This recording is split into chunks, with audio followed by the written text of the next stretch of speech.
I believe. Yeah, there we go. Okay, it's been a while since I've done this, so hopefully it's not, the settings aren't screwed up and everything's working okay. I think the sound level should be okay, but if it's not, I guess maybe somebody will eventually show up and tell me. Okay. And back to playing this. It's been a while since I've done anything in here. Let me set what my party ought to be. Okay, I think I'll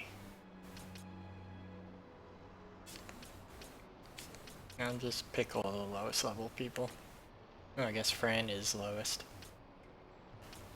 Let's see. Archer. I guess I'll just swap them. Okay, so gonna be magic heavy. Let's see. It's been a while since I played this, so I can't even remember if I had plans for how I was building the characters or not. That's what happens when you take a several month break from whatever you're doing.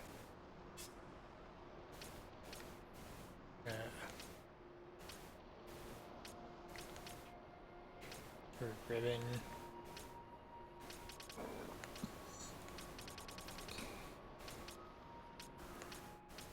I'm just looking around to see if any of the like HP ups or something else. I don't know what Opal Ring is, but it seems like it's probably something worthwhile. Oh, whoops. Shikari, I think they have speed up things.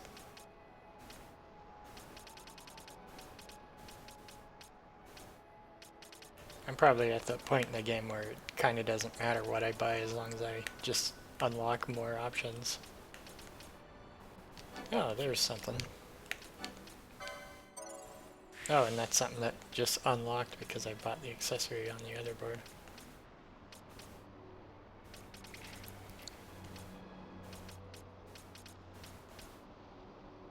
That would be a useful thing to have.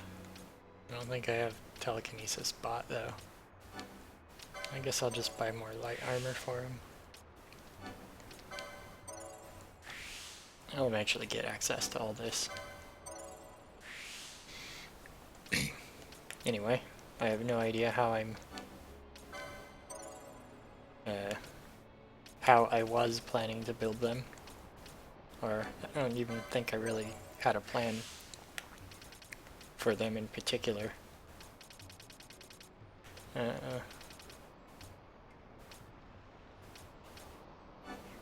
just buy some of these. And then what, 20? I'll buy that. Why not? Why not? Okay. Then I had Fran.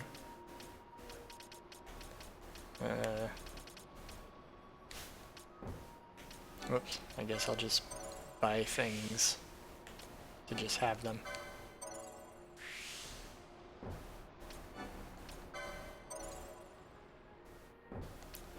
I think at this point, most of the things that you critically need are already purchased.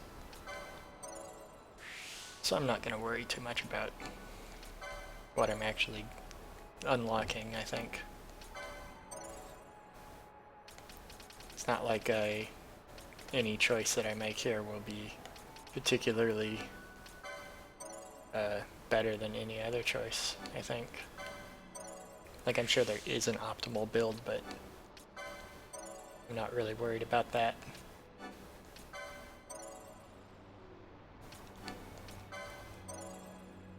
May as well get all these. Anyway. All this fishing through the menu and spending the unlock points is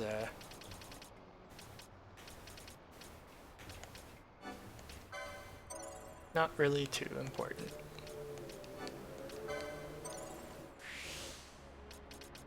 So it does take my attention to actually, does take my attention for a bit to actually go through all this. Okay, 30. There, I'll buy 30. Heavy armor too. Just to have it unlocked. And then Pinello was the other one that I decided was in my party, I think. Yeah, Pinello.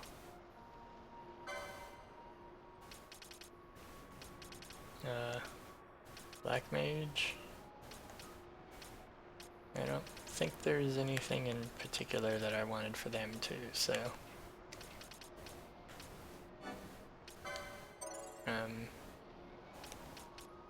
I also don't know if there's... Yeah.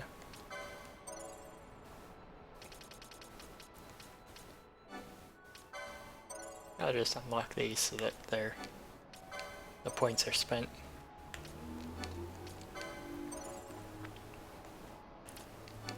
I wonder what the lowest amount of these points spent is in a run. Like, you could just leave all of this stuff locked and then level up your character and not worry about actually unlocking all these abilities and special upgrades and whatnot. Like, I don't think that stuff matters too much. There, now I can equip a special staff. And here's a 70. 70, just giving them more options. Okay. I don't even... I guess he's my... Van is my primary healer. Okay. Okay, so... Van will cast Isuna if there's any status effect. Heal anyone that's dropped.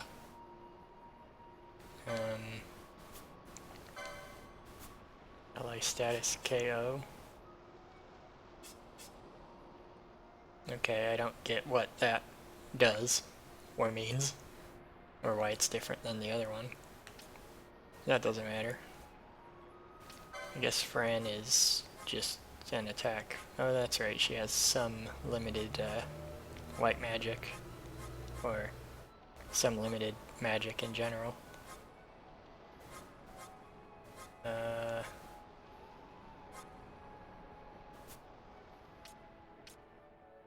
Okay, I don't think there was anything. And then Pinello. Pinello cures a bunch of status effects. Oh, okay. I think I might change this to foe.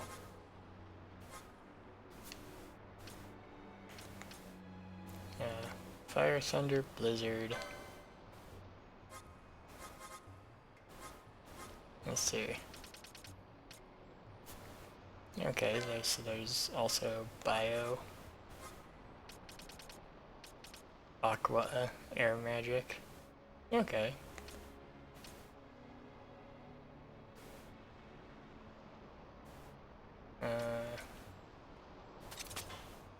I guess I'll see if they're weak to...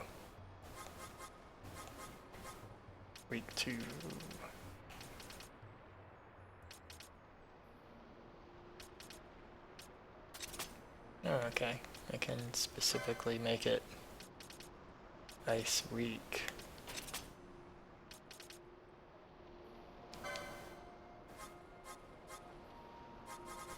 Okay. Yeah, because I went around and bought all these things before. Okay. But yeah, most of this is going to be...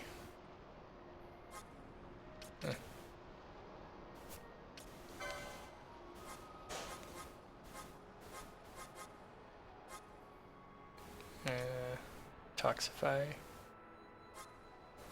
I wonder what the difference between Toxify and Bio is. Like sap and deal damage to all foes. I don't know what the difference is between those two things. Okay, so let's see.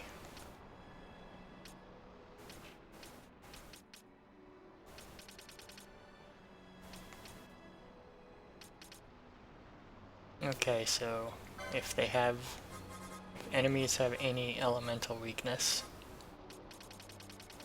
she'll attack them. I guess I'll set water weakness too. I have the elemental damage type, I may as well. There it is, water weak. Since that is something that only damages one foe, I'll set that as the lowest priority. And then, yeah, that looks good. Then I guess check the equipment they have. I really don't remember if I bought equipment recently or not. Oh yeah, that's right. Sage's Ring. That was the thing I was grabbing off of different people.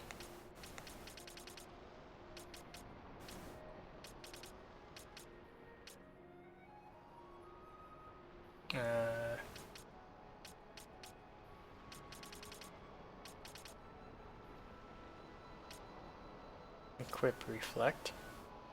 That would be an interesting thing to build a whole strategy out of, maybe. Because then I'd have to make them specifically healed only with items. Improved chance of avoiding attacks.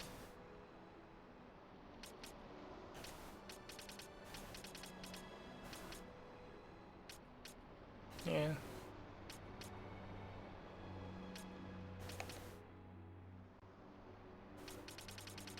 Yeah, maybe I'll just equip that one.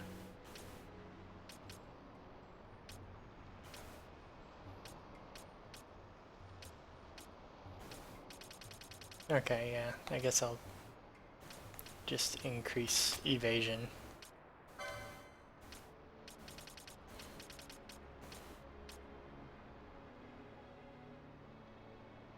Yeah,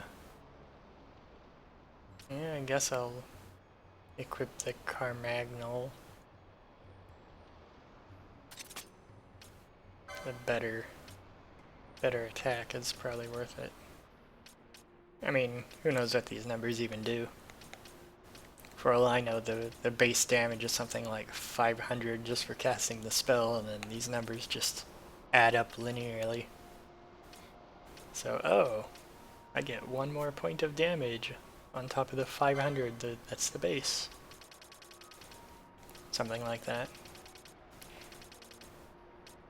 That's the thing about these games that have these complicated damage systems, that you see all these random numbers just listed, and you can never really know what they're doing because they're just numbers. You just know that one number is higher than the others. But it's always like, is it worthwhile to have the speed loss but the magic power boost? Or like, if there's something that gives me 500 hit points but then it has 4 lower defense than the other armor, then which one's worth it? You'll never know because the game doesn't tell you how any of it works. Okay, so my characters do have a bunch of money. I don't know if... no. Map of the village. There's nothing in the village to do other than random... There's like 2 screens to this village. Why would I ever buy a map to it? Okay, I think... yeah. This is all a town I've been to before. Earlier, so...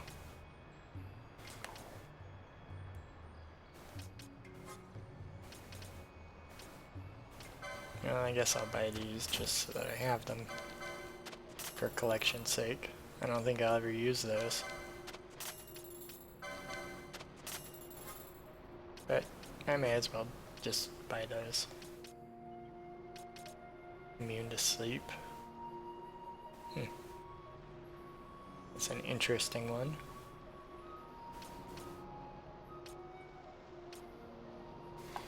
Okay, I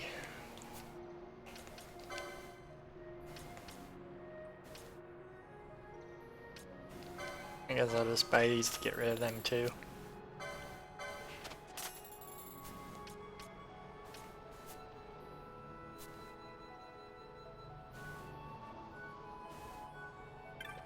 I forgot about the battle harness. Whoops. I'm used to thinking of that other button as the menu button. Where's the battle harness? Is it unlocked for her? Okay, it is. Automatically counterattack. Considering that doing physical damage, I think, gives her magic points, and she'll be casting a lot of spells. Maybe an automatic counterattack is better than the slight evasion increase. Anyway. I think I am going to progress the story. It'll be interesting just to see if I can remember what the story is. Actually, it's pretty simple what the story is at this point. I want to destroy a super weapon, and a guy ran away into the middle of nowhere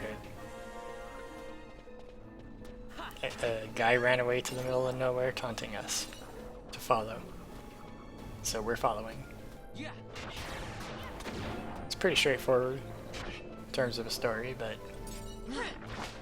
there's a lot of random other trivia and details that don't really matter so much. Because like all Final Fantasies that I'm aware of, it all comes down to acquiring magic rocks.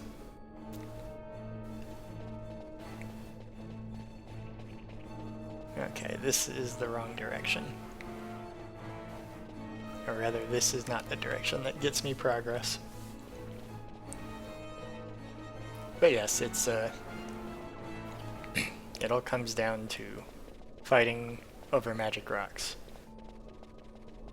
So there's not really much to talk about in terms of the story. The guy is dressed in like scientist robes, and he left the highly defended secure capital to go live out in the middle of the jungle on the edge fringe of the vast continent spanning empire that he was a member of. And he flew there in a helicopter, basically, from the capital all the way out to the fringe. I guess I'll just grab these because they're here, even though none of them were worthwhile apparently.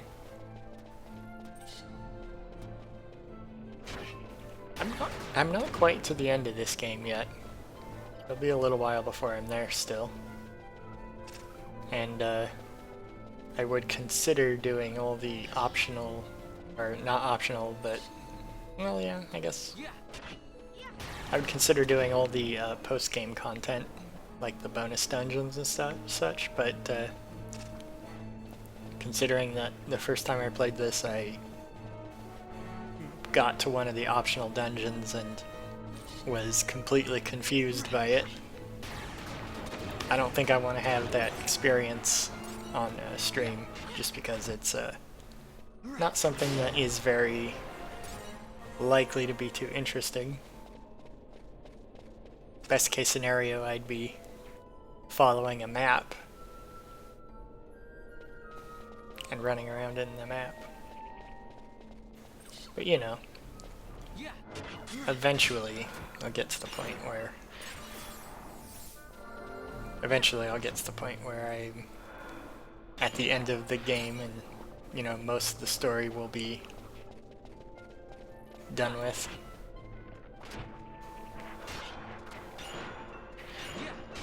But yeah, fighting those really bizarre tumored panthers.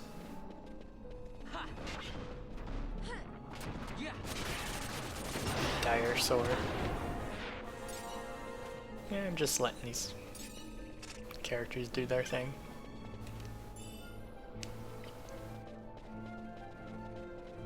But yeah, I'll see if I can progress the story. So, I guess I've unlocked this new area. What was this place called anyway? The Feywood. Oh, I named it. It was a jungle. I couldn't remember what the name of this place was. I should have actually checked what my Phoenix Downs were like.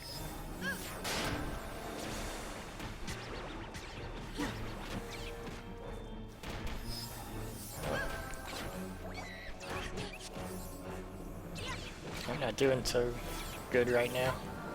I guess I am surviving, but this was a little different than I expected.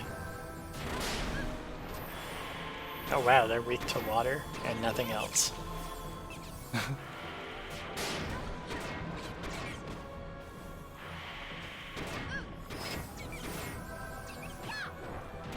Wait. Vanilla is silenced?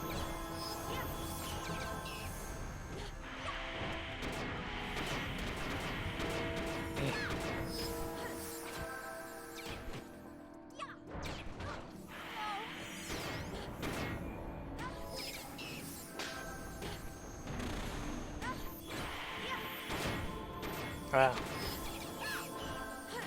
I probably should have actually checked the town or something for better armor. Something that's more this part of the game available. Equipment.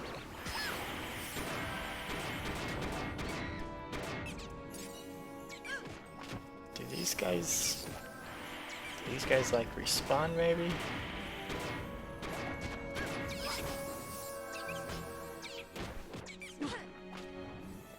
I think maybe it's just my, I think probably this poor performance maybe is just the result of my always picking the lowest level characters to have my party consist of. But I am slowly winning. Man, these trees are...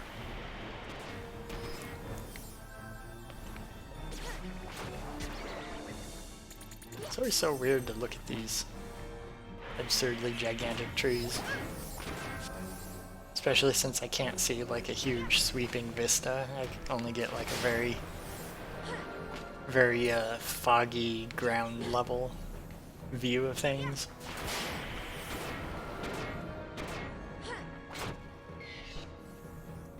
At least Fran was around to deal consistent large chunks of damage to those guys. That's good at least. I got a handkerchief. And there's a rabbit moth. Whatever that thing is. It's called a mew, I guess.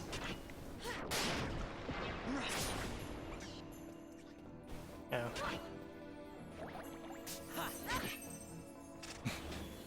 Okay.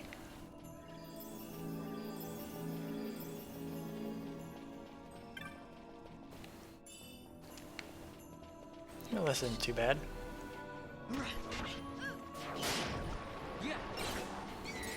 With the size of the tree, I wouldn't expect any branches to be in view.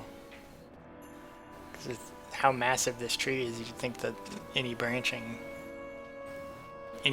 would be like 100 feet up or something. Not like, I guess that is something like 40 feet off the ground. Those little branches that diverge near the top of the screen. But yeah.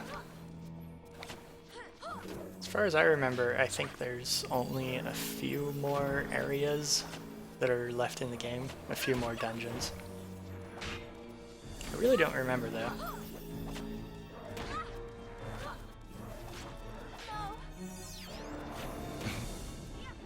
At some point I'll probably, if I have difficulty progressing, I'll take time to actually try to figure out a party construction that is either more efficient or just more designed rather than this haphazard just randomness that I normally do. Oh, this is a boss fight area, I think. I'm gonna backtrack for now and see if there might be a save point somewhere around here. There probably is.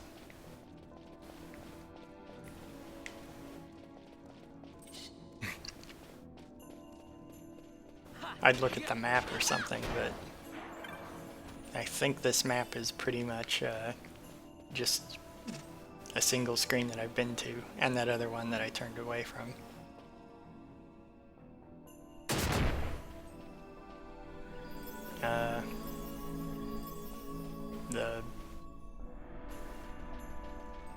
What? I thought I only did this map thing when there was a boss fight. But these are like normal enemies.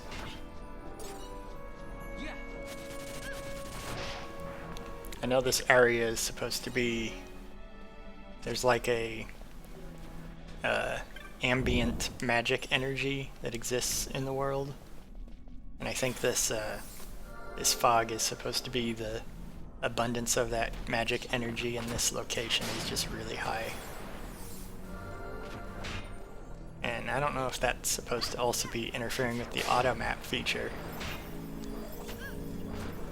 because you'd think that the auto map would just be the characters like recognizing where they are and just like, you know, oh, I know the general look or layout of this environment.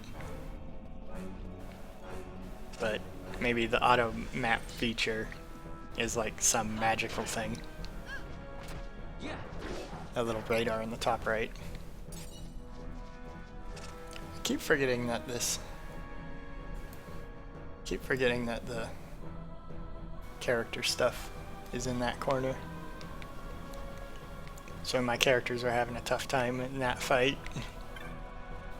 You mostly didn't see it. Or it mostly wouldn't have been visible. But okay.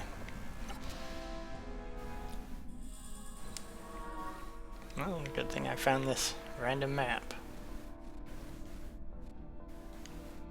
Actually, let me look at this map. Giruvegan? Yeah, that's the place that the guy in this empire up here flew off to. I don't even remember why he flies off there. He just kind of does, for no real reason. Okay. Oh, there's an exit to that other location. Okay, I want to go to that other screen to the left.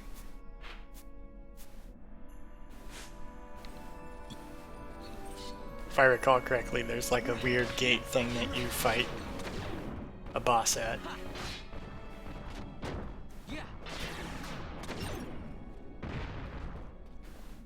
That's a really weird design for a creature that doesn't kick you.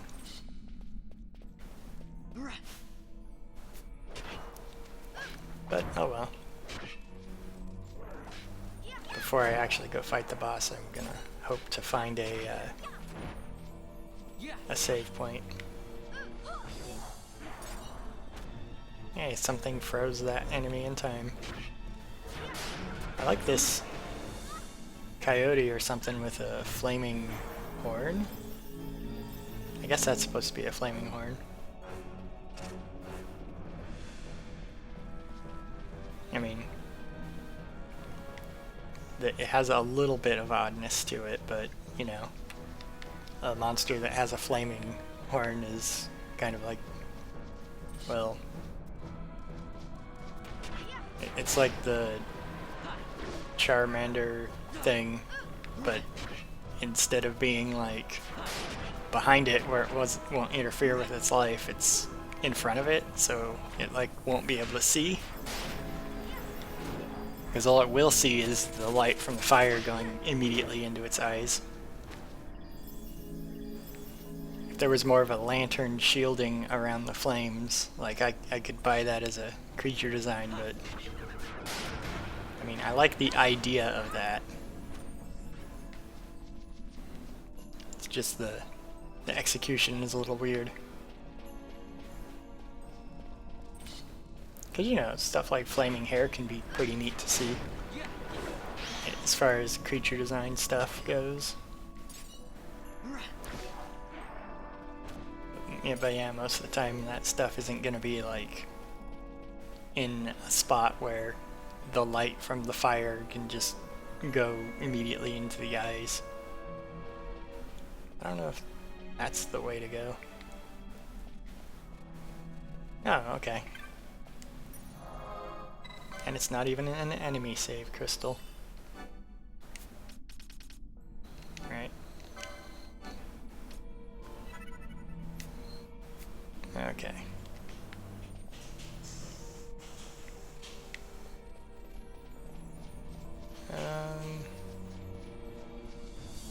I guess this is probably the boss fight now.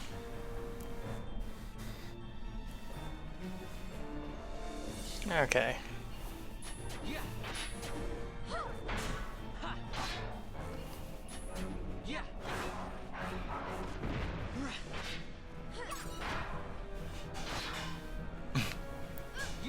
Yeah, those weird things.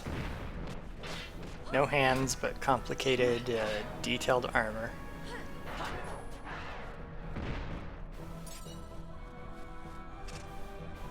Complicated, detailed bindings, I should say, not armor.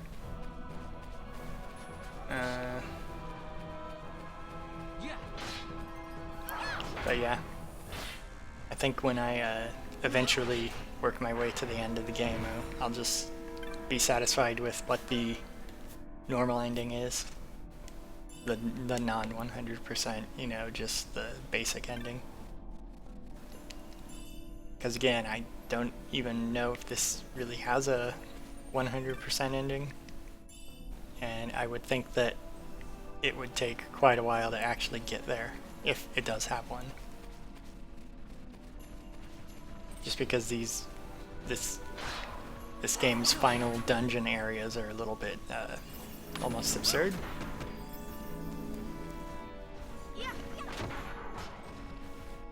Okay.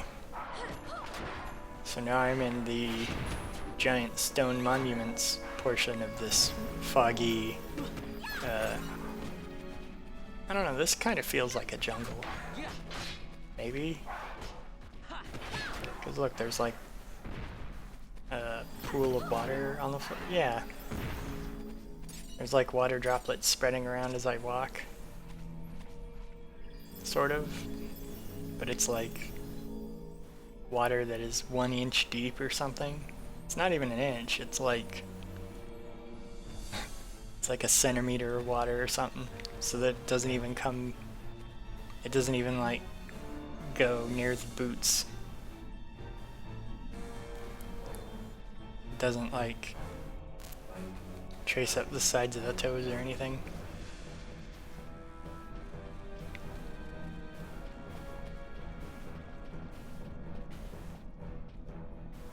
And giant random monument.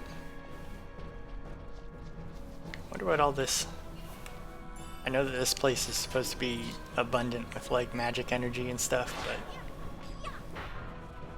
like there's snow in this jungle forest place with fog, and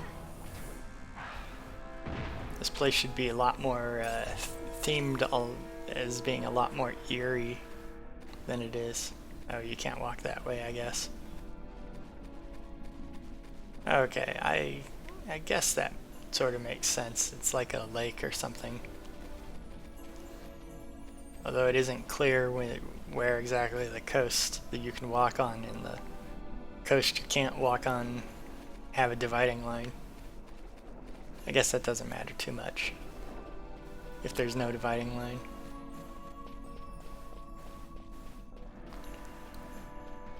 Anyway.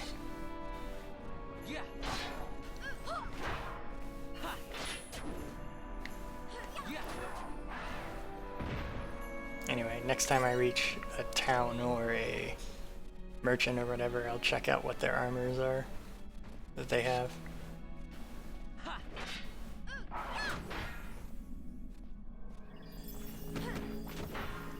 But I guess nothing was really as hard on me so far as those tomatoes. Or I don't think I caught the name of what those enemies were, but they're based on the enemies called tomatoes that are in like the first area of the game. So I think I'll believe that it was a tomato. Oh, I think I went backwards. Oh, maybe I'll save just because I did go around for a little bit. And it might be really dumb, or it might be really minuscule progress, but any amount of running around is progress because it made the experience numbers go up. All the experience numbers. Anyway, I got turned around at some point. Oh, okay, I thought there was a path there for a moment.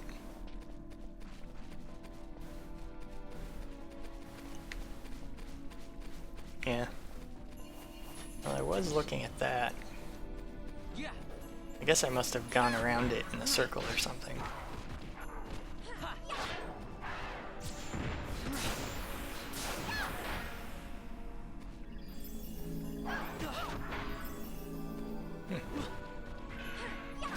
I wonder if the weakness thing, like if those guys have an elemental weakness, I wonder if the reflect status effect makes Pinello not want to cast magic on them. Because if that's the case, it would be pretty, like, it seems like that could be the case. Because it seems pretty obvious to me that you wouldn't ever want to cast magic on an enemy that is... Oh, great. My computer wants to go into suspend mode because I hadn't touched the mouse in a while. It's supposed to not do that. But anyway, if the magic user doesn't want to cast magic on enemies that have the reflect status effect, then that would make a lot of sense.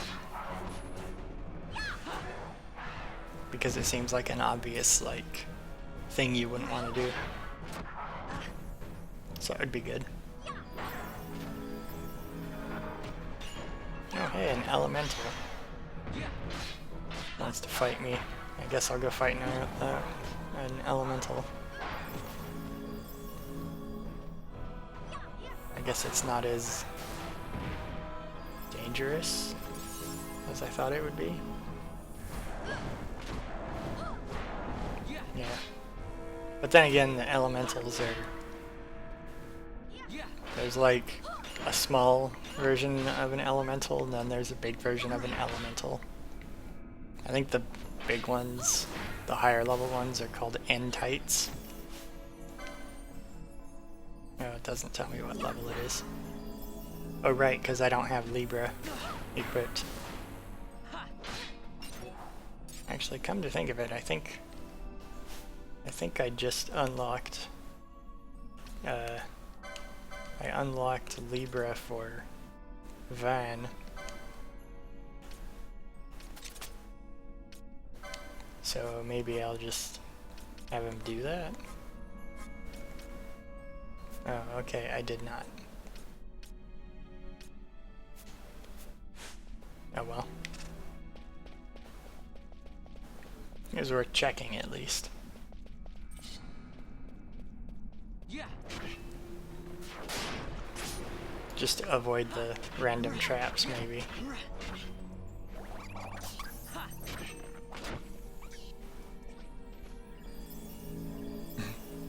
Okay.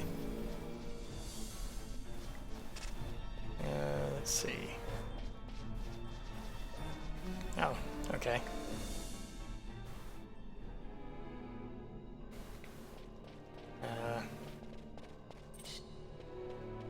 Yeah. This is that mine area, I think.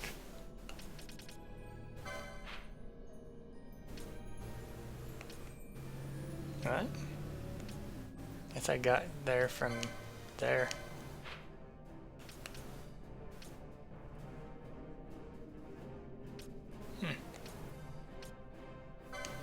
Did you go through the mines to get there? This is an area of the mines I haven't been yet, so maybe. Oh, it does say at the bottom there, explore the Feywood beyond Gulnor Jungle. Well, I did explore it, so I guess maybe this is the correct spot to be.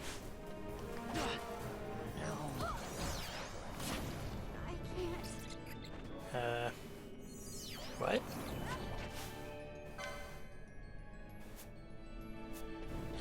They hit really hard.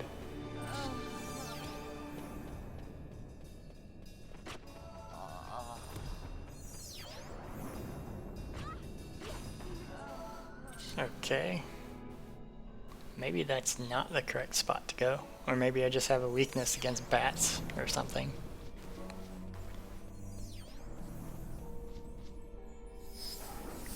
If I recall correctly though, I thought that there was a big gate. There's like a big gate somewhere in this area that you go through. I didn't think you went to those mines.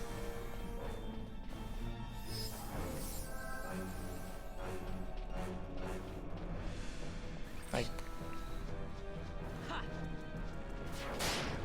I sort of remember this part of the game, but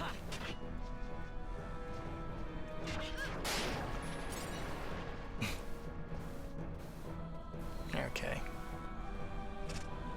So let's try that again without going into the mines that, with the bats that one-shot me. If those are one-shots.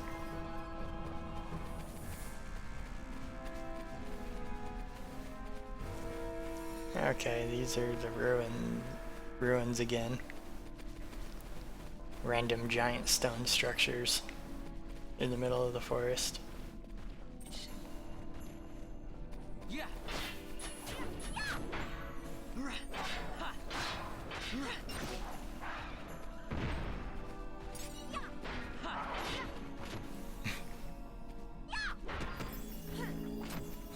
But yeah, these people are, they just kind of make progress by wandering around a bunch.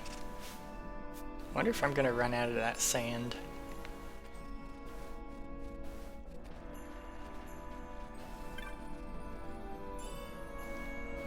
Gold needle. At least I'm getting random stuff right now.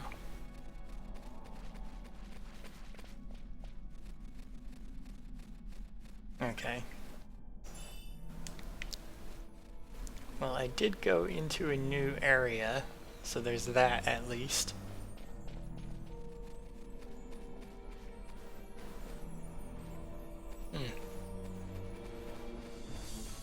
The areas you can't go, always look pretty similar to the areas you can go. I guess not always look pretty similar, but they often look pretty similar.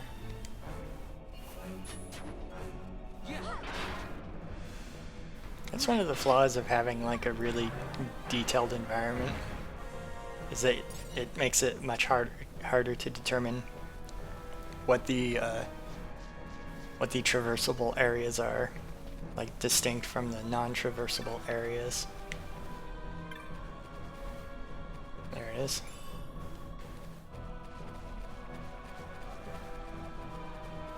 Like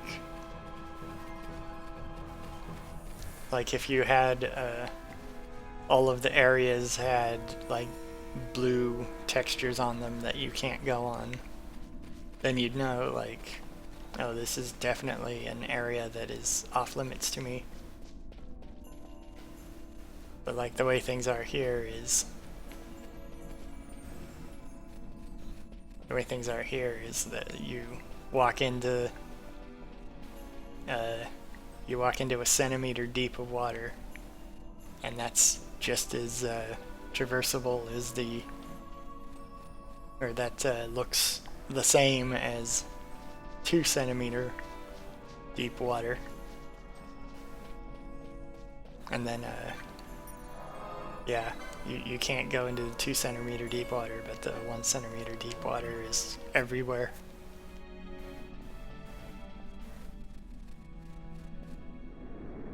Oh, okay. I just went the wrong direction. This is the spot I was thinking of that. Wait, what? Oh, okay.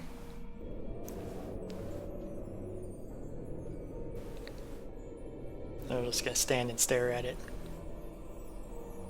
Hey, it's that ghost again.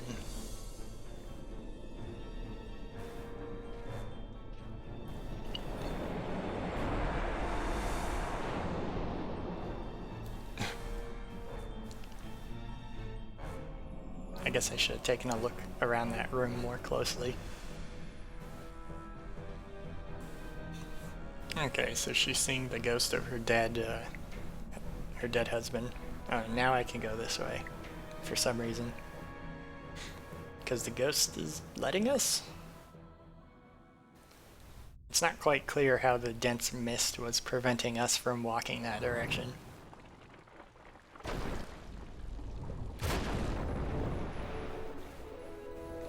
Okay, big mutant flower.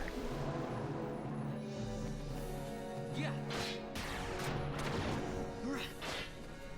Oh wow, that drain of magic is actually pretty rapid, it seems.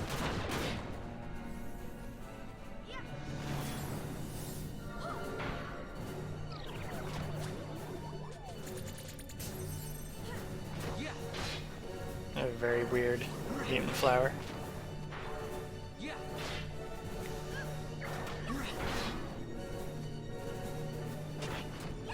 Rafflesia.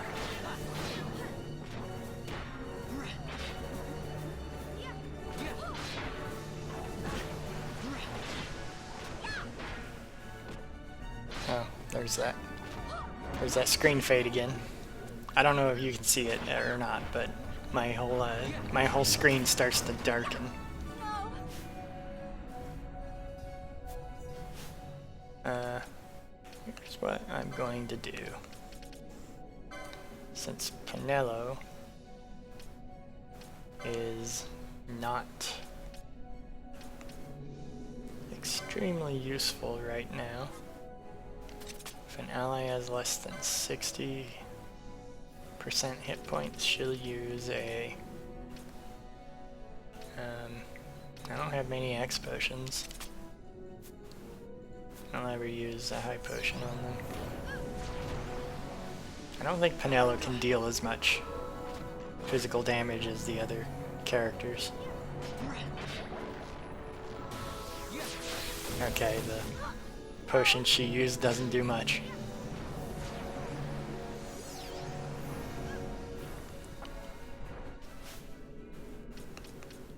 I think I will do the same thing for Van.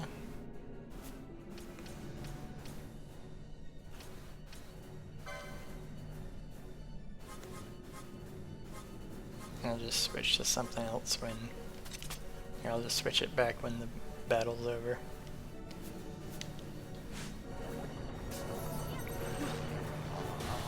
Or, more likely, what I'll do is some other strategy.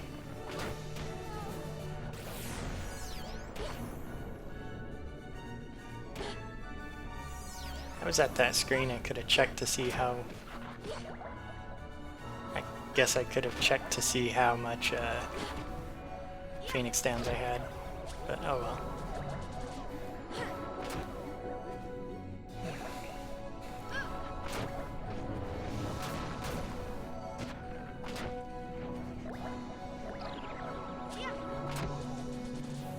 Okay.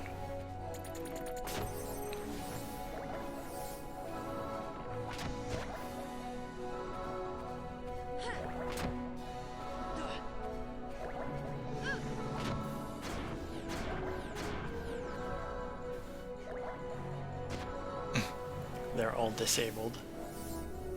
I wonder how long disable lasts for.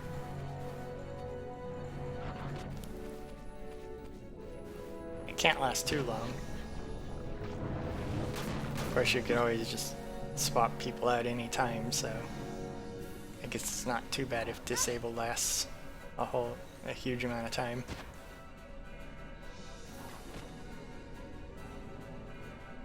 But is the strategy of just swapping people out when they get status effects really intended?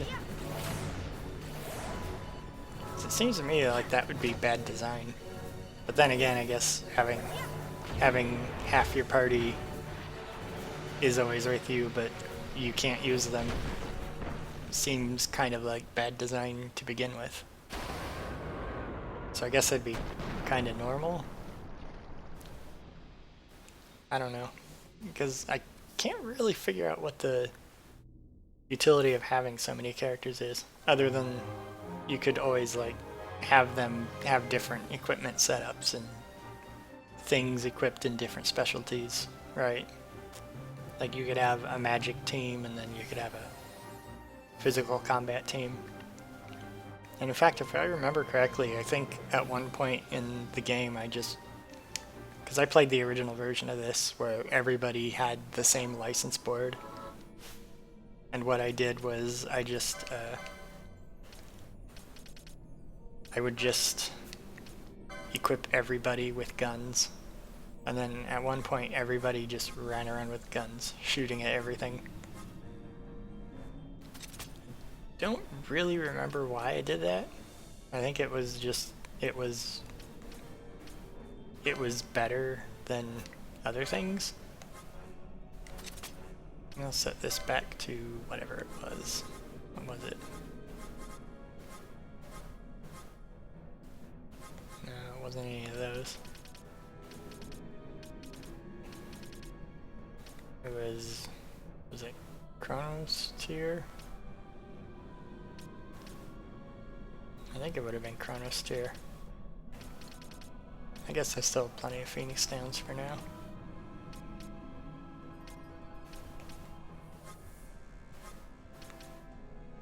Yeah, I think it would have been Chronos tier.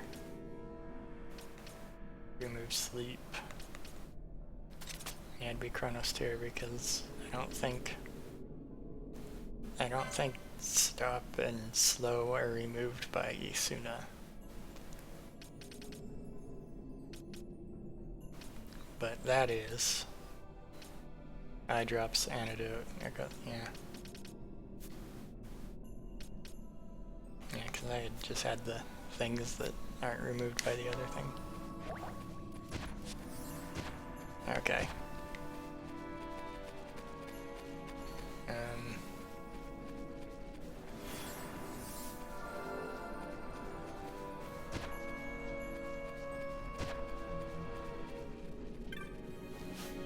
I don't know if I'm going backwards or forwards.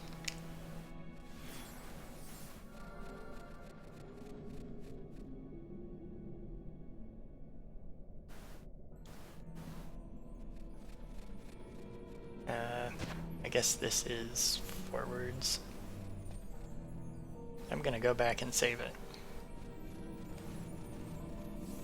because that boss wasn't really hard, but it was kind of annoying. Just because I had to set new general instructions for my followers to do that.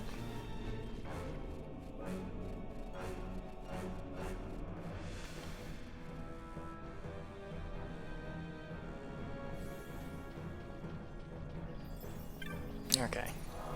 But yeah, it's not clear why the mist prevents you from proceeding. Like, what is thick mist in this game? Like, why can't you just walk in there? Like, does it give you a weird feeling like it's creepy? And if so, why did seeing the random ghost that Ash saw it and nobody else saw it, and then nobody talked to each other about what Ash saw, they just decided to keep walking forwards after initially being stopped by this mist because the mist is too heavy? I guess it implies that maybe the mist cleared and Ash saw that the ghost cleared the mist out. Which, you know, the ghost is also, I think the ghost is implied to not necessarily be that particular person. They're just using the like form of that person. Because Van saw the ghost as something else. He saw it as his brother. And I think there was a figure talking to the scientist that we're chasing. And these characters saw that figure as something else, and then it like shapeshifted to be another thing. Or it like changed its appearance.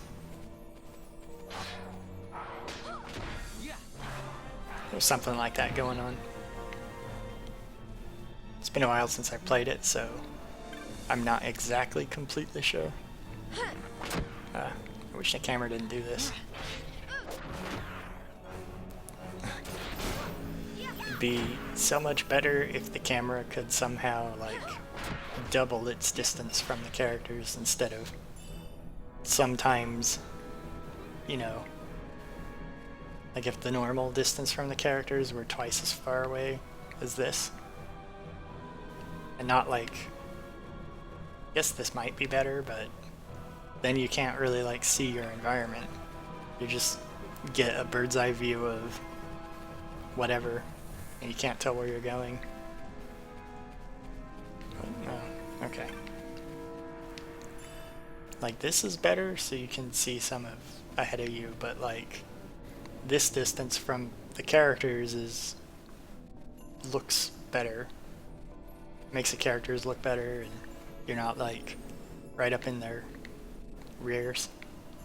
Why does it do this? You want to look up and it like shows off the characters like that. Like sometimes you would just want to look up without having everybody's body in the way.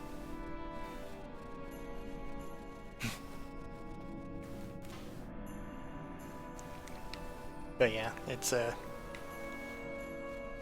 camera choices in this game is kind of weird. Oh, this is the boss room. I got turned around because I was commenting about the camera. That happens sometimes. Anyway, let's see. Can you just imagine walking for like 3 minutes and going from a lush green jungle to a foggy snowscape that's also somehow a lush green jungle with chunks of ice frozen on pools of water that have 1 millimeter depth water everywhere. It doesn't just soak into the ground, it somehow stays as a slight puddle. Just the barest trace of liquid on the surface. That would be kind of a neat environment. Oh, okay. Now I can see hidden areas. That's good.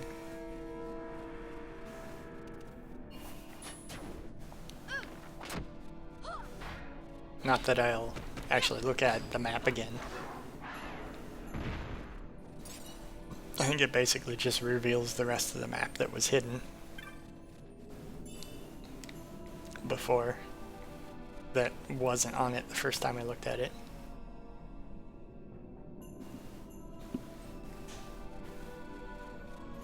Anyway, I like these enemies.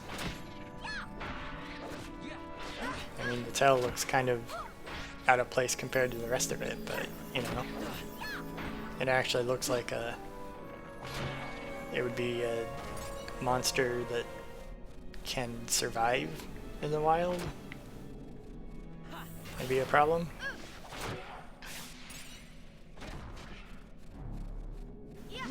Okay.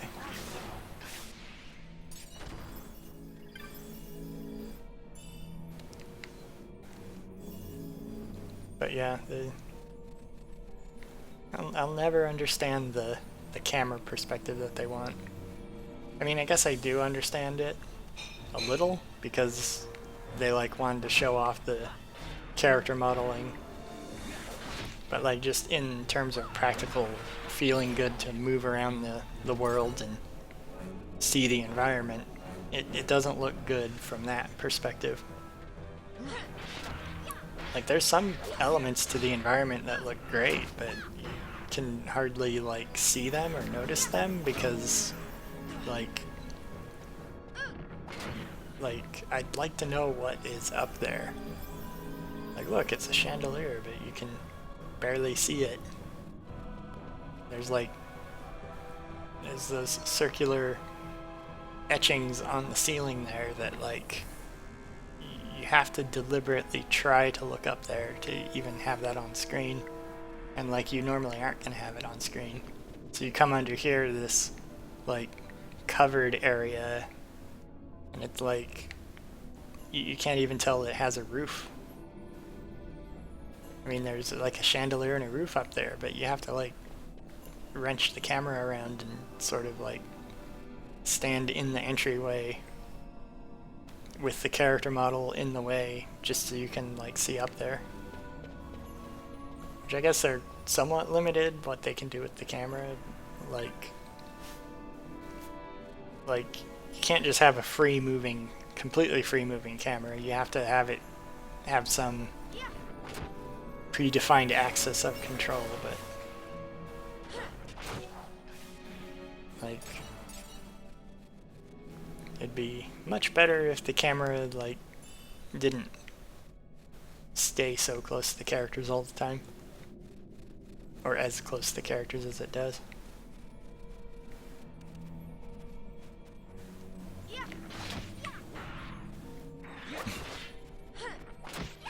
I wonder if there's a wonder how many RPGs exist where the difference between the high level enemies and the low level enemies are relatively minor, and that the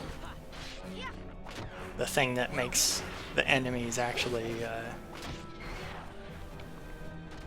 I guess the thing that makes them different is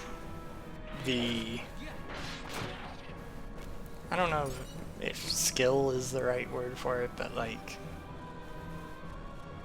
there's something where you don't just one-shot the enemies most of the time, or the enemies one-shot you, but like it's more of a prolonged, sustained battle the whole way through. I guess action RPGs are kind of like that, where the game is mostly not an RPG, it just has a very light RPG elements. But like every game is like that now, so I don't think that's the kind of thing I'm thinking of. Okay, I think this is the actual boss fight. Maybe?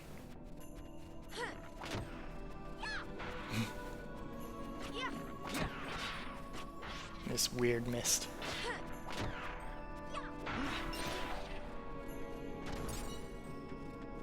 For some reason, the weird mist has this weird mirror effect.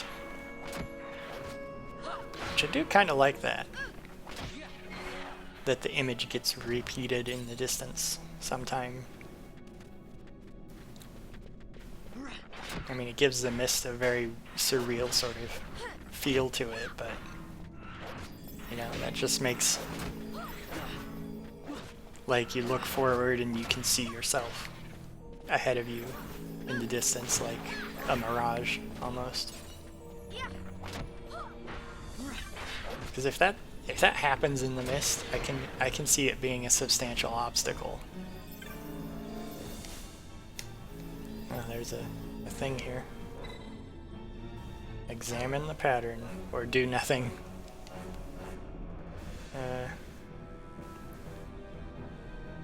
In this sanctum shall the pilgrim...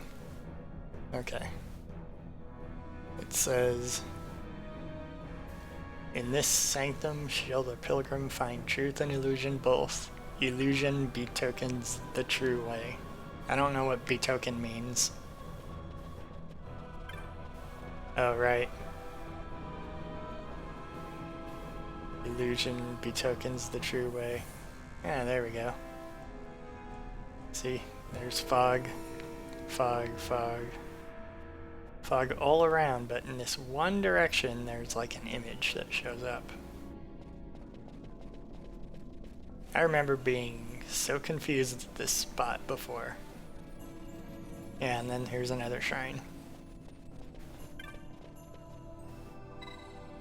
Let's examine the pattern. In this sanctum shall the pilgrim find truth and illusion both. Illusion betokens the true way. That's that thing again. And so I just look out. But yeah, I remember this being a thing that took me hours to get through.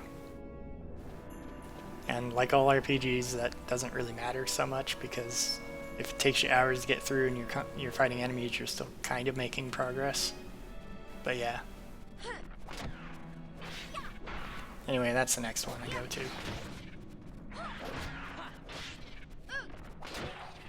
But yeah, I don't even remember like why it took me a long time to do this the first time I played it, because it's not like these it's not like this is a very difficult puzzle. I mean, other than not necessarily knowing what betoken means. Like, other than being confused about, like, what is this word supposed to mean? What are they trying to say? Like, other than that, it's, like, pretty obvious. You have a direction, a choice of directions to go through. But I think most puzzles or things in this game they're more like Doom level, hit the switch kind of puzzles. And I don't know if I went the correct way. I would think maybe it's correct, but I don't really know. I didn't. But yeah. Most of the rest of the puzzles in this are like hit all the switches and that's the puzzle, not like go in a particular direction kind of thing. Of course, this is like go into these locations and stand in them in a certain order kind of thing. But still, you know, the nature of this is something that's... And I don't know if you need to read all of these or interact with all of them between things. I don't even know if I like did the first part wrong or right. Hopefully I didn't get off course. I don't think I did though.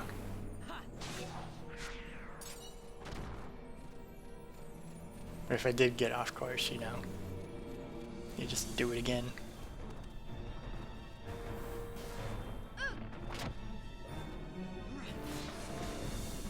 Actually, I have no idea what the level of accuracy you need for this is.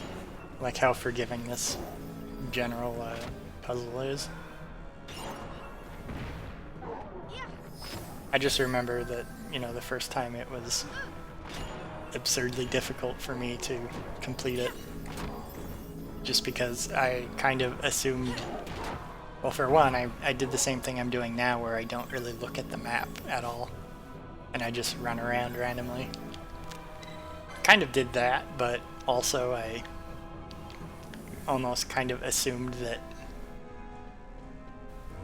it wouldn't be something this detailed, maybe?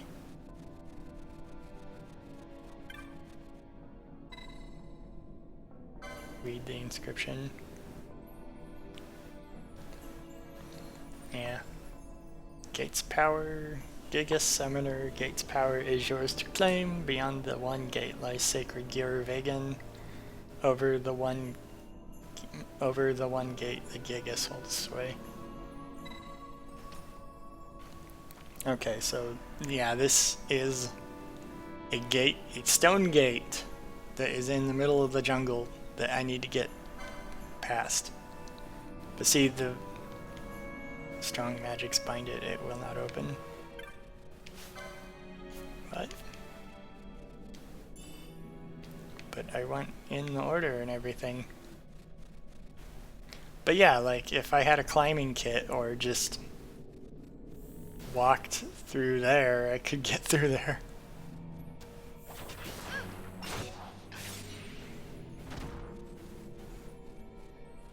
Okay. I guess I must have done this thing wrong. Wonder if there's like a starting location.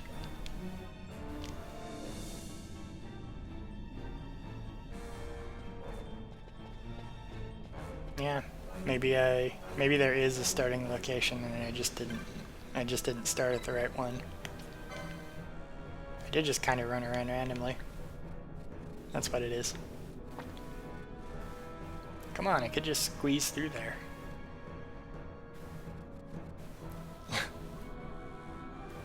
Imagine just having a giant stone gate that, you know, you must open, but there's like really obvious ways to get around it, but you can't take those ways. It is critical you must open it, even if you don't. Like imagine the entire front wall of your house falls down, but your door frame is still standing. And you have to like specifically go through your door frame. Otherwise you're not outside. Like I could imagine a map in this world being like that. Like if Van wakes up and the entire front wall of his house has fallen down, he'll be like, I can't walk over the wall to get outside because, well, nobody can walk on the wall. That's ridiculous. And so he like refuses to actually do that to leave his collapsing house. But then he has to like search through his dresser or something to find his key. Like that is an event that would totally happen in this world. Probably does happen a lot of times. But that is a thing that I would find totally believable. It'd be like, oh no, I must flee my collapsing house. And then like they have to search through their house to find the key to the front door.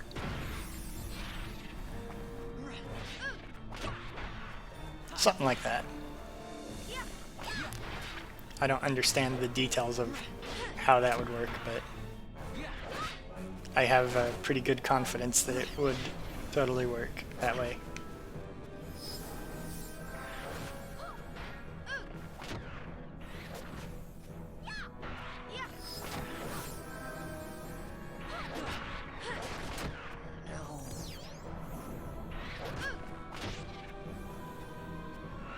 Wow, that that is one tough thing. I guess doubling its level really, or did that ability use double its level? I know one of these, I know there is like an ability in one of these games that doubles the enemy's level. If they use it. I don't know if it's this one though.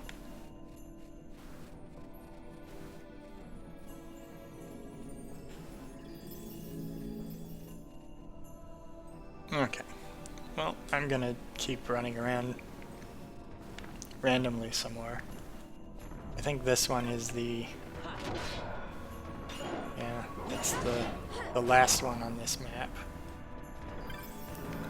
I don't know if there's more or not.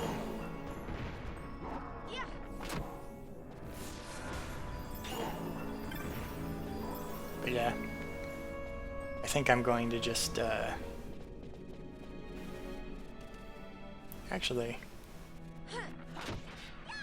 I just remembered something. I think Penelo might have access to the Berserk spell.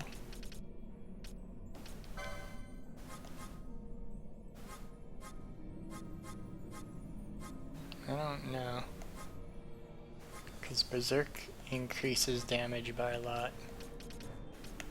Okay. It is... let's see, that's black magic, white magic.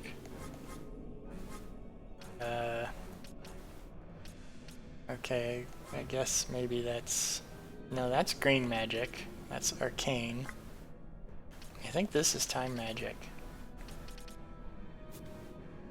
So Penelo is a time mage, yeah, so her class does get access to Berserk, but I guess it's not unlocked yet. I was gonna make her cast Berserk on Fran, because it increases the damage by a bunch, and it also, I think, makes them faster.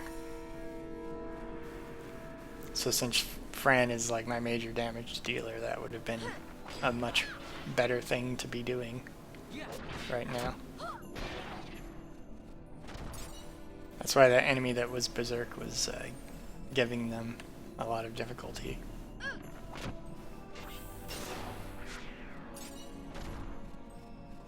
Okay. Well, I think I'll probably just be running around in this forest for a while.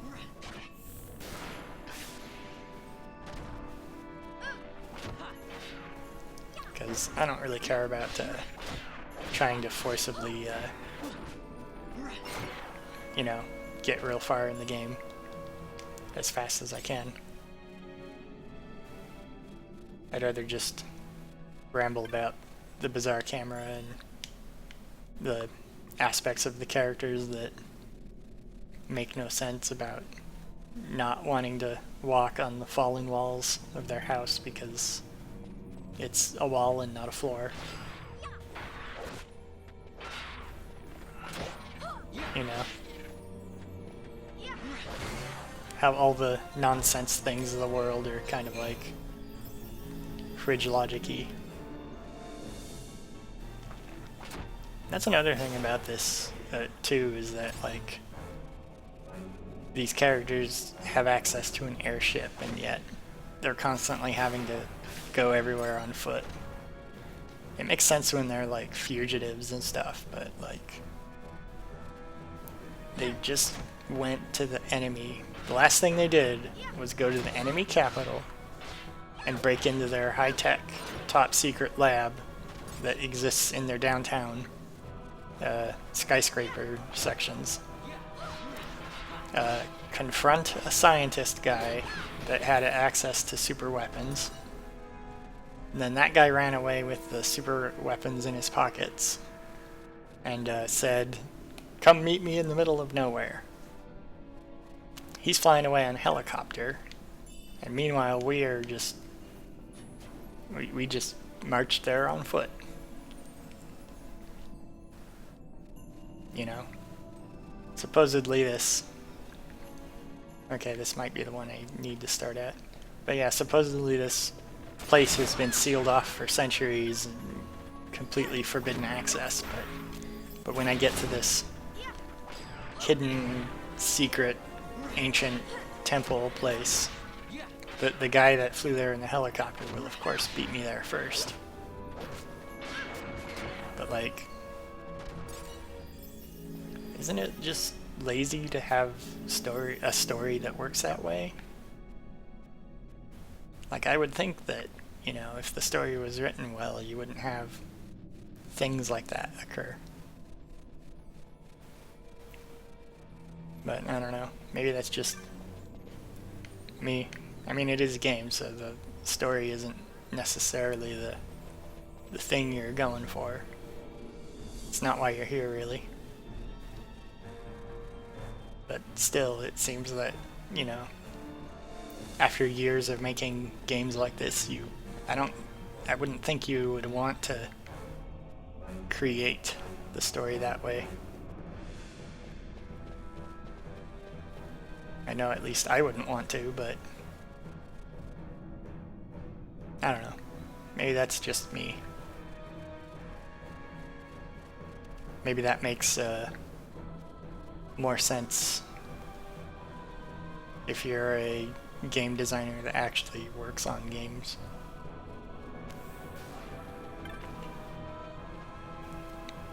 Because really these stories are like, you're not really looking to create something that's amazing. What you're looking to do is, there's a bunch of locations that the players need to go visit, and you have to just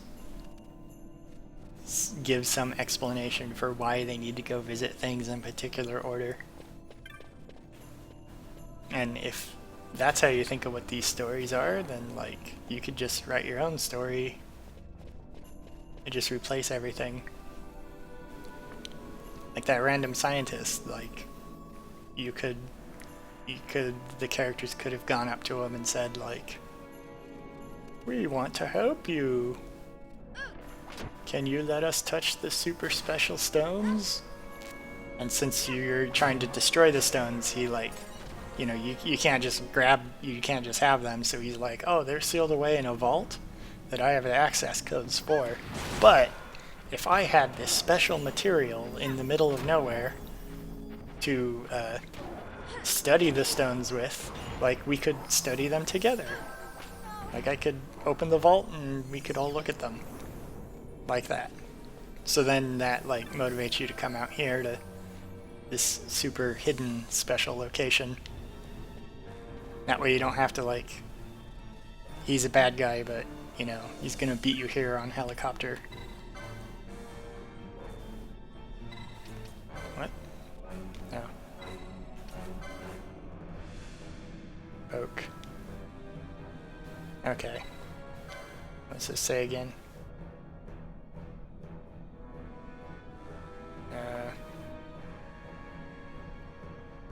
Over the one gate, the Gigas holds sway. If I recall correctly, I thought it was... Maybe I'm not doing this right.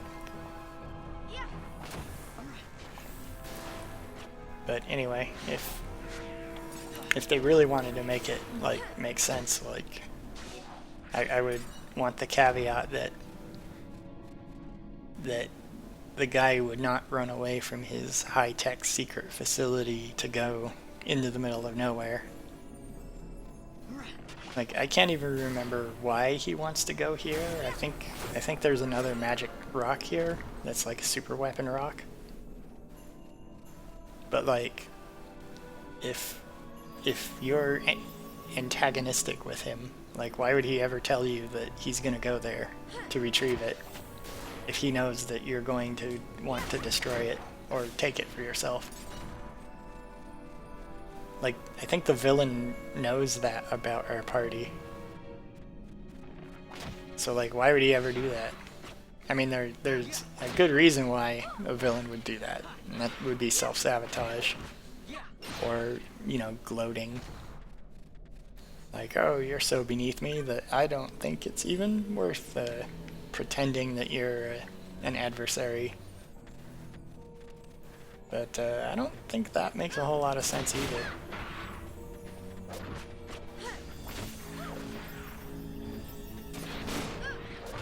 Okay.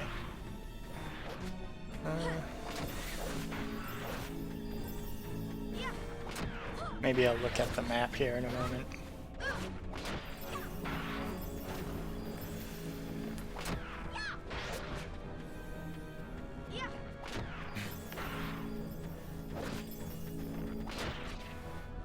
I'll just let them finish this fight.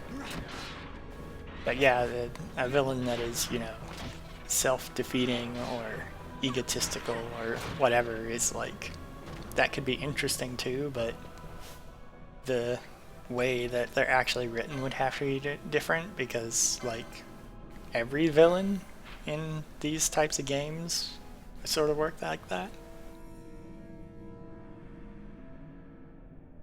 Oh, there's one of these shrine things I haven't been to before.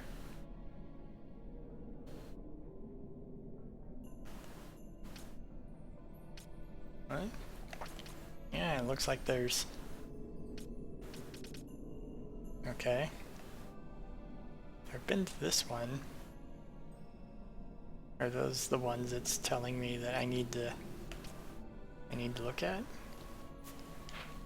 Maybe I'll go look at the one that I haven't been to yet, which is up here and to the left. So I guess I'll follow the leftish wall. But yeah, an egotistical villain or a self-sabotaging villain would be like written differently and not just like the default mode, the default behavior pattern of every villainous character. Because, you know, having a villain that is that way would be actually interesting.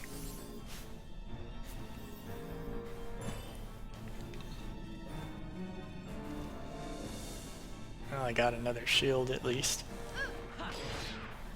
But yeah, if the villains were, you know, self-sabotaging, you'd have to put things in like they have a clear path to victory that is right before them and they deliberately choose not to engage in it.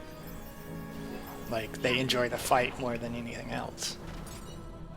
And I think that's the thing that the self-sabotaging villain behavior narrative is kind of missing in this. Because I don't think they ever present the villains as being like that. It's just a narrative that you have to, like, pretend was there if you want to, like, think of the villains as behaving that way or having that purpose in mind. You know? I think that's also true of the egotistical villain that, like, doesn't eat. They think that you're so beneath them that you're not even worthy of considering as a threat. Like, I think that is also a thing that you'd have to, like, write differently than it's written in this. I'd have to think of an example of how that makes sense, though, because a villain that has that behavior, they'd probably have something that they consider a threat or would motivate them for some reason. Oh, this one doesn't have a message on it. Okay, that's why it doesn't... Whoops. Okay, so those things are there because those are the ones that have messages on them, I guess.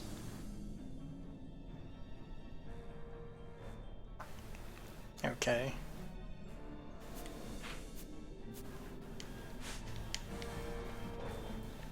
Okay, so I'm gonna... I guess I'll try to head through and read all those messages this time. But yeah, But yeah, this villain basically just told me where to go to thwart him next, and I think it's just... I just think it's mostly that the villain characters just do villainous things when they're around, and there's no real explanation for why they are behaving the way they behave.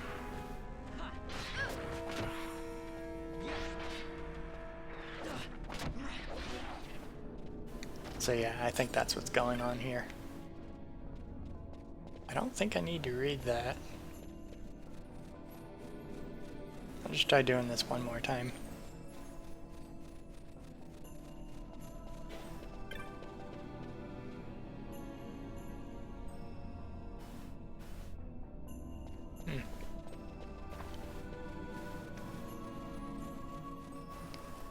So I don't think it's...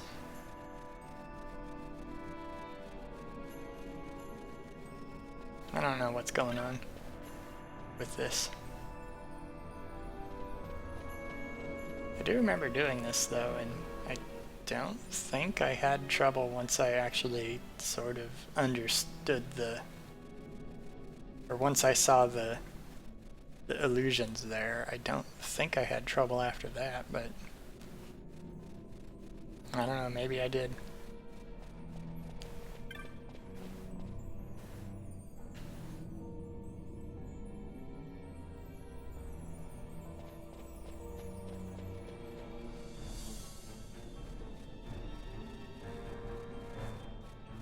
Okay. Heading through this way. Did I drift off course? I'm gonna look at the world map real quick.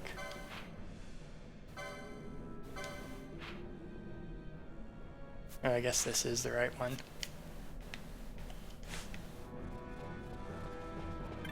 I just drifted off course.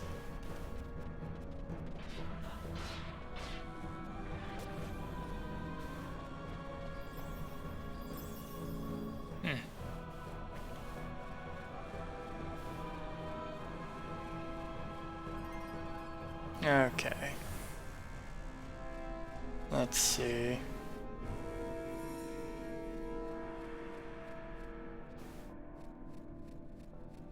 Okay. I thought I got lost again or something.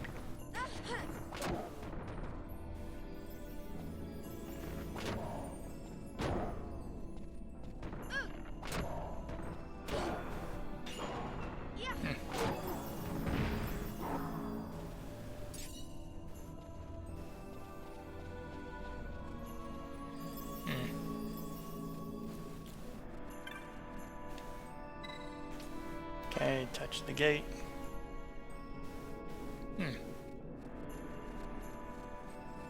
I really don't remember.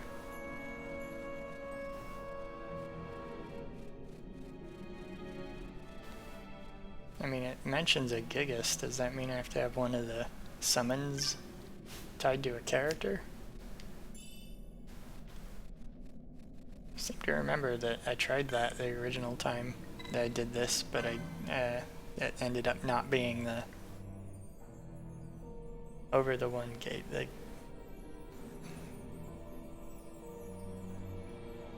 Gigas Summoner, Gate's power is yours to claim. I don't know, maybe I'll try that. Let's see.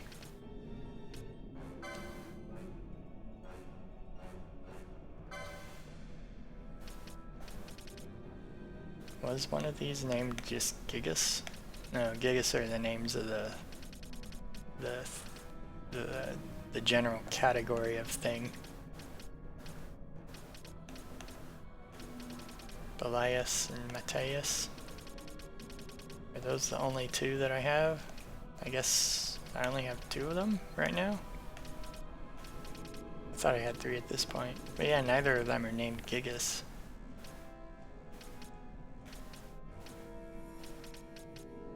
Yeah, I don't think you need to have one of those bound.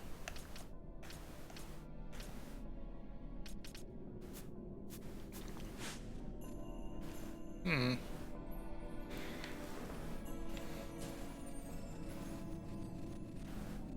Maybe there's... I don't think there's another...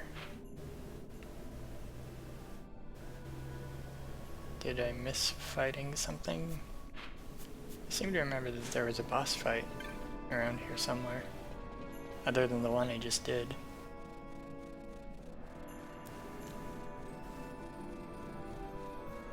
Maybe I'm missing a boss fight? I don't know. Yeah.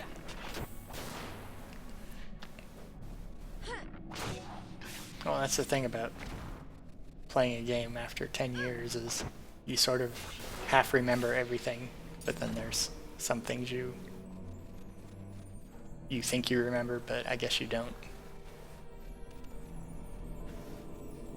So I was pretty sure you just followed the paths and then touched the gate, and then that worked.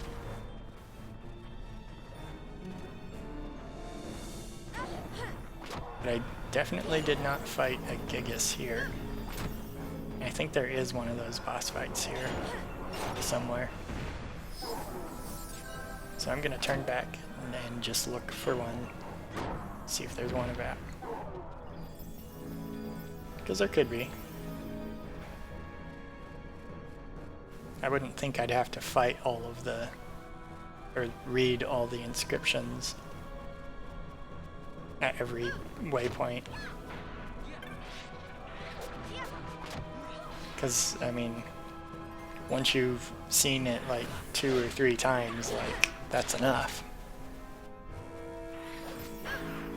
And if that was the goal that you'd do, then, you know, given an option to skip reading it and reading it every time would be annoying. It'd be really, really dumb to do it that way. I wouldn't put it completely beyond the developers of this game to do that, but I think they wouldn't do that. Like, I know I've said a lot of critical things about this game and a lot of games in general, but like, that is one thing that I think they don't do. Because there certainly are a lot of things about game design that even if a game has certain elements that are badly thought through or make no sense, they usually do have a certain type of logic to them. And it's like a... Wow. The fog is too intense for me to like see the roof of these. This arched... looks like a bridge almost. What is this structure? Yeah, even though I've like made a lot of critical comments about, you know, the questionable nature of I can't even like see these structures to understand what they are clearly without the camera like, you know, mostly focused just on the characters. Like even though I've commented about that, like I think the game has aspects to it that are well designed. And that is, it's usually telegraphed pretty well where you need to go. You aren't really put in situations that are impossible for you to progress in. You know, there's certain aspects to this that like and another thing, you don't have to fish through menus to find the correct solutions to puzzles. You just like go and hit the switches, because again, this isn't really a puzzle game. It's not about the figuring out what to do here. It's more like examining all these patterns everywhere.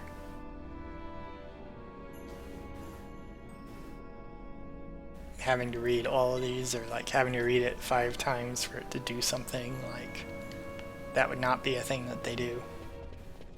Totally could decide to do it that way, but like I have more confidence in them that they wouldn't, because that would be a really bad decision to do. And the thing is that like games that are bad just have lots of bad decisions, and games that are even games that are like mediocre maybe can have good decisions and bad decisions mixed together. I think this is one of those games that, like, at least for me, the reason why I have any degree of attention for it at all is that I do think it generally it has a lot of good ideas and decisions in it. It's just that there's also a lot of like really confusing decisions in it, like the aforementioned camera angle issue, not being able to see the environment, not understanding what this mist is or how it blocks me from walking. You know, how I can see around the edge of a giant structure but not be able to like obviously walk there. Like, who decided that there should be a gap here instead of the rock rests against the edge of this barrier? I mean, this isn't the gate, but you know, the same intraversable terrain obstacle of not being able to squeeze through the crack. Like, that's a criticism there as much as it is at the actual gate that I need to get through. And that will always be a bizarre decision. You know, it's a decision that somebody made, whether it's the environmental artists or the, I guess it would have been the environmental artists, but there's like a director that would have, because games have directors, I believe, that try to give the work a overall cohesive vision, and the director that decided to do that, like, that makes sense. Like, maybe with Fran it makes sense not to do any tricky walk on rock surfaces because of her ridiculous high heel armor. But like other characters, yeah, it's locked.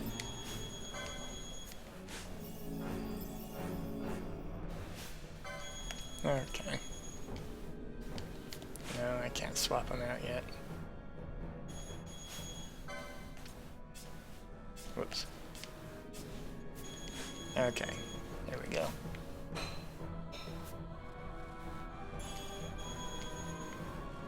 Okay, it's time for... But yeah, like, the director that decided this was an okay idea to do, or just have occur generally, is kind of like weird. Because I mean, I guess Fran would have a harder time getting through there, but like, you put your arm on the wall and just walk past. And you'd think that people that are dealing with, you know, life and death consequences for their actions and the things going on in their world, you'd think they'd be willing to do that.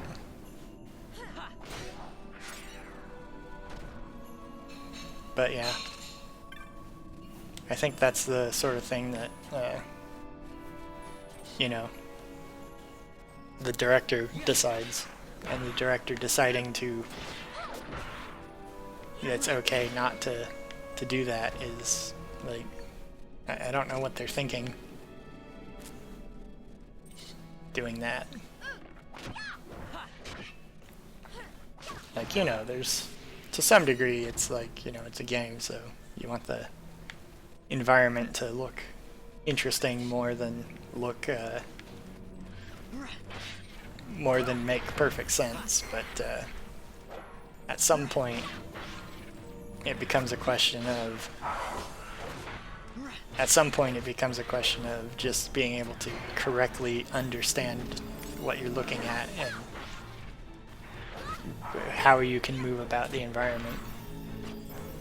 That, you know, that's always going to be at some level a little bit of a judgment call, but like, I really don't know what makes somebody think that the judgment call they made makes any sense. Anyway, I'm going to go back to that save location and do a save, because why not? Okay. Boy, that enemy took a long time to fight.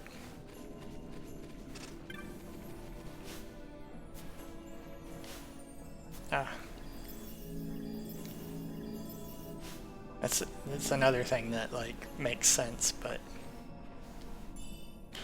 the prompt to pick up the treasure appears and disappears as the character decides to take a turn. Like, I kind of understand why that happens, but that's still like a very yeah. Like, why do you have to go up to all the treasures and press a button to grab them when the loot of the things the enemies just drop, you just have to walk near them? Like, the same button to pick up treasures is the same button to open the menu, so like that also is kind of a weird choice. It's not really a terrible choice, it just makes the game awkward to control. Because you're trying to do one thing and then you push the button and something else happens. And it's like something that isn't always going to be up to your control. Though I guess that wouldn't happen most of the time if I just deactivated Kira and Isuna on Van. Then it would almost never happen, probably. Just because he wouldn't be trying to cast things while out of combat.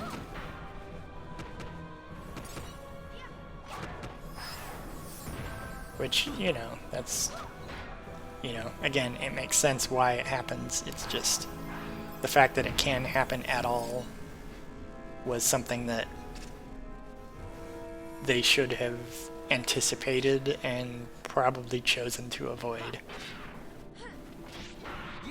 Because if you make any decision that winds up making things more awkward to control, then that seems like it would be a bad decision. Unless the awkwardness of control is the whole point of the game, which some games do have a awkwardness to control is the point. I've seen a few of them, but never really played them. Just because that kind of game doesn't really seem too interesting, generally, in concept. That's a funny spot to freeze in. Okay.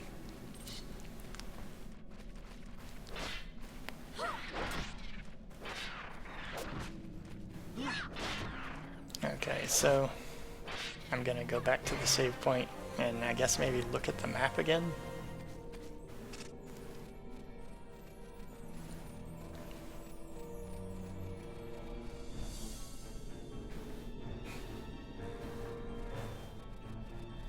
Okay.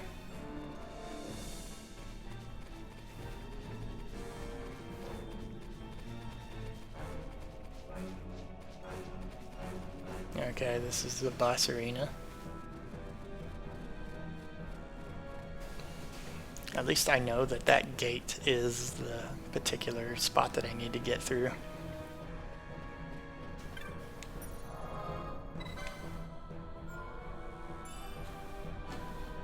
But yeah, another thing with that mini-map is what exactly is it and why does it fizzle out in these areas? Like, the whole point of the mini-map is to make the environment easier to navigate. But like, it still shows you the borders of the mini-map there. And they're distorted, but it's still the same image that it would be if it wasn't distorted. And it still shows it correctly centered on where you're standing. So like I don't get why the minimap does that jittery blur thing at all, because it doesn't really, once you've looked at it a little bit for like a minute or two, you kind of can, you understand what it is there that it's doing. It doesn't like hinder you really if you're trying to pay attention to it.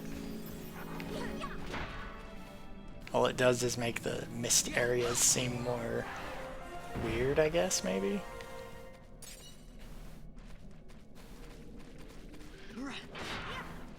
I don't know. Again, it's just a weird decision making the game, because I don't know what purpose it serves. I wonder if there's an option to turn off the mini-map, actually. There probably is.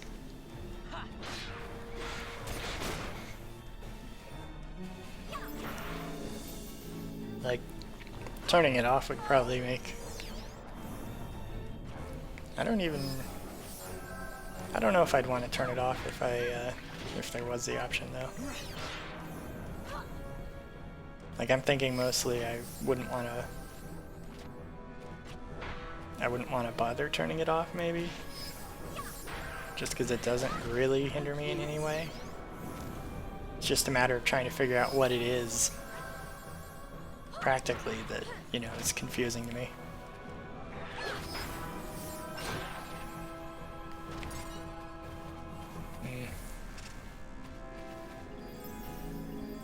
Okay.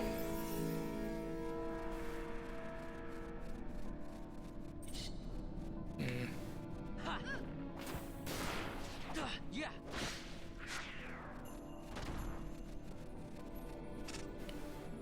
Okay, I guess I'm going to be heading back to that area again.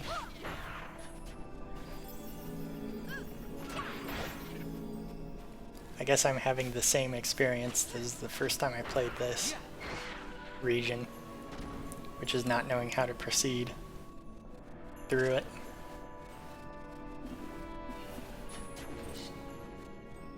Which is likely to happen.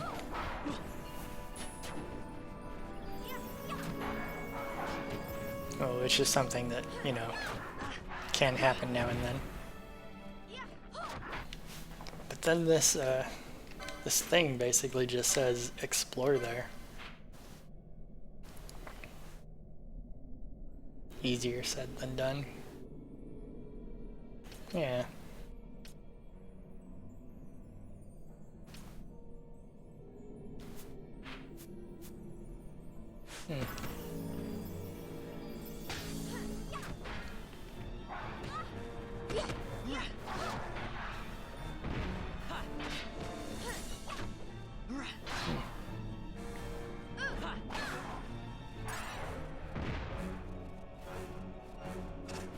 Do I need to have a particular character touch the...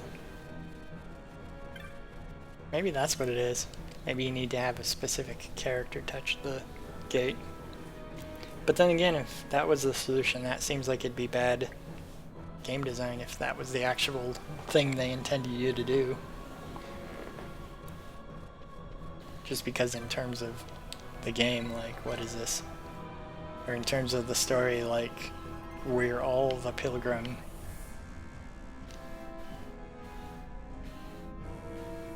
At least I think we're supposed to be.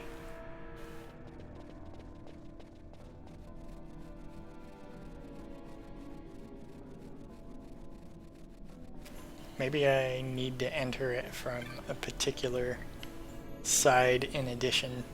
Well, I guess I'll examine the patterns in all these as I go. I may as well.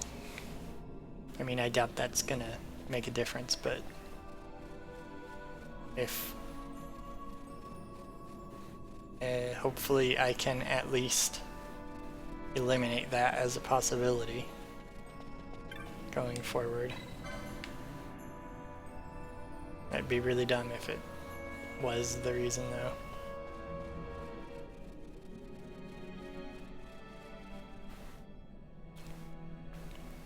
I might be drifting slightly off course each time I go from place to place. And not like entering through the correct approach as I get to the center of these. Let's see. Okay, that's the one. Because I think I'm drifting like very slightly to the left or right every time I go run one of these directions. Yeah, like, I must have drifted slightly to the left maybe that time.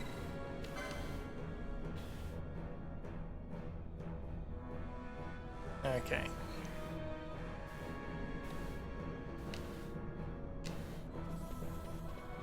I'm just running straight. Yeah. There.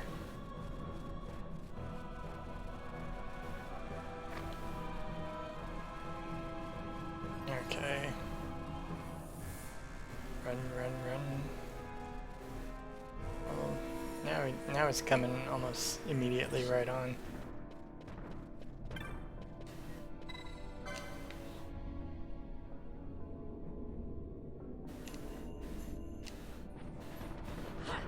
Well, I'm just going to head this way.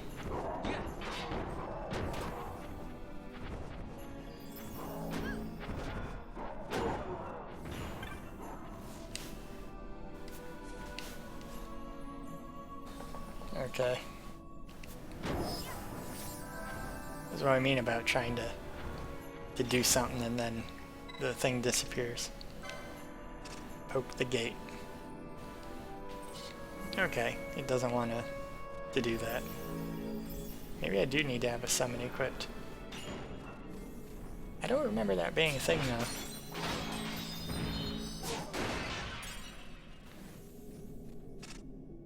Like, or rather, I think I do remember trying it, but I don't think that ended up being the solution. Because I like tried everything before then. I don't know. Maybe I am just... wait, no, not gambits. I guess I'll give him one of those. Mateus or Belias.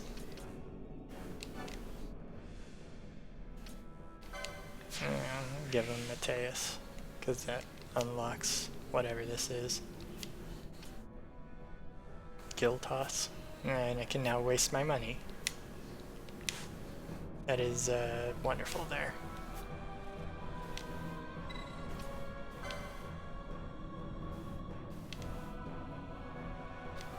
Okay, that did not do anything. Gates powers is yours to claim.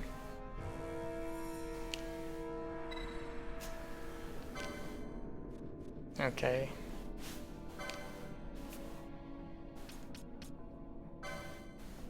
Well, now I can do the summon.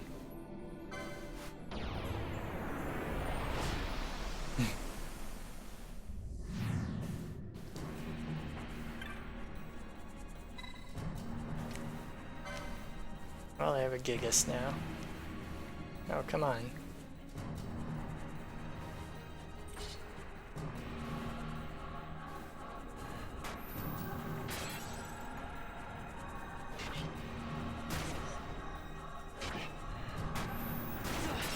Okay, I don't know what that's... I don't think I ever really used this the first time I played the game. I'm not even sure what it is that... I mean, it changes the battle music and everything.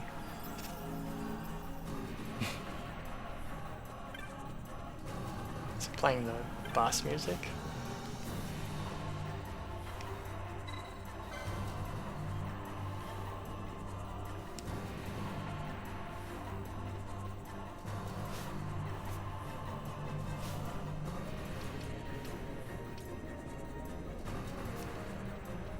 Release a summoned Esper. Oh, okay, so the summon doesn't go away on its own, I guess.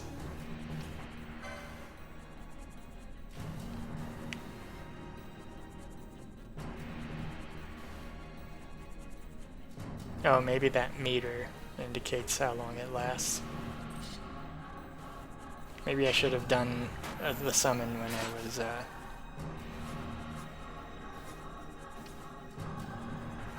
Mateus. Kira. Blizzard. Huh. It just has strong ice magic.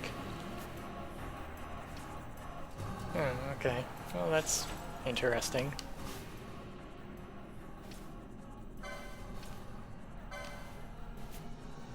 No. Mateus, there's an indicator saying Mateus is summoned, but not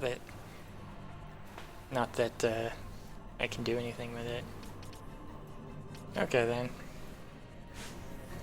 I guess I'll dismiss it because I don't think anyone but Van is gaining experience right now. Because you can only have the character that did the summon and the summon in the party, I guess. Oh yeah, that's nice. The summon has the... Summon is able to see traps, I guess. Oh hey, it's a... Veganus. That's the... Okay, that's named after the region of the area. Vegan. It's like a ghost dinosaur. Okay. It's kind of a neat design. I think that's just one of those enemies that has a low chance of appearing when certain conditions are met. Well, I defeated it. Special enemy defeated. And I don't think that special enemy being here was the thing that was gating my progress.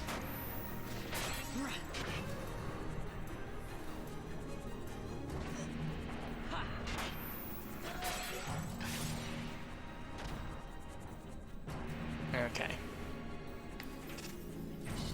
Well, I guess I'll run around a little more. I guess I could go back to the town and just do random side quest stuff, but I think I cleared most of those the last time I was playing the game. I think I cleared most of the ones that were doable with what I had before. Oh, okay. So it's either the meter filling up again that makes the summon go away, or the dots fading with the clock next to it. Either way, it looks like the summon's about to stop.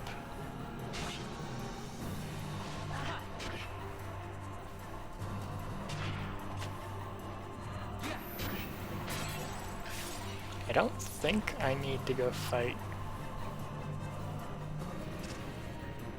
Pretty sure I go through that door somehow and then I fight a boss again. But oh well. I do like this weird blue tint that the summon gave to everything.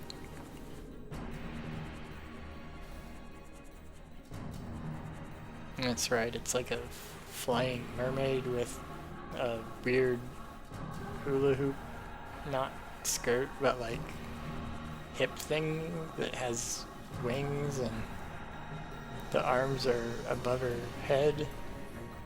She's on like a giant cross. Man, that's a weird design. Well, they all get to come back. Poke.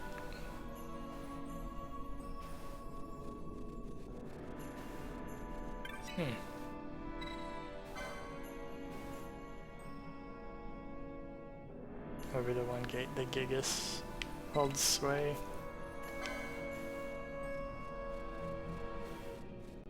I was pretty sure you fight one of those summons beyond that door. But I don't know why I can't open it.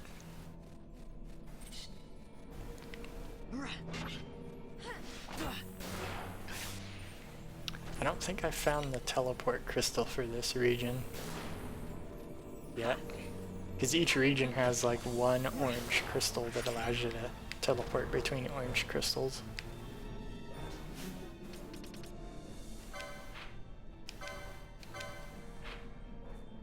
And the orange crystal would be on this map. I guess I still only found... No, it can't be that one little sliver I've not been to. Where would that go? That would probably go to the Paramina Rift.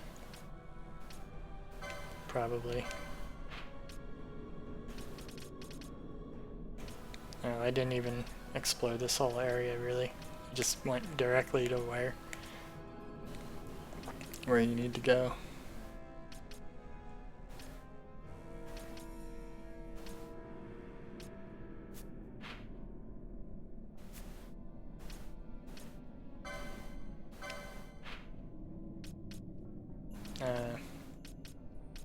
I could go there, but I don't think that makes a difference. I think it is I'm supposed to do something here.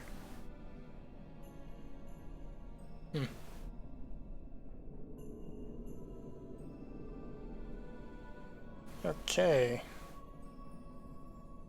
I'm going to get up and use the restroom real quick. I'll be right back.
Okay, so let's see. Cross the myth and head south through the Feywood. Easier said than done. Shrine of the Lost.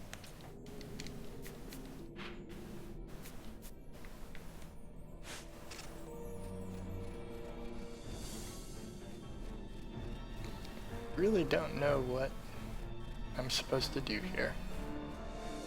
But hey, at least I fought that special enemy.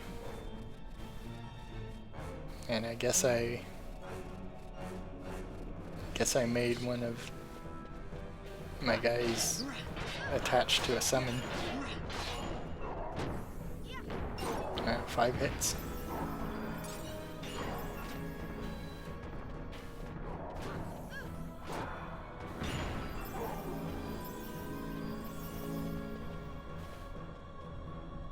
Does this create an illusion? No, it doesn't. It's only the ones with the inscriptions that have the...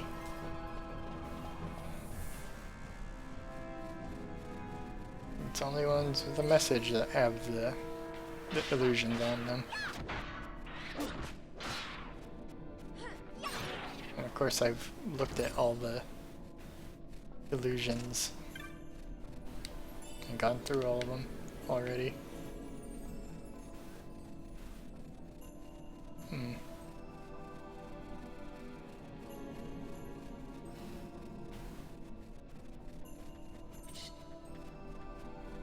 Yeah. Wonder if there's another clue or message or something that you're supposed to do.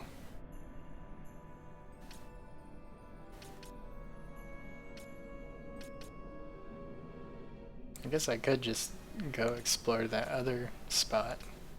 But for all I know, that other spot, as soon as I go there, I'll be killed by incomprehensibly tough bats. Like the mines that I went through earlier. Pretty sure that you just...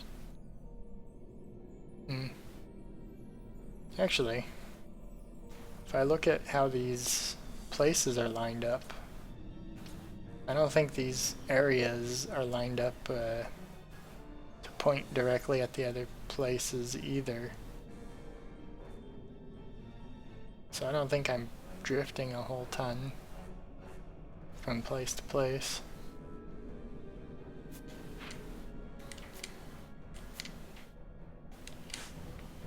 Okay. So I don't think I have to worry about, since those locations aren't perfectly lined up with each other, or the exits aren't in perfect lines with the entrances of other ones.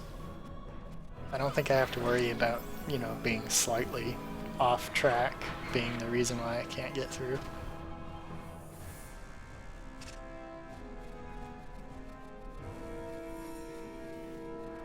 But there has to be some explanation as to what's going on.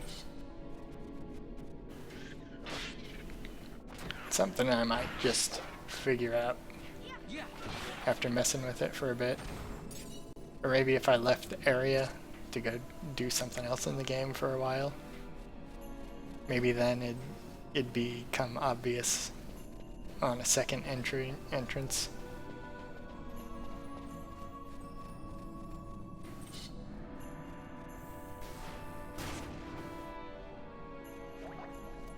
It's probably something like that.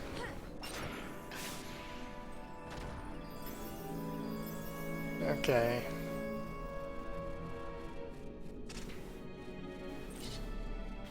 I think that might be something to consider doing. Leave for a while and come back later.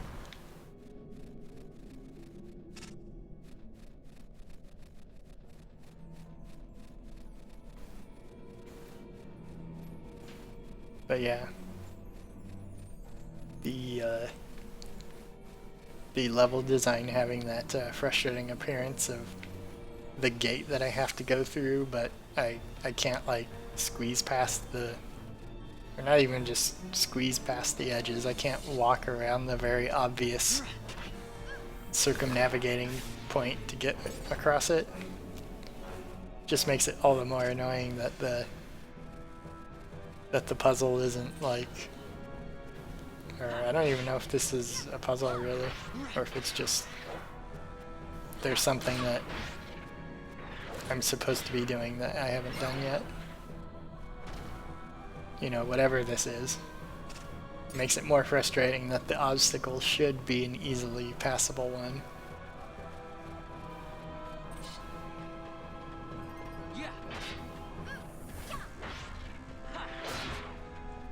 Like, do I need to summon the thing and then and then walk through all these? No, that would be ridiculous.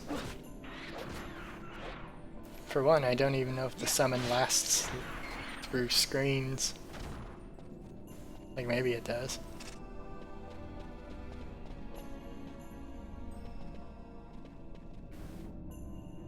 So there is a chandelier here. And it looks like it glows even. Yeah, it's like glowing or emitting light or something. But there's like no thing to read here. And there's no... Let's see if I stand in the center, look around. There's no illusions.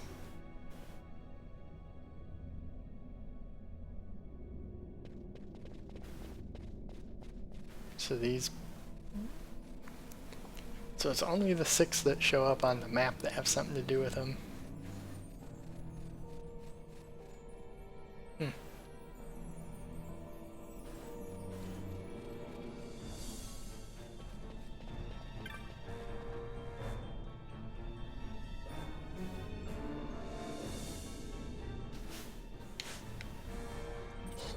What?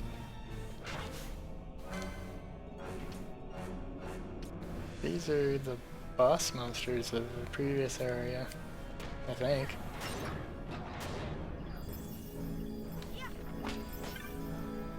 That's like the onion team. Or are they just randomly here? It's only 2 of them? It's not the 5 or whatever. Well, that's one thing about wandering around lost for hours. Or I guess it's not really hours, but wandering around here lost, not knowing what to do, you'll at least see the rare enemies you wouldn't normally see. Because if I had just gone through, I wouldn't have ever come back here and seen the ghost dinosaur or the 2 onions.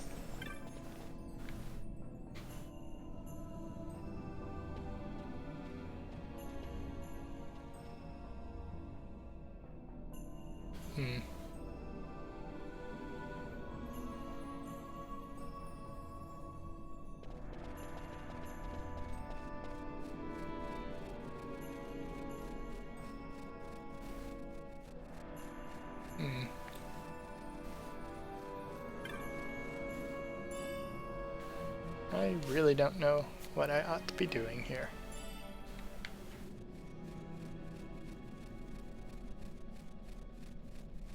It is probably something though that'll be obvious in retrospect. Well, maybe since I can't do whatever this is, maybe I'll just run back to town. Or at least I'm not able to do it right now. I'll just run back to town and do something there. Hey.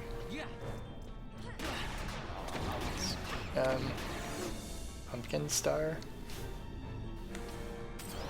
What the?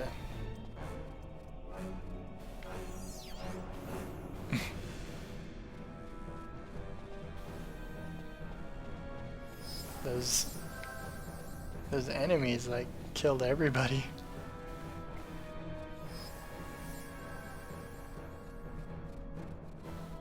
I think those are... One of them was like one shot. Van. So I guess all of the onion enemies are here somewhere. It's just I found the 2 weakest ones. And there's one of them that's running around here that's really strong.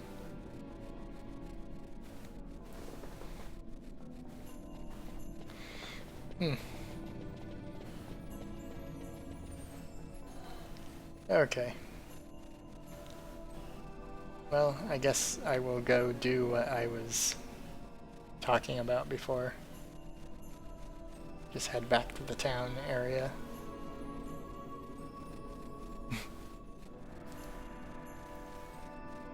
See if there's better armor or something I can get in Rabanastra. In the actual city that is nearby.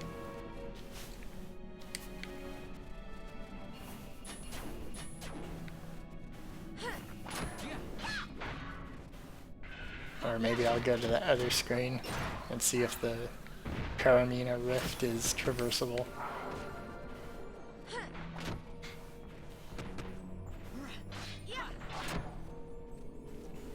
Probably though, what I should be doing is trying to continue to do that special area. Or, you know, trying to progress the story, but I don't think I'll bother with it. Because I don't think I want to just sit there continually trying the same thing over and over again.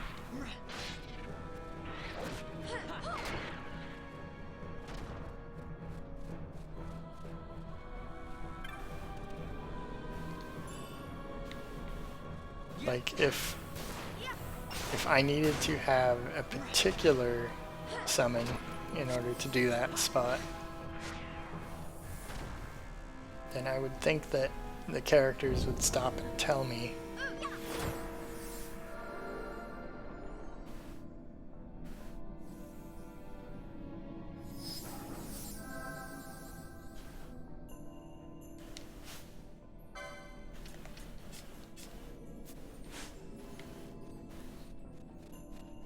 Accidentally stumbled into a trap. Okay, well.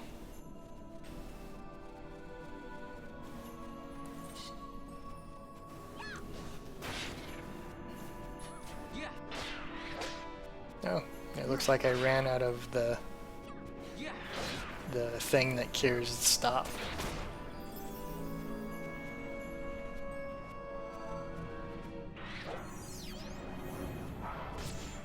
That's one thing I can do when I get to town. I can buy a lot more of the status curing effects, or status curing magic. Or not just magic, but like the items.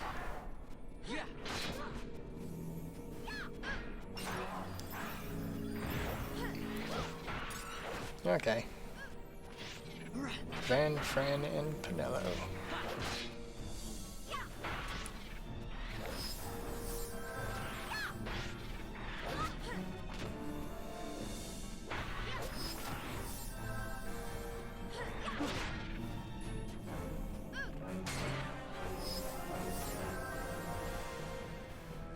Okay. Well then, it's time for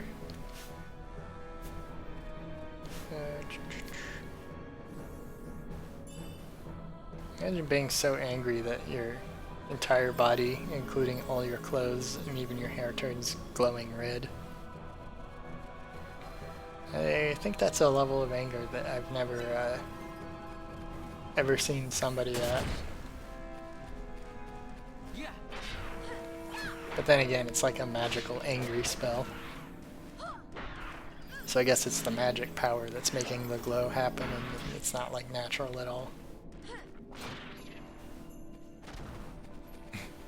That would be crazy, a magical, supernatural angriness emotion thing.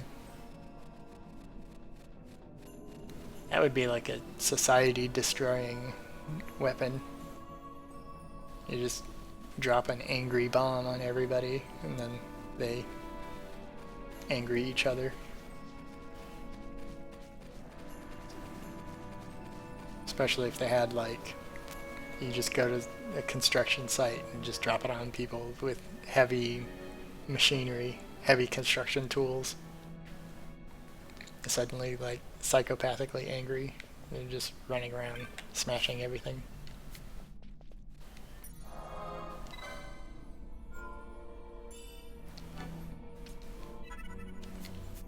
Okay, well.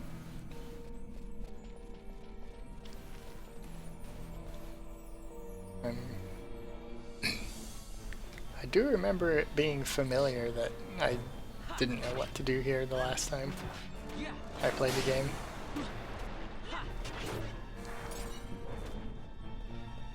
Like, for some reason, I thought it was I had trouble observing the illusion, but maybe I had trouble observing something else. And the illusion was just the most obvious thing. Like, there must be something else to it.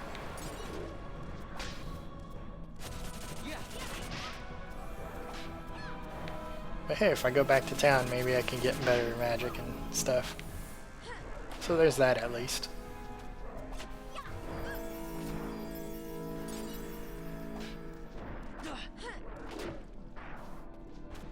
Okay. I'll be able to sell all of the loot stuff. Also.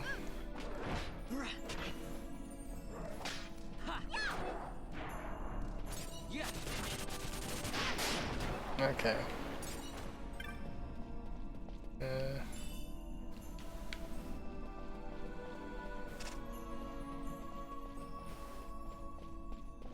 Is it over here?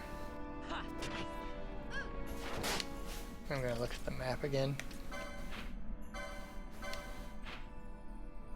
I'm not paying too much attention. Oh, okay. I still need to go up another screen. And I guess if I go to the left, I can map out that small area I haven't been to yet. I don't think there's anything there to collect to that right now is gatekeeping any progress. I think it's just a matter of I'm doing something wrong at that screen.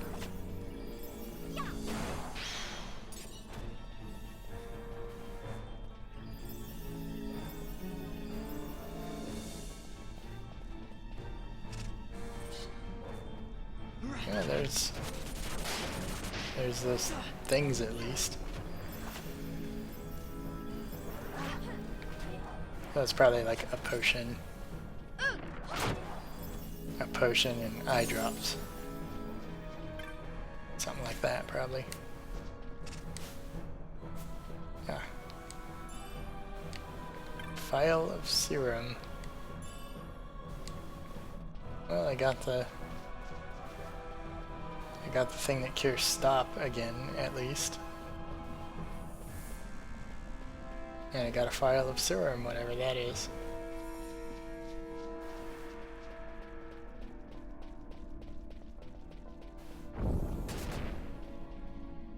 Blinding smoke. Okay.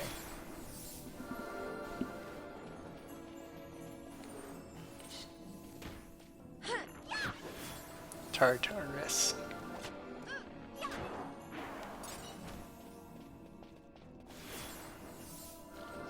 That is a pretty good name for a mundane dog enemy. I mean, I guess it's not that mundane a dog because it's in this mid-game area. We got succulent fruit from the tomato.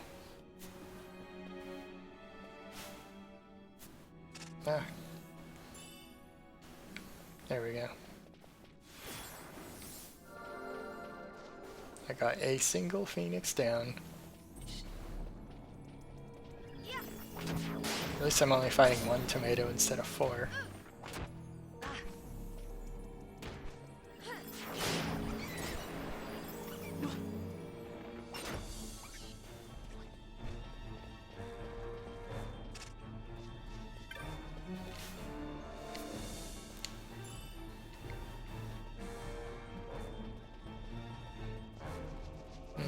Okay.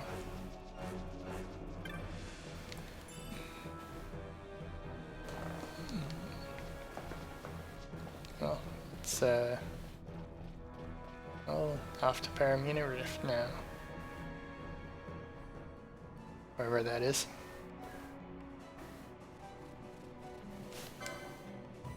Yeti, and I have no idea what level it is. Let's see if it kills me or if I kill it. Oh, okay. Is it doable?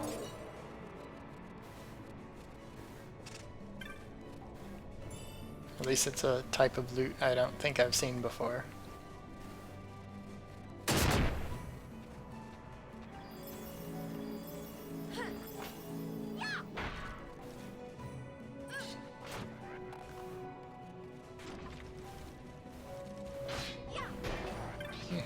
Looks like a... Is that supposed to be a bell? I guess not. What is that? It looks like it could almost be a bell, but the bottom is filled in with stone. Looks like it has a stone texture. And it looks like the center continues on down. I guess it's supposed to be part of a ruined structure of some kind. No idea what it is. But you know, that's consistent with every other time I have no idea what something is. Like that. Is that the rusted up remains of a ship of some kind?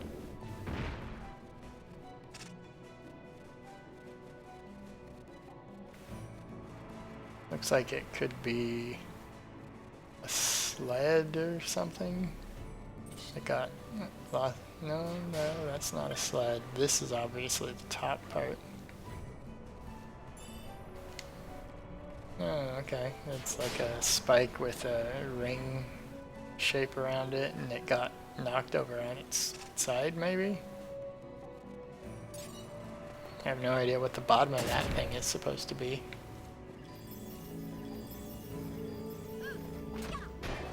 There's another chunk of rock or whatever.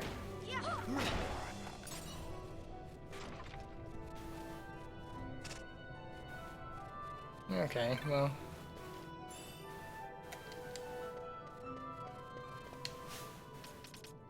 Oh, this is the area that connects to the spot I've been to before. Oh no. For some reason I was thinking I was over in, like, that spot. But I guess not.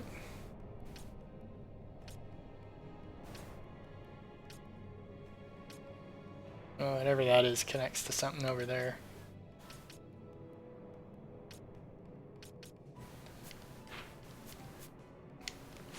I don't know. All these areas look indecipherably similar. You know, within the region.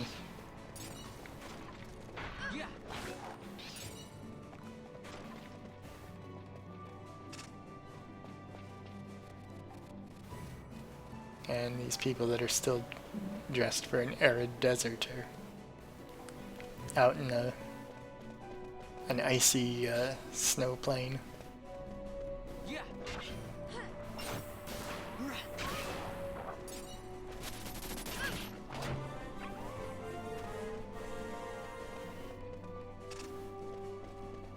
Okay.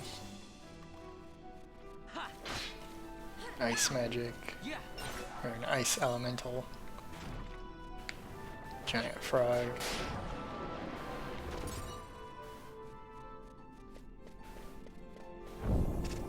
At least the ice enemies have fire magic stuff on them. You know, because normally in the icy areas everybody has ice magic. It seems like something that you would not bring with you. Like, oh, I'm cold outside. I'm going to bring ice cream with me. Because, you know, in the middle of winter, that's totally the thing that you would take with you outside, right? As equipment. You wouldn't take something warm. At least here they have the decency that the frog in the winter snowstorm is running around with some magical fire rock. Like, that makes a lot of sense.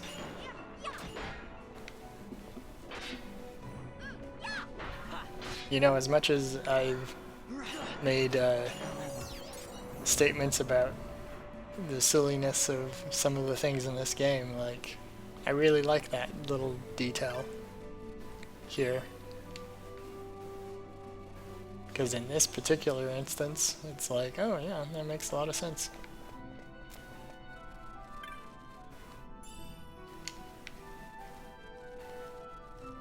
Oh wow.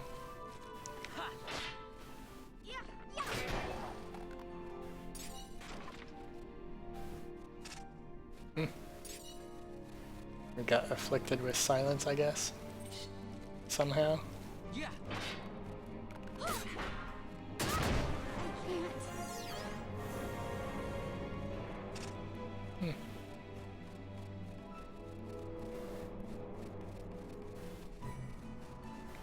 I don't actually know if silence wears out. Maybe it doesn't.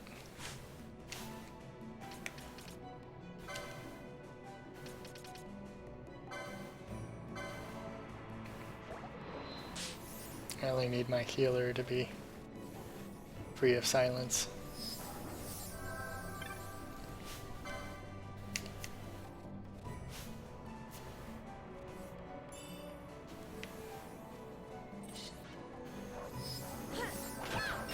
Okay. Yeah, a bunch of tomatoes or mandragora, I think. Wild onion. Okay, I was wrong. And they're apparently not they're normally a hostile thing. That's interesting to know.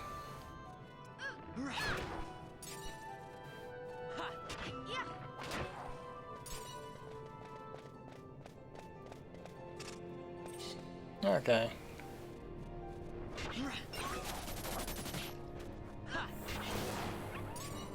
Okay, let's see. Well, there's something with an ice magic thing. Maybe it just randomly drops some element or something. Or maybe those wolves just like their ice rocks. And the frogs, because I guess they're ectotherms. No. Yeah, I think they're ectotherms is the term. Frogs, because they're ectotherms, need the rock magic, or the fire magic, to stay alive. And because wolves are endotherms, they don't care what the rock, if the rock is hot or cold. I don't know. At least one of the rocks that got dropped in the ice area makes sense for someone to carry. And I think I got turned around in a circle. Or I just started running the opposite direction. Probably I just started running the opposite direction. For no reason.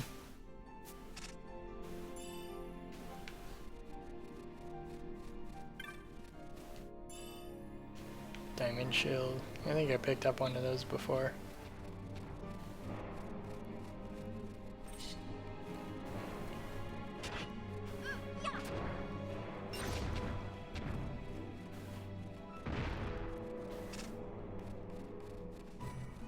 Okay, well, I think probably I don't know where in particular I want to go. I mean, trying to progress the plot is something that I could totally attempt, but I don't think I will bother with it right now. Actually, I'm trying to think if there's a... I don't think there is a place to accept side quests at the mountain here. So that means in order to continue, I would want to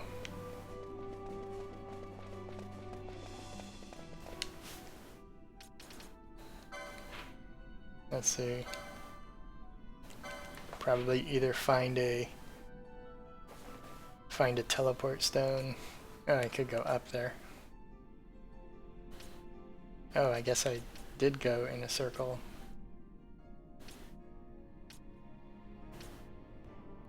Went down there and then, yeah. Okay, I want, instead of going to the right, I want to go up. Up and to the left. I thought the last time I was at this screen I did go that direction. But that's just what happens. I'm not really focused on the environment or where I'm going because I'm trying to have something to say. And so I usually just end up talking about something that has nothing to do with the game, really. And that distracts me.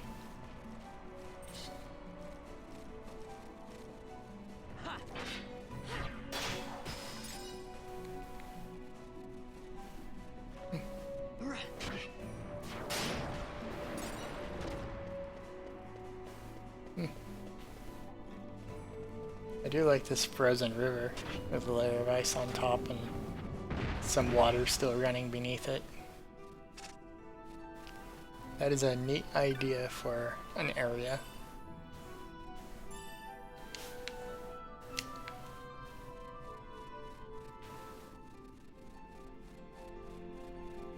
Okay. A small little section of wall here. It's just randomly the only one that's nearby. Guess I might as well grab these random bits of loot.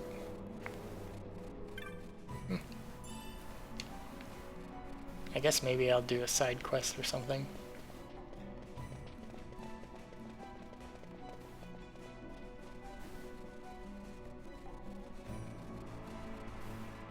Okay.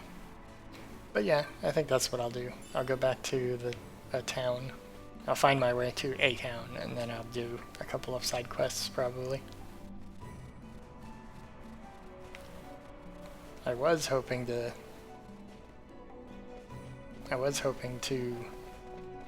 make good progress through the story, but for some reason, I just can't figure out what I'm actually supposed to be doing. So yeah, I mean, I guess I could look it up, but I won't bother with that for now.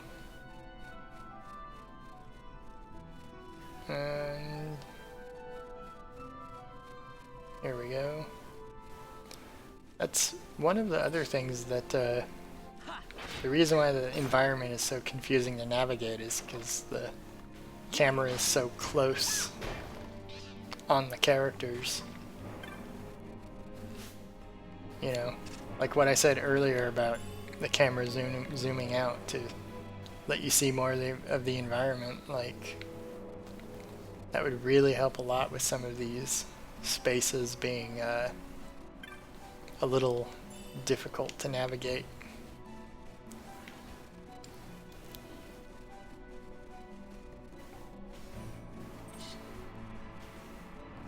Yeah.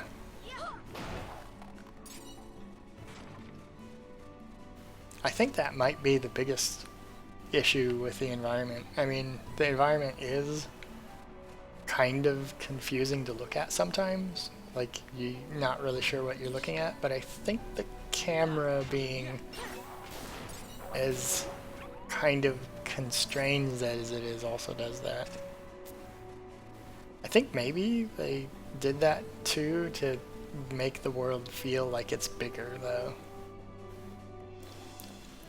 Like, if you think about it, having the camera be that narrowly contained and focused on the player, it seems like the result of doing that would be that, you know, you have less of...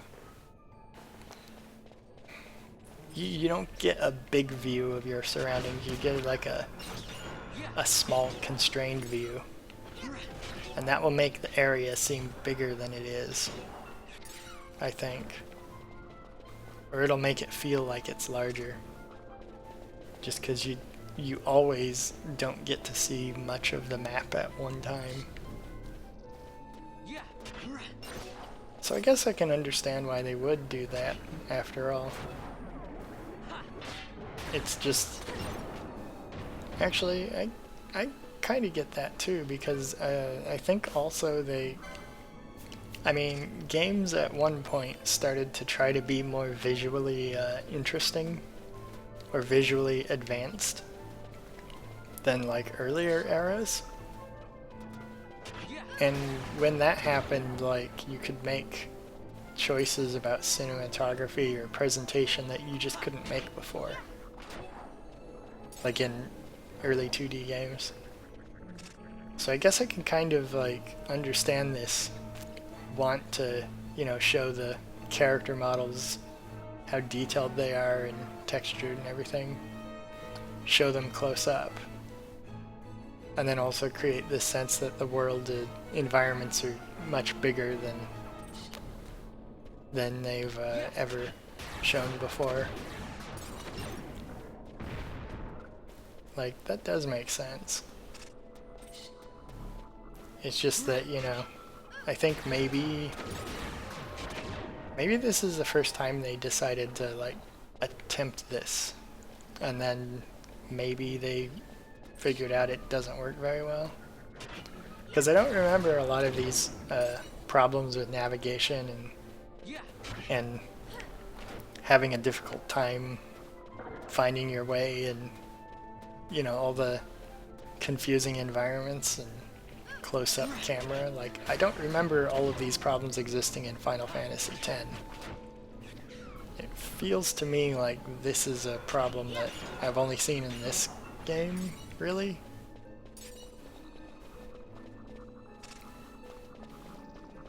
Like, I never really played it that much, but I remember being somewhat... I thought the camera in Metal Gear Solid was also kind of limiting. Can't remember if it was the first one I played or not, but one of them, it felt like the camera was rather limited in almost the same way, but that game it wasn't as constraining as I feel that this one is. Okay, how many of those teleport crystals do I have? I have 15. I guess I'll just teleport. I mean, I've normally been walking everywhere, but I don't think there's really much of a point to walking everywhere if I'm mostly coming here to just do side quests. Because the side quests are always walking too. Okay.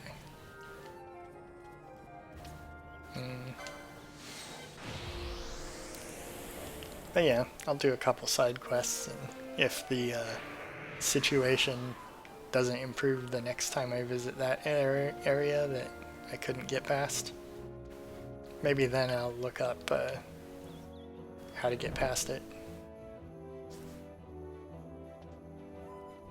Or hey, maybe I'll do that later.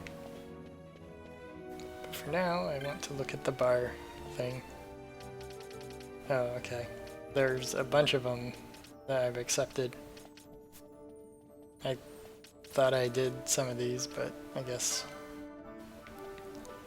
I did do some of them last time, but I just didn't do all of them. Well, there's probably some that I wasn't able to do, and that's why I didn't do them, but for some reason I thought I did more of them. Or that there were only like a couple that were left, maybe. Let's see, this one isn't complete. Sandstone. No, that guy was in the area I was just at, on the mountain somewhere. Oh wait, that one's complete. It's this one. Oh, okay, I remember that thing. I think I fought it before and I had to run away. Just because I wasn't really damaging it, and it wasn't really damaging me. Or rather, it was hurting me a lot, so I ended up using all my Phoenix Downs, and I wasn't able to damage it very well. In the West Ward of Nalbina. Okay, so I guess I can go to those particular areas. I guess I'll also visit the clan hall.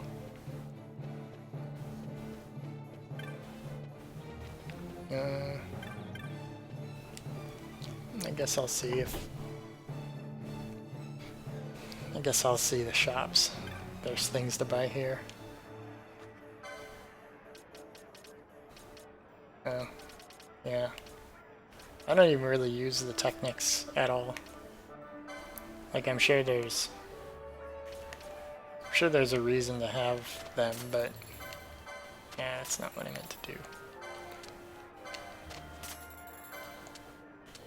Like, the only of these things that I think the only thing of these that are worthwhile are the teleport stones, but everything else. Actually, I think there's another loot item that you can keep and do something with. But I don't really know.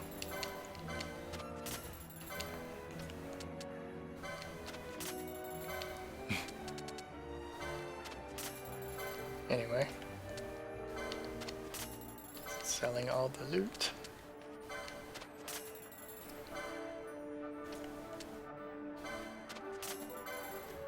Oh yeah, this is the one that's worth keeping, so you can ride birds.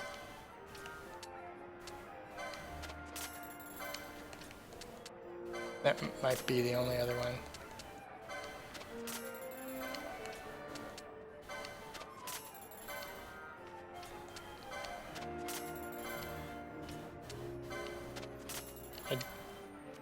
One aspect that I do like about this is the loot system. Is I can see how it would be tiring to just go through all this and sell it all individually. Like, there's no auto mechanic. There's no mechanic that's set up that you can just have it automatically sort through all of it. But like, all the flavor text of the various materials you pick up, you get a much better sense of like,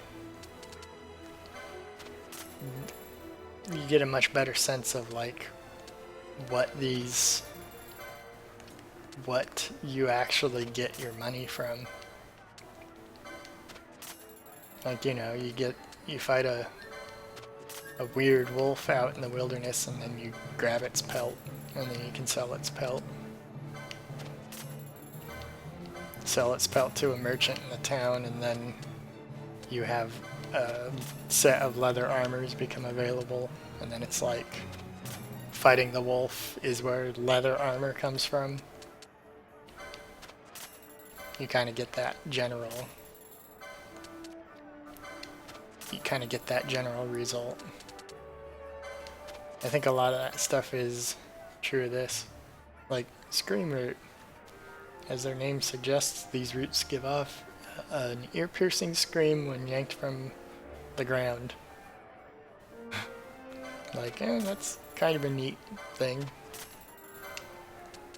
I don't know why I randomly stumbled across it and put it in my pockets, but apparently one of the party members identified that as worthwhile.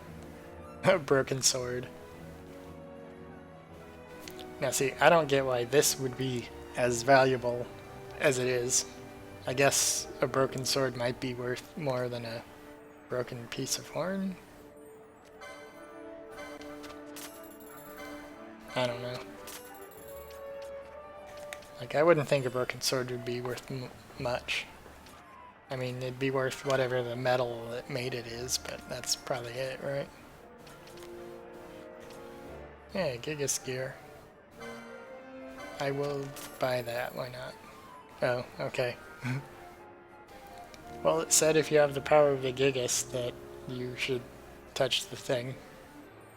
Although if wearing this armor is the thing that opened that door, that would be very bad game design.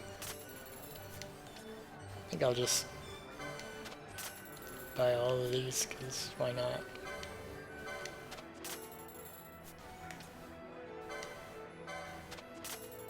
Yeah. Oh wow, 50 Phoenix Downs.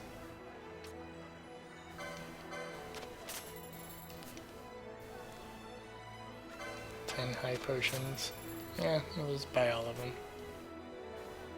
I don't really know. I don't really know if there's anything in the game that's worth saving money for. Like, if something's a purchasable one-time thing, like, as far as I know, I think I may as well just purchase it every time. Like, the only reason I wouldn't is if I'm saving money for something else, but... like, what else even is there? I guess there's the... what is it? The monograms? Which the monograms just improve other loot that you get. So I guess that's worth saving for, but the monograms are like, I don't know what you do to unlock them, but you unlock all of them slowly over time. I don't think there's any weapons or armor here. It's just gambits,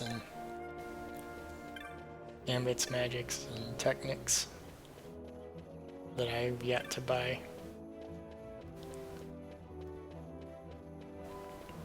Which I'm going to go to the guild hall, so...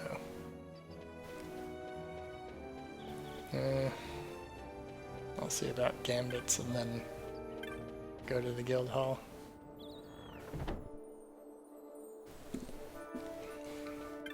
And I'm just buying all the gambits so that I can have more of my options available.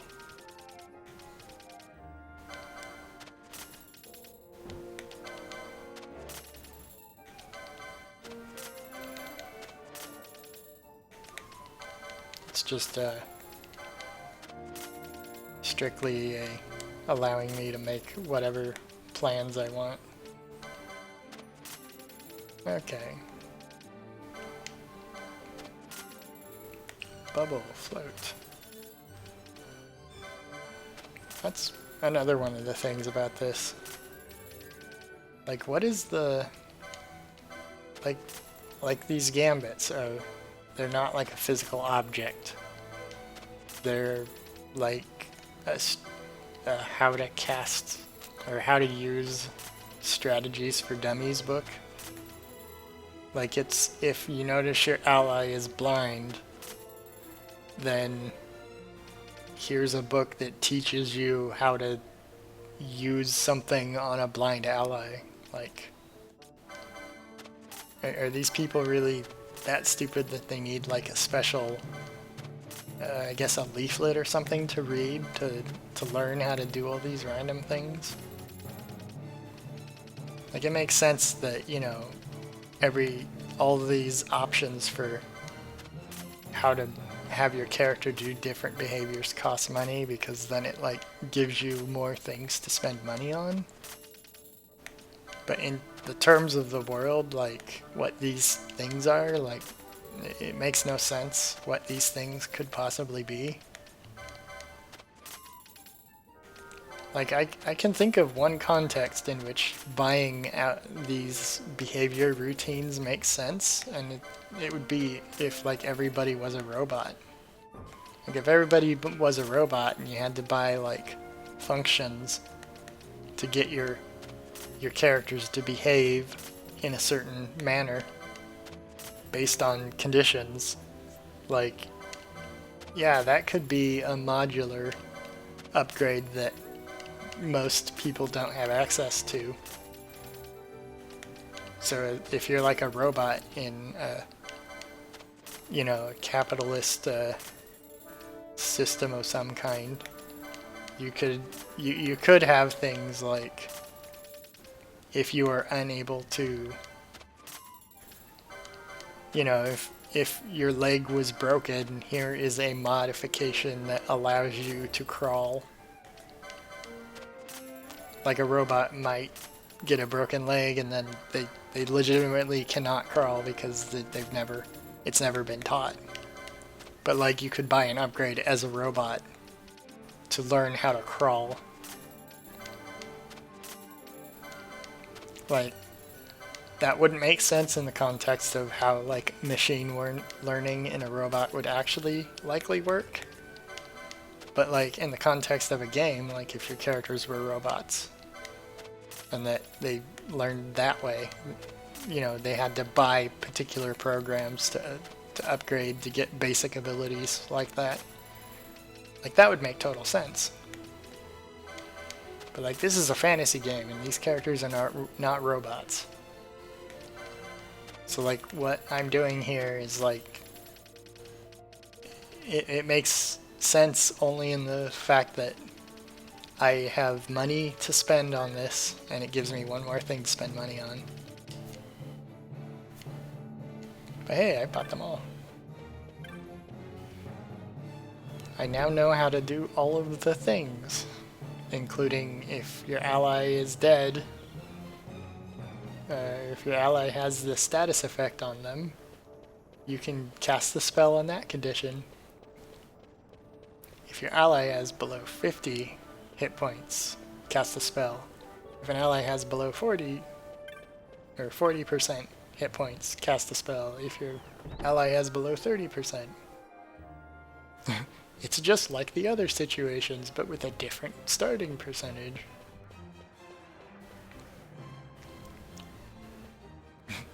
It's just silly. I don't think when they make these games, they think about things in oh, I got something from them.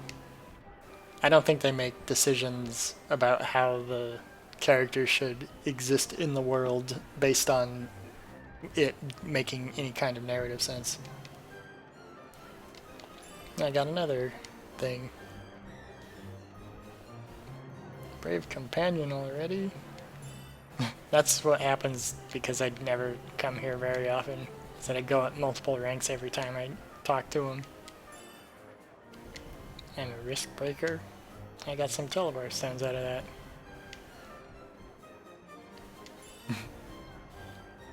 Got a mallet and money.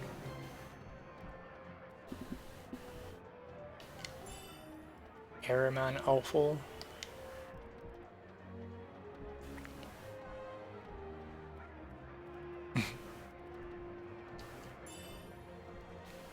And get lots of random money. Yep, Rafflesia.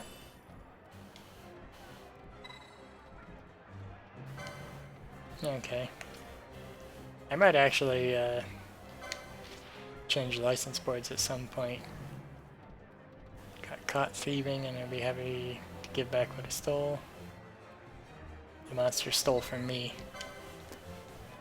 Oh man, imagine stealing something and then losing it and then putting out an alert that says that the thing you stole somebody else has.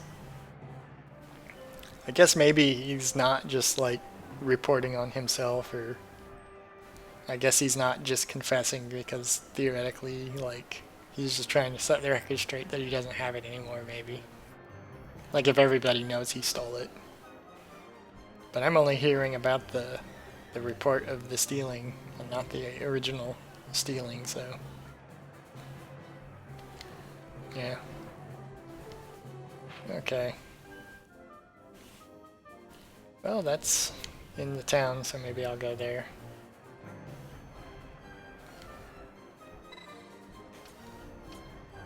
Okay.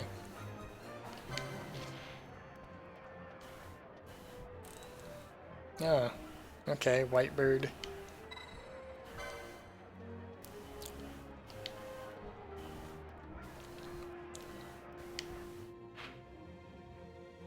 Okay, well, I don't think I'm going to be going there for a while.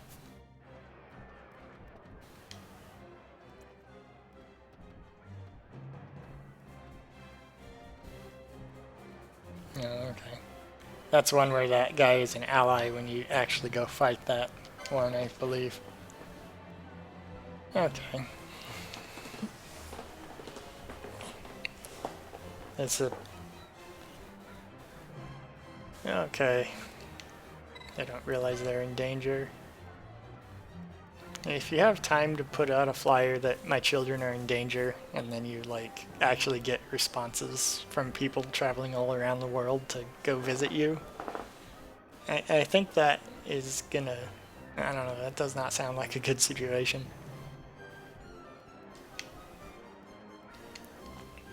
And that's gonna be, yeah, in Bujerba.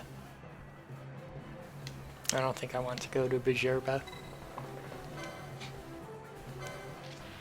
But I will investigate all these. Carrot. Yeah, this is a Marlboro, I think. Frizzled widgets. Okay.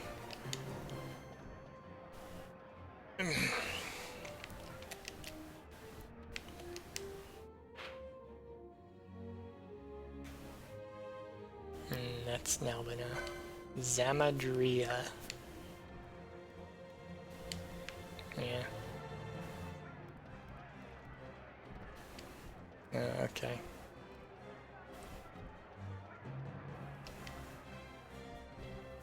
Yeah, and that person's also saying that they'll be there.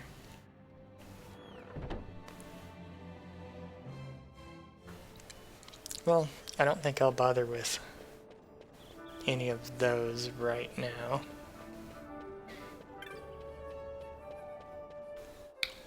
But what I will do is I'll go to the... I guess I'll go to the clan shop over here.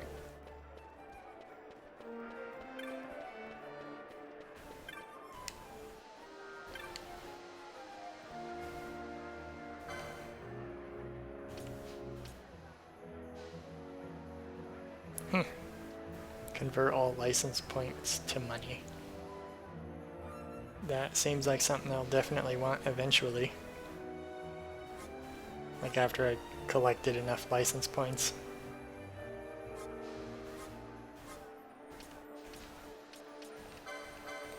I guess I'll buy that. There isn't really anything else for me to buy.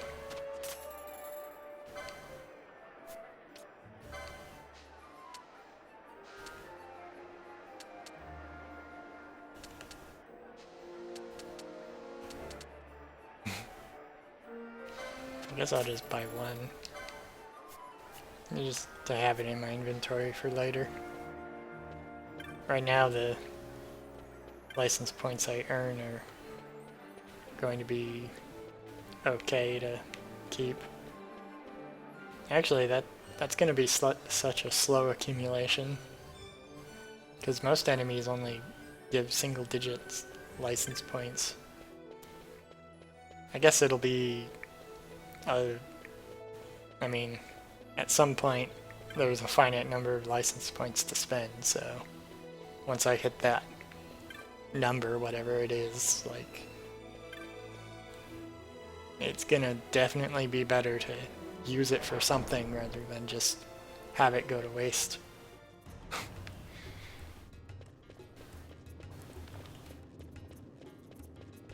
It'll still be like...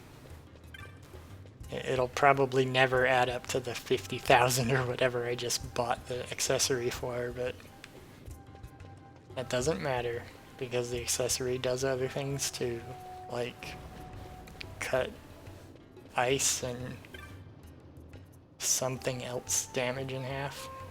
Air damage, I think, maybe.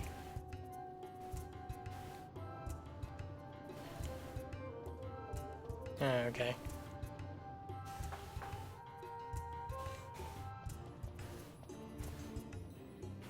Orthos. Yeah. I'll tell you more details, but only if you agree to help me. Like, why do all these people talk like that? Because, you know, you could just turn your back on the promise. I guess maybe the idea is that you have a reputation that you're honoring, that they know that you'll honor it because you promised you'd do it. So they, like, you won't, like, canonically back out. Even though you can just turn away and never talk to them or do the quest at all.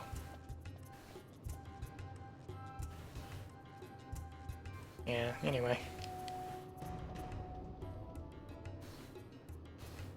Yep, that guy's not at home, so he's looking to be robbed. He's frightened of a bunch of children chasing her, I guess. Wow, this is a pretty pathetic thief. Can't even steal from somebody that's not at home, and when a bunch of children chase her, she's distressed by that.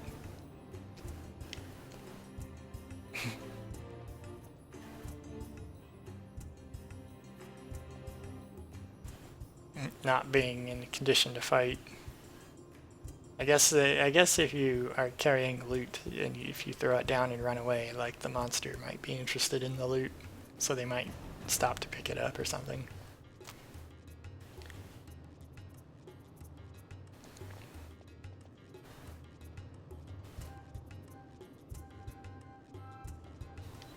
Yeah.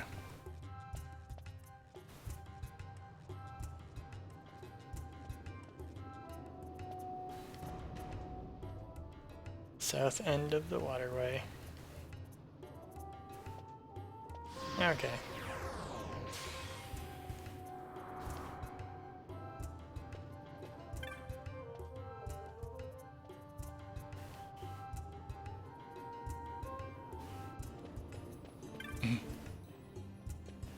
But those people are very fickle.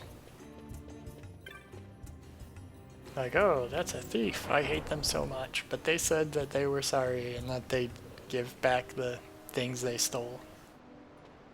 I don't know whether I should turn them into the law or not because of that. Like, wow, that's... I mean... The law in this world is people that are invaders. So it kind of makes sense to not want to turn people into that.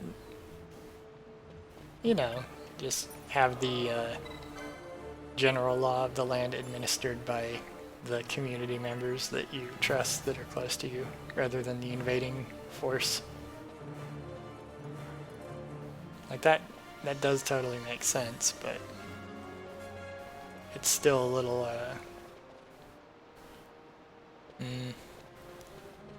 not sure what to call it. It's still a little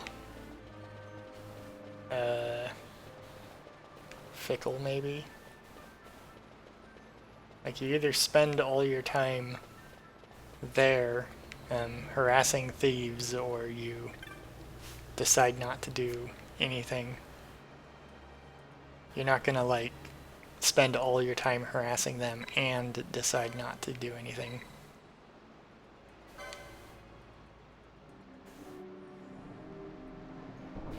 I don't know what I'm doing, really.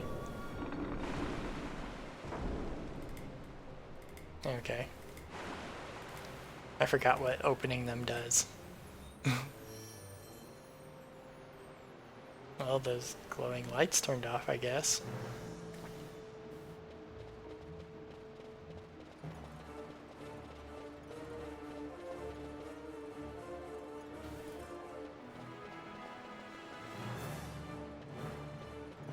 Well, I think all these areas are closed off now. I wonder if, I know there was something to do in this area, and I can't remember if it's closing off all the areas or closing off some of them. So I'm just going to do some things randomly. I guess none of the dungeon is accessible if they're all open. Let me look at the map here, because the map might give me a clue. Okay, there are areas of this place I haven't been yet. I think the thing I want to fight is down there.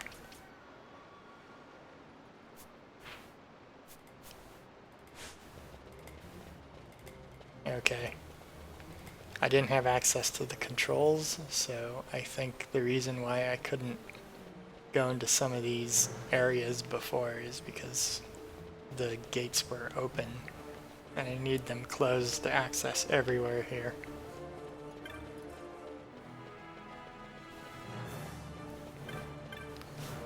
Of course, I don't know what the glowing lights on the floor have anything to do with. Oh, maybe the glowing lights indicate the paths that are open. That might be what it is. Because now I can cross those. 3-foot deep puddles. Yeah, and there's like 3 of them. So it would be the first 2 there, and then the next one. Maybe? I don't really know. I think if you close them in a certain order, like everything becomes accessible. Oh, only 2 can be active at once. Okay, well. That's good enough for me, I guess.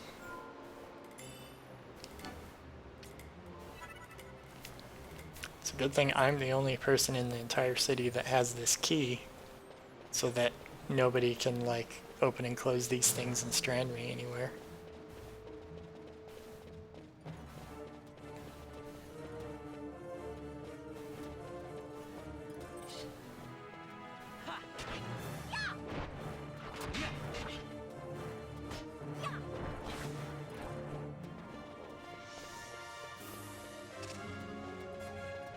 Yeah.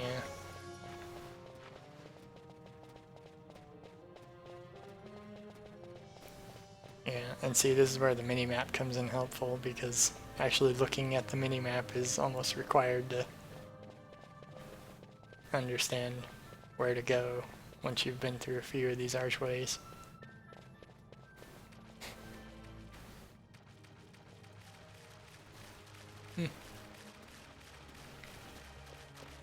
I'm not sure if there's something down here to find or not. I mean, I think there is, but I do remember that I came here earlier for some reason. And other than the thing that's down here, the mark, like, I'm not sure what else could be here to get.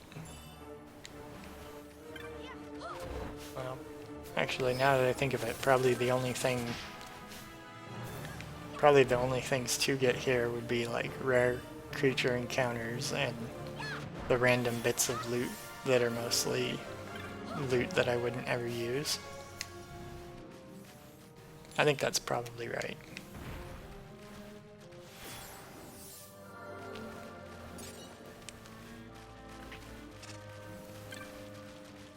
I mean, I may as well do it anyway.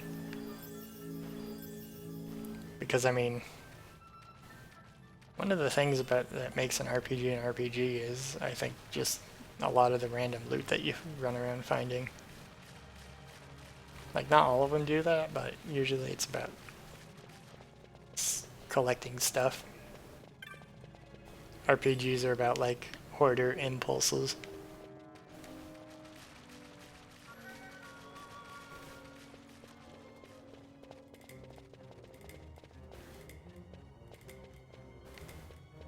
I thought going up this other direction would be more interesting. But I guess it's not.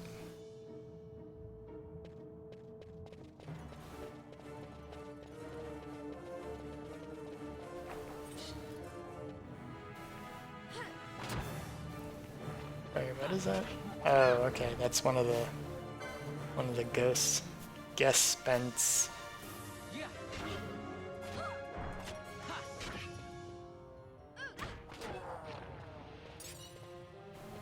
I think that may have been a special rare enemy. Oh, okay, it's not. It's just a common enemy. It's just that you can't fight it until you've done this draining the water sort of thing.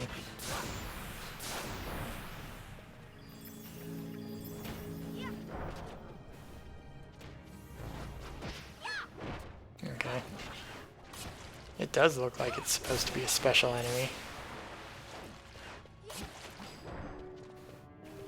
I mean,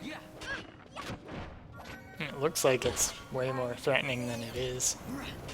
Apparently it dropped Fran.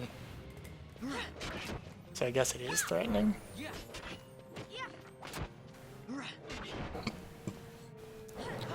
I have no idea.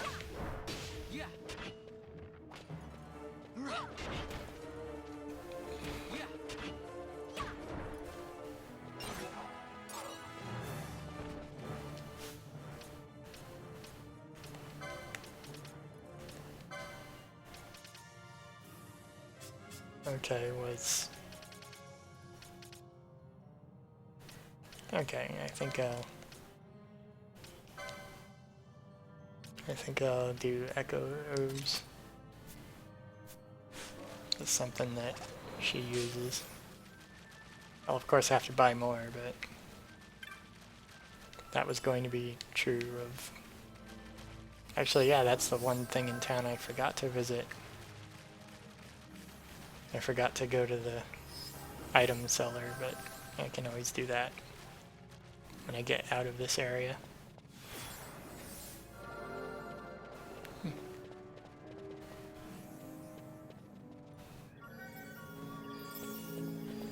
Okay. Well, at least I'm seeing what's over here. Oh, okay, there is something here. Whatever that is.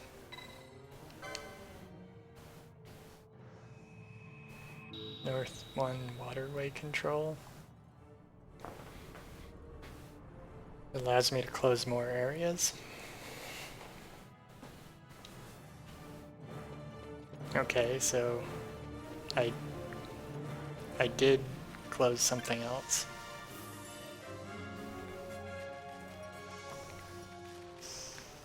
It's not even gonna really tell me what it is that I closed. What does the world map show?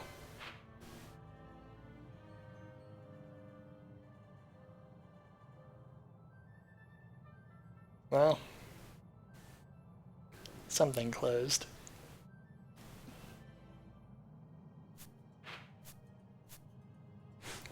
Well, whatever it was. I'm sure I'll see it later.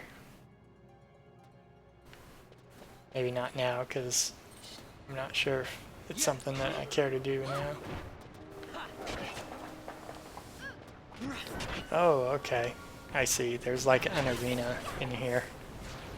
Like I probably need to close something on the other side. Maybe I will do that now, actually. Because if I don't do it now, I'll forget which side I did this for.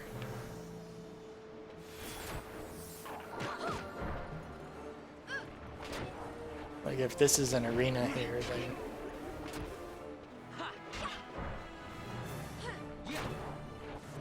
then I may as well.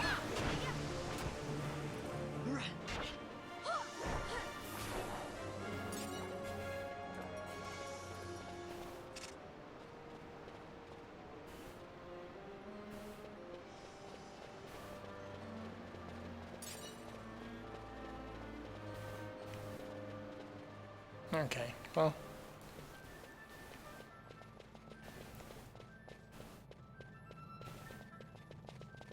Okay.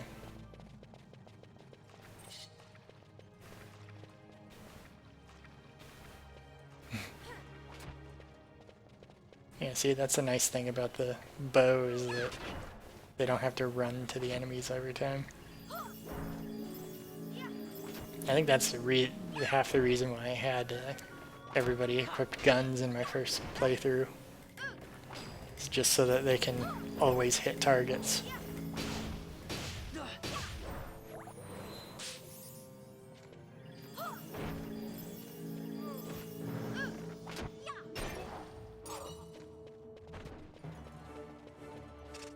Hooray!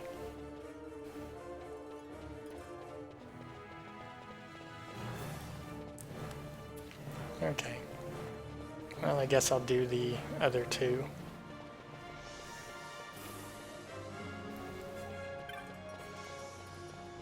Yeah, for some reason, I always thought there were 5 of these. I guess not.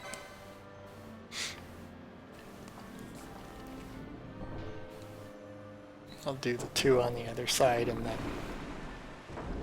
then see if that center area. I guess it's not as much of a maze as I thought it was. Because for some reason I thought that what I was doing before was something that was going to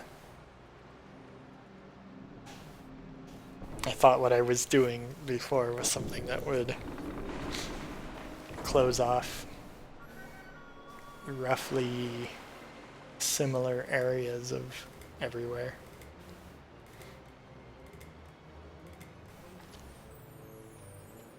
Which I think I was just mistaken in thinking whatever I was. Hey, for all I know, maybe I cleared this area out the first time. I don't think I did, though. Just these were the two that were open when I originally came down here just a bit ago.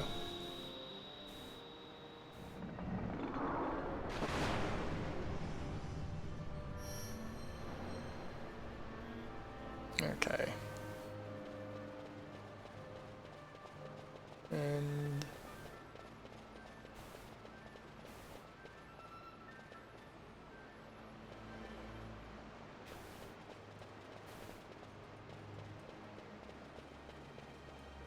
I guess over here.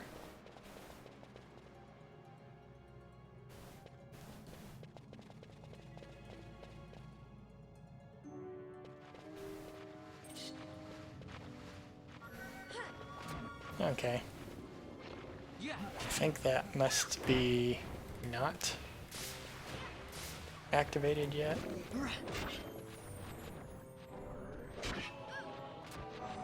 Ha. Yeah.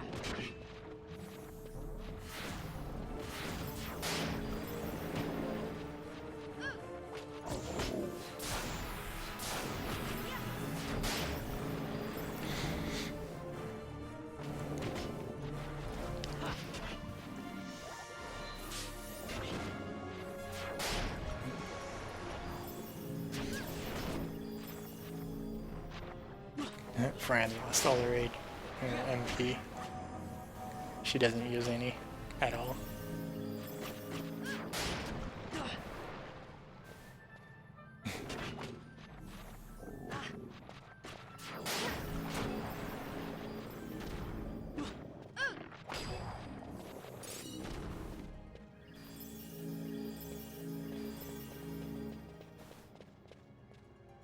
Okay.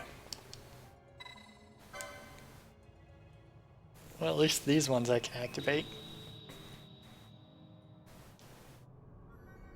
I wonder if the area I remember being a confusing, ridiculous maze is as much of a maze as I remember it being. Like, if I saw that place again, would I be as confused? I think there's like 2 dungeons that are kind of optional like that. Okay. Now maybe I need to close off the 2 on the interior.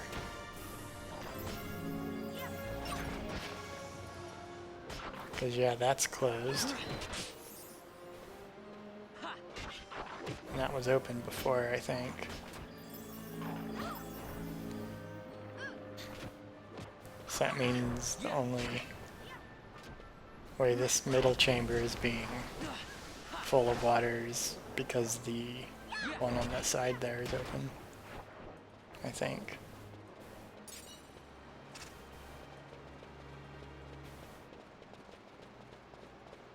Okay. Oh right, it's like 2 feet of water. I can't walk through it. I mean, I guess it makes sense, not for Van, because it looks like he probably is equipped to wade through water, but definitely not Fran. And, well, I think she's the only one that's poorly equipped for adventuring. I mean, the rest of them are kind of like... Penelo's outfit looks more like a weird uniform than it does an adventuring get-up. At least Van looks like he's got high-quality boots and good pants and everything.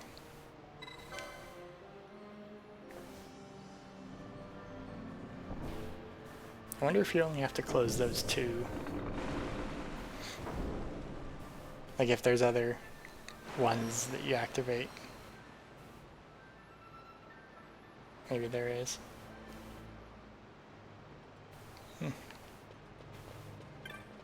I get that they want you to... I get that they want you to be certain that you know what you're doing. But I don't like the fact that this takes a while to go through. For it to play the scene of it opening and closing.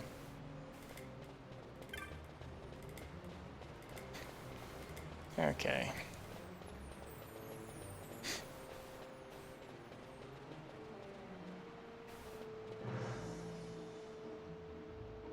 Okay, well, maybe...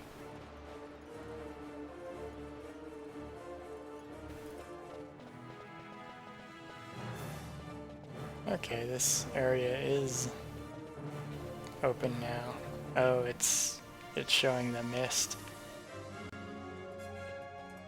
Which means this is a summon fight.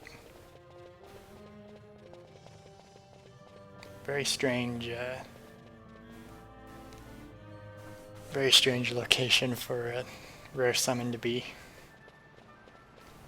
But you know, I guess I'll go for it. Didn't... Oh, he did have it. I was wondering why that wasn't really going off.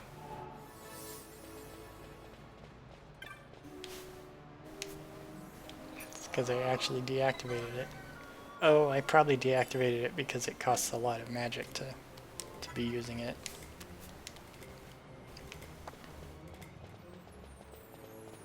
I mean, he has a lot of magic points, but like...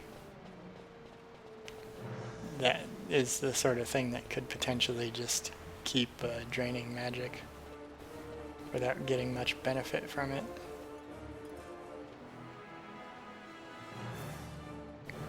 So yeah, that's probably why I deactivated it.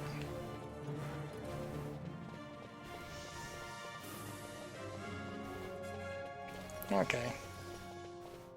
Well, this isn't the thing I was thinking I was gonna get, but it's something at least. Oh, and it traps me in here.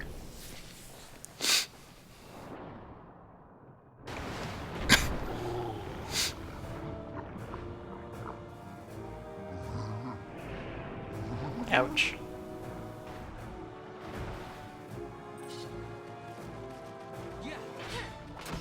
Slowly draining HP. Oh, Van's HP drain isn't as bad. Ooh, ouch.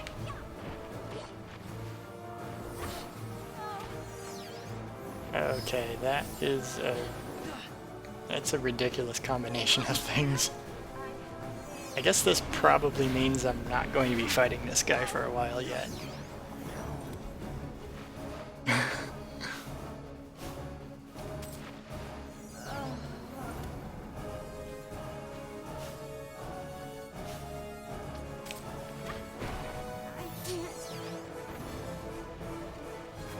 Oh, and I guess I'm just flat out trapped. So I think these characters are just going to die.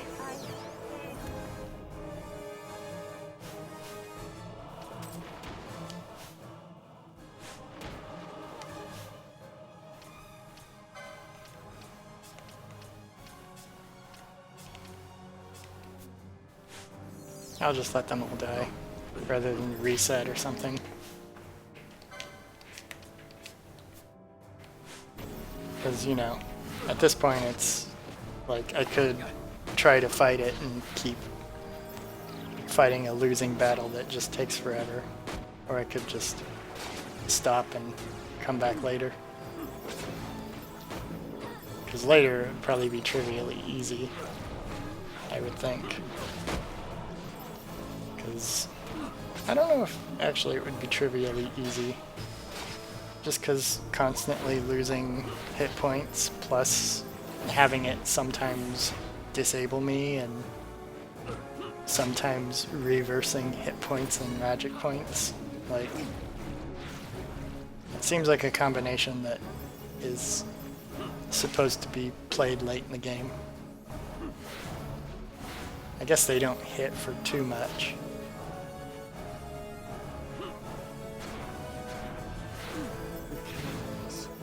But hey, that's why I saved like right before I got here. Disable, immobilize, blind sap.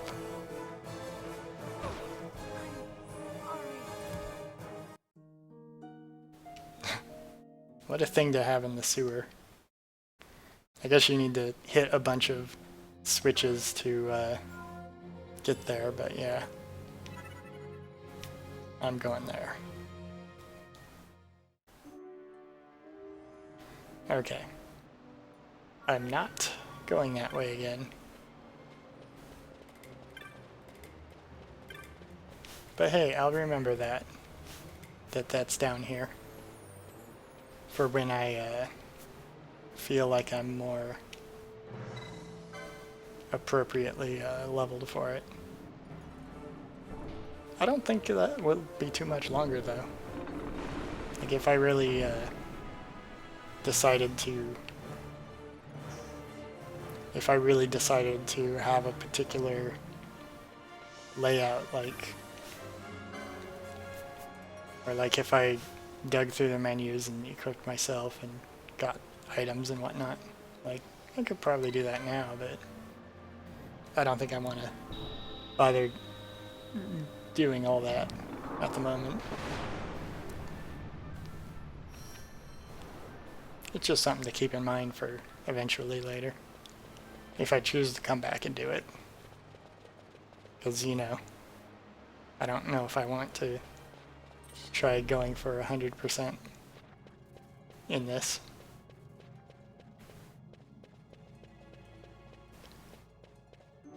There's already, there's only so much of the game I think is probably going to be that interesting to go through. Because like I said before, some of the last dungeons are a little bit absurd in their level of confusingness.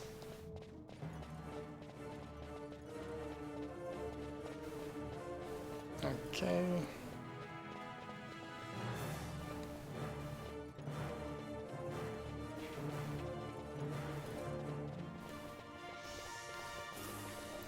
Hey, at least I opened access to that boss, and now I actually kind of know what I'm doing.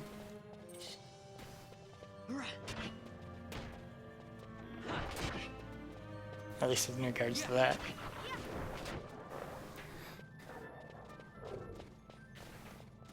Still have no idea what to do in that other location though, to actually progress the game. But I'm sure when I eventually start progressing the game again, I'll probably breeze through a bunch of the story stuff pretty quick. I think I'm almost at the end of the story though. Like, I don't know if there's much more to the storyline than what it is. I faced the mad scientist guy, and I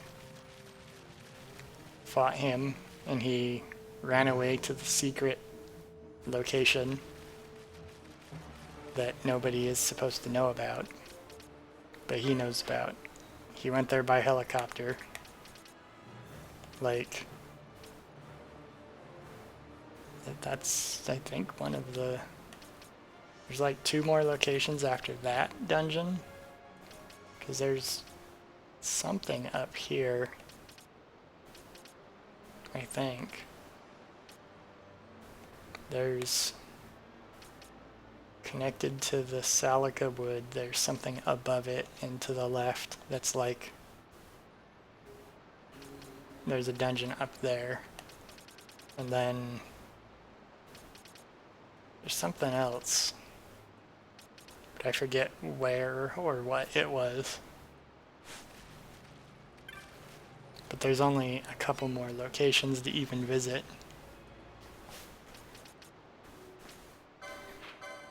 Trying to remember where I even went to the map. Yeah, I don't want to go there. I want to go down there. Because I'm trying to fight the... fight whatever is in here that stole the loot from that guy that was also stolen loot. I would not be surprised if the stolen loot was like a teddy bear or something. That's just the way this game is. Or who knows, it probably is. It could be like stolen loot that I've seen before in another side quest. Of course, since I haven't played the game in a while at this point, like if there is a callback to an earlier quest, then I won't likely remember it. I guess I could remember it, but it's pretty unlikely that that will happen.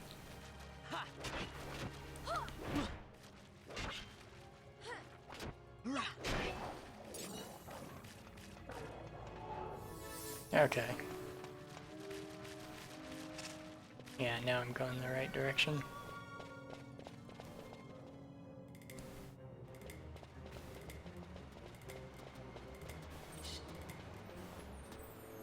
I think. Yeah, I think this is the arena you fight it at. I mean, I already fought one boss here before, but I think they did say the southern sluiceway or something was where it was. And they didn't give any special instructions for fighting it.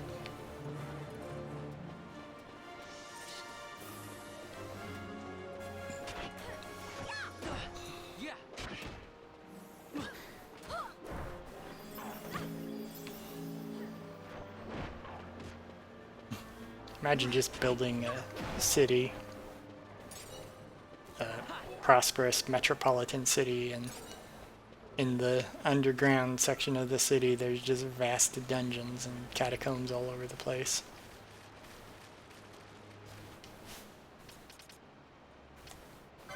Hmm? Oh, okay.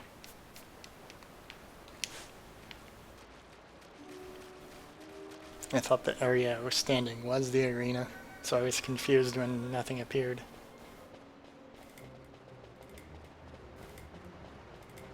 Okay.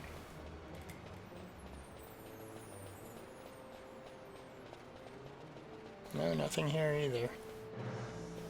I guess. Guess maybe I should look at the thing again. Okay. I don't even remember what it was called. Let's not get my stuff back. Not that.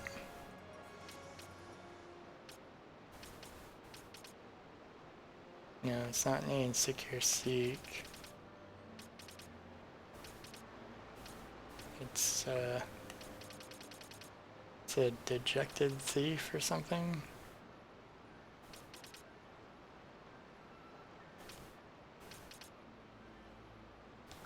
Insecure seek. Yeah. Contrite thief, that's what it was.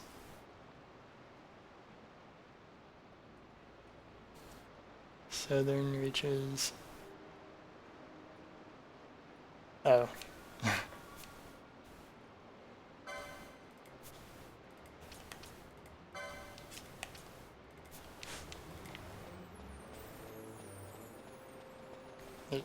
It did give special instructions. It hides from men.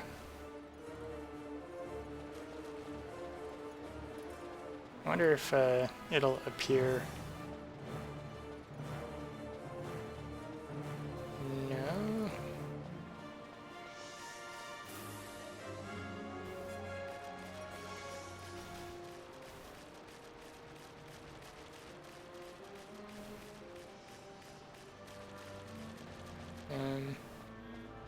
Wait. The map of this area reveals hidden areas. Was that there before? That's weird. Strange that something like that would be here without... I mean, I guess I ran everywhere. Anyway. Well, I guess I didn't run everywhere. Those little side areas I never ran in.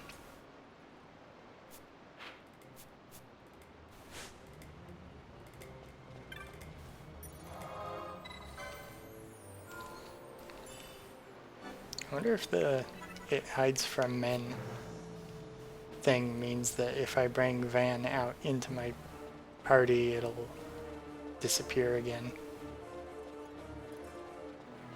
It would be very strange if it did.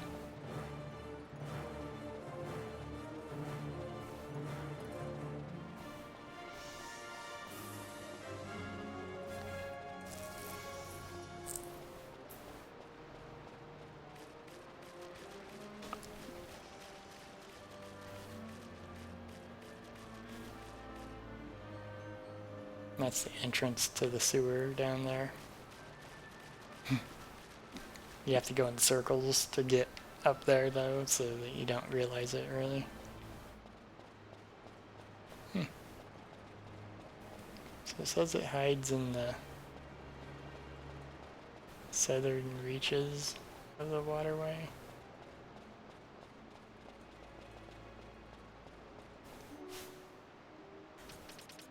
Are these... is this... yeah, it says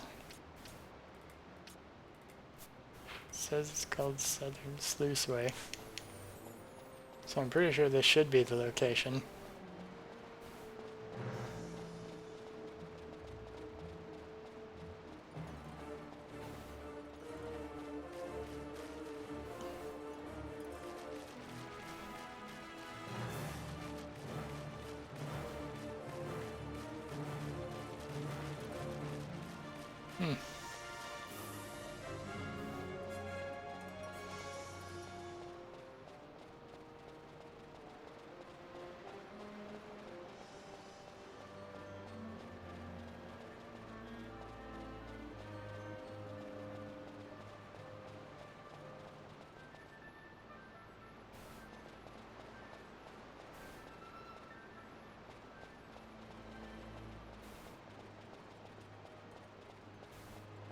Okay. Well, this is the sort of thing that I remember doing a lot of. Trying to figure out how to do all these random side quests. Which it's an interesting challenge, to be sure, but I don't know how interesting it is to watch. Or would be to watch. Not that anyone is, but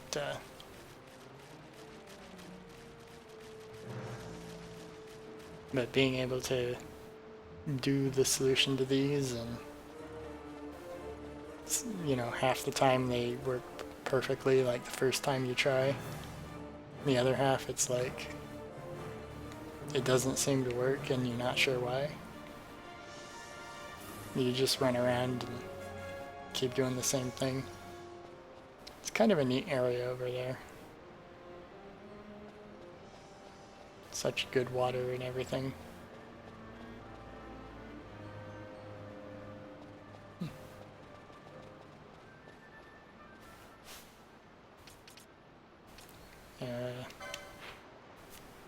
Actually, look at the clan primer again.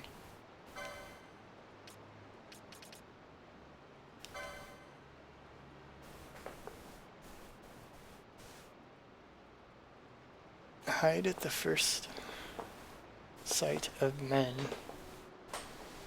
View hunt map. Oh, the hunt map actually notes the location. I did not realize there was a button to do that. Oh, look at another one. Oh, that's That's the person that talks. Let's go to this one. Okay, yeah. Huh. Well, that's a neat feature. I wonder if the game always had that. Because I remember always looking at the West Annex or whatever and then finding West Annex on the thing. I wonder if the original version had that. It wouldn't surprise me if it got added, but, you know, being unobservant without this. Let's put Ash in my party. Does it only appear if there's... Okay, it does. Let me see if taking Ash out and putting Van in works. Okay, yeah, it doesn't just disappear. That's kind of neat. It's got a glittery sort of ooze look.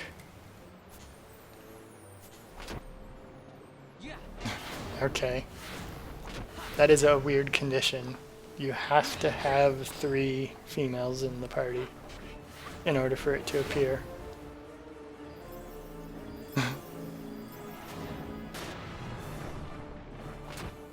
Like, I was just gonna take Van out and then use the 2.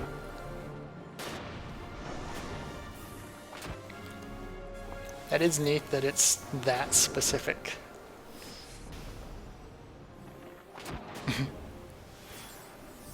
It's also kind of weird that it's that specific, but I guess there has to be 3 girls out for it to trigger.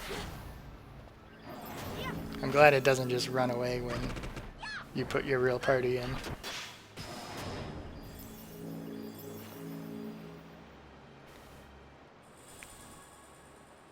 Bundle of stolen articles. Orthros.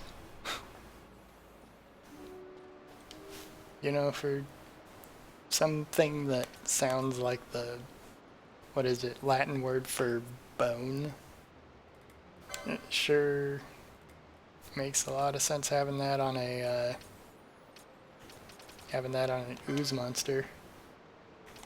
It's Orthos, the ooze monster.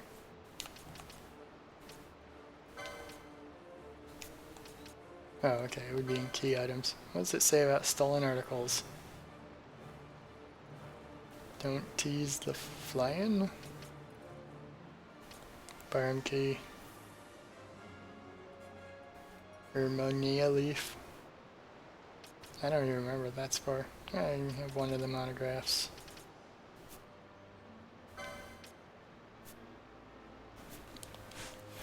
Okay, well.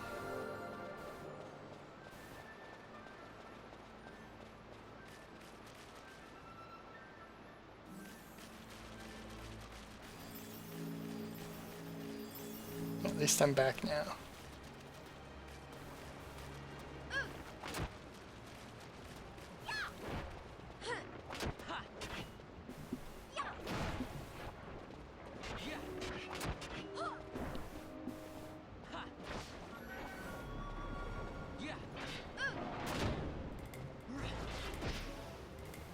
One thing that always seemed kind of weird about this is that the chain system. You fight one or you kill one particular monster over and over, and it builds up a chain combination thing.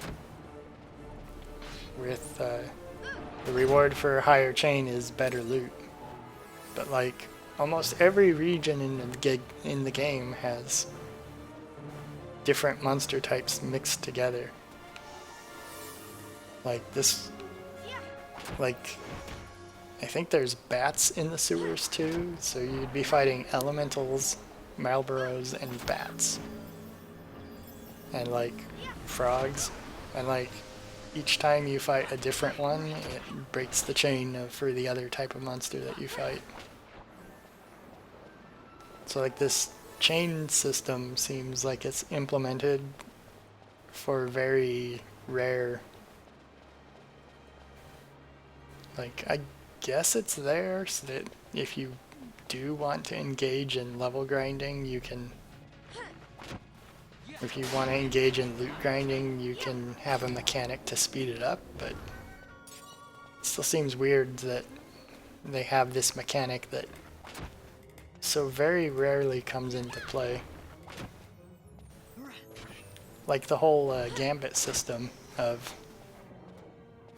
The whole gambit system of you can program your allies to do stuff, like... What is even the point with this chain system, like, oh, I'm fighting 4 different types of monsters, but I guess I can program them so that the one that is weak to lightning is the only one my party targets. I guess that sort of makes sense, but still, it's you're running around specifically avoiding enemies so that they'll only kill the, like, lightning weak ones, maybe? I mean, I guess that makes a degree of sense. It is usable, but I don't know why. I guess mechanic like that, you're not gonna necessarily only use it because, or you're gonna only use it because you know that it exists and you're trying to get the mechanical benefit from it. So I guess that's not as weird as it sounds. Well, just so that I won't forget, I'll put it back into the status that allows it to, allows me to access the boss fight.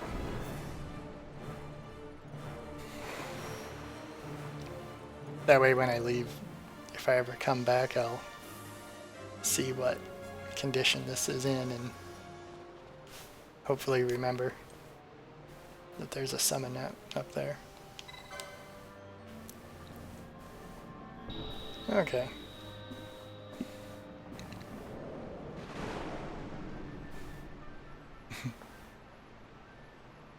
This place is super ornate for an area that no one visits.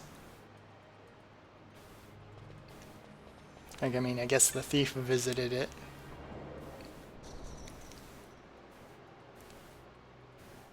But, like, the only people we ever see down here are the player party and that thief.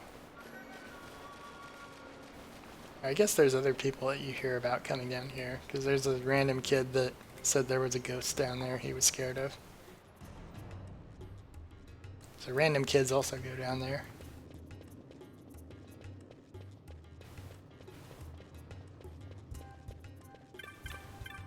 Yeah, I almost got lost. Okay, so I returned the things.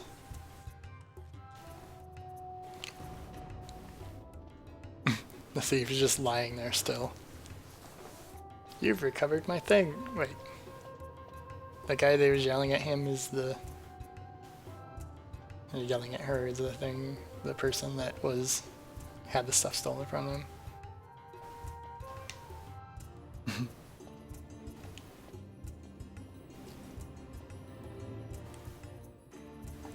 I've learned my lesson.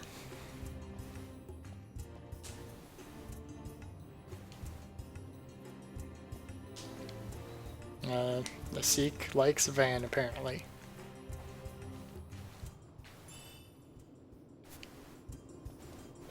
The Sikhs don't seem to be very well liked in this world.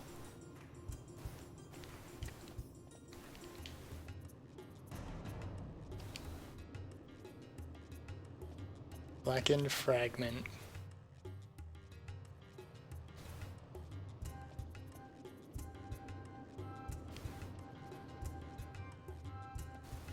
Yep, he'd planned to start a new life in Navardis. So a pirate gave him a blackened medallion to give to somebody. And he died apparently. And he was also a sky pirate.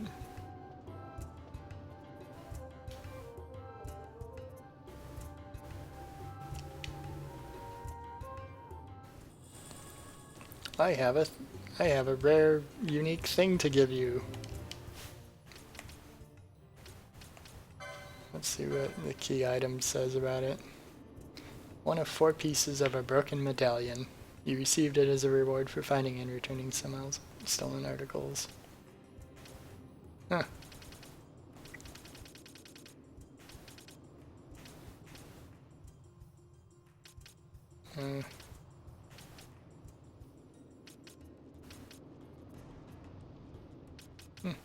Okay.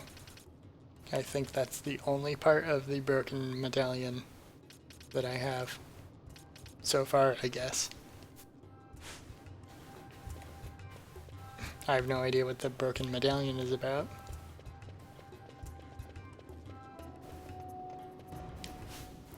But hey, that's another one of these down. And then let's probably do the one in the desert maybe.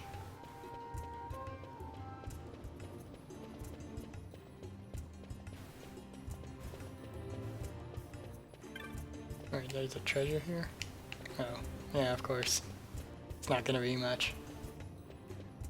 This is the first area in the game, so they can't like make it a actual good amount. You have to make it a is barely there reward.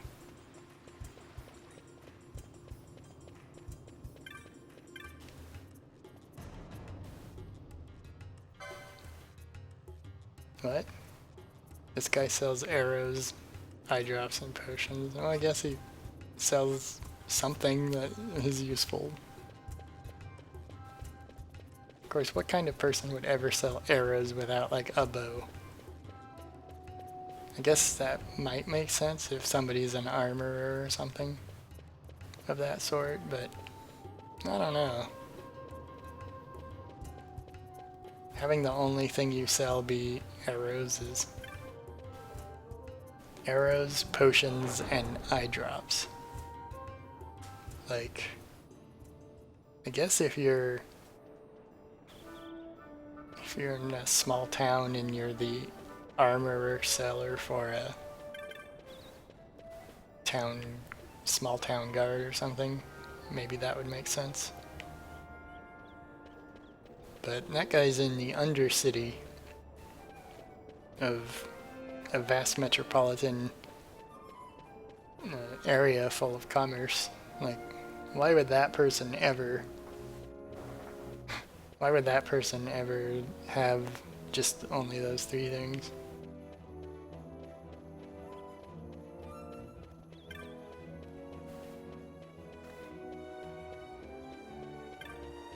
Okay.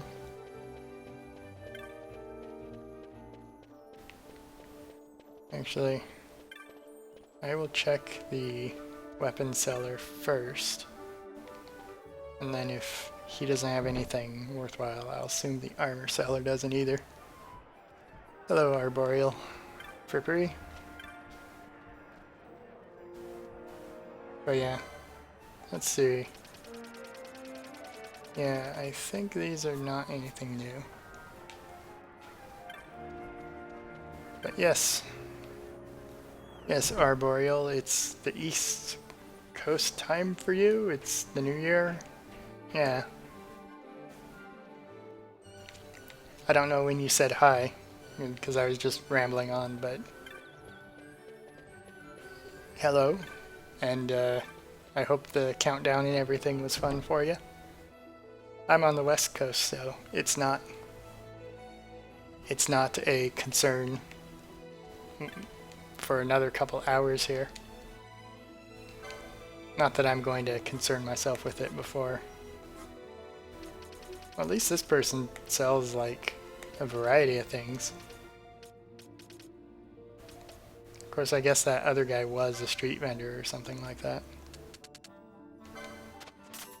I have a bunch of money, so I'll just buy a bunch of things that I'm low on. They're cheap enough, I think, that I can justify it.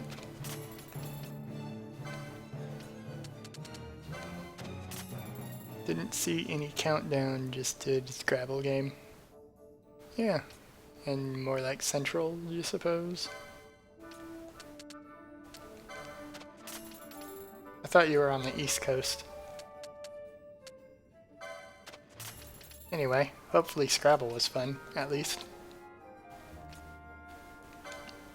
I've been running around in this and not really doing much. You're the first person that said anything. Which, you know, is to be expected, considering that I took a long break. Oh, you are on the East Coast, but 12 a.m. was 1 hour ago. Well, yeah. Still, you know, you've passed the mark. So you're in the new year. Or you had that event happen. Also, it's a holiday. Yeah. Anyway. Happy, and all that.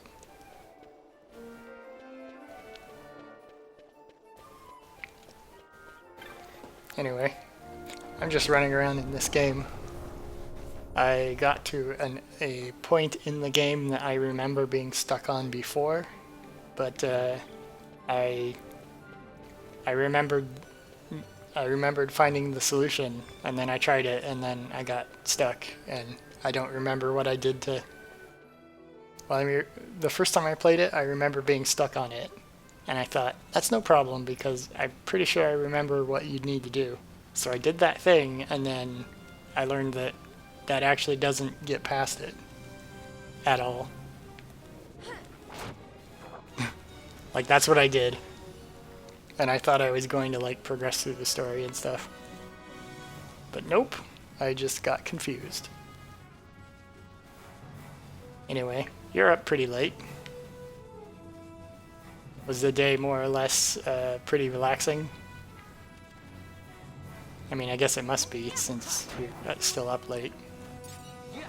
Can't be that tiring if you're awake at 1 a.m.-ish.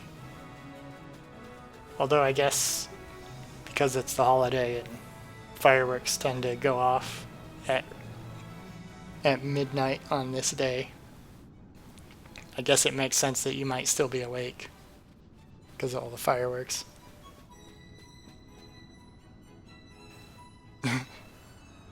I am dealing with someone whose only Final Fantasy experience has been Super Mario RPG. Well, I've never had that experience. So, yeah. For the most part, the puzzles or things to do in this game are pretty much flip the switch, go through the door kind of things. Oh, the door's closed. Well, you find the switch, flip the switch, go through the door. Congratulations, you've solved the puzzle. That's the extent of the difficulty of most things. But for some reason in this situation, I sort of like, I'm pretty sure I like found the path you need to go forward, and then I did it, and then I was like, nope, that doesn't allow you to go forward. And I really don't remember what I was supposed to do, so I just decided to turn back and do random side quests instead.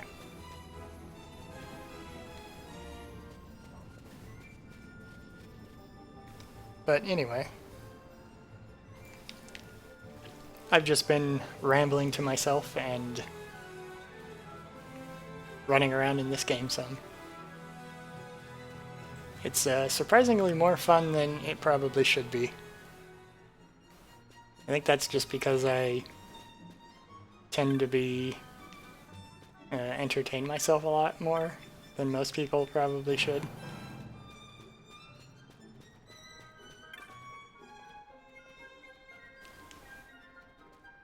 Okay. Well, I don't remember who it is, but there's like probably 2 people here that I need to talk to. Okay. I know one of them is in this building up here. Yeah, it's late. Oh, okay. It's late, but you got back to the point where you can have some time to yourself. That makes sense. Well, it's nice to see you. It's nice that actually I know that somebody is out there somewhere. Because it is a little weird to spend so much time just talking to myself about whatever random thing occurs to me. But yeah, I was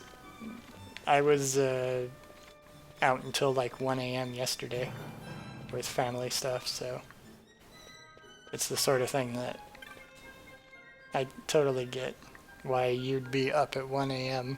after family stuff.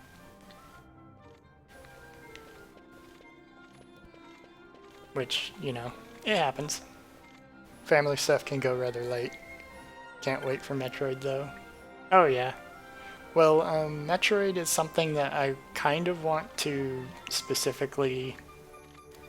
I don't know when would be a best time for it, but specifically I kind of want to stream it with an audience around.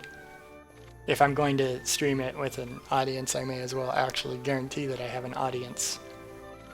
That way, you know, it's something to do. But yeah, that Metroid game is something that I don't know when would be a good time to stream it, so that I can have you show up, probably, for it at least. But I was originally going through this so that I could just basically finish it off before I get to the get to Metroid. Plus I knew that you were going to be busy. But yeah, I'll be doing the Metroid game at some point soon, hopefully.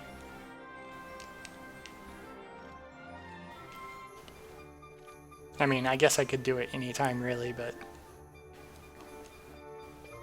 but I'm not really expecting there to be a good time in the immediate future. This person's name is Zamadria, and they're the only person in here that I know the name of.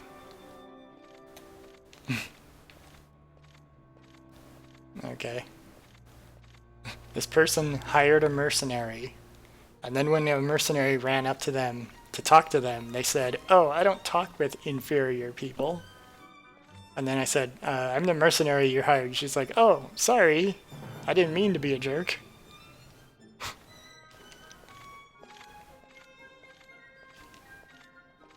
She had Carrot run away.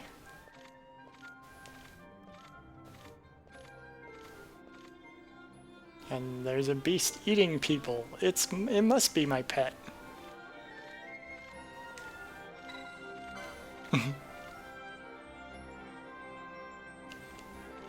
Okay.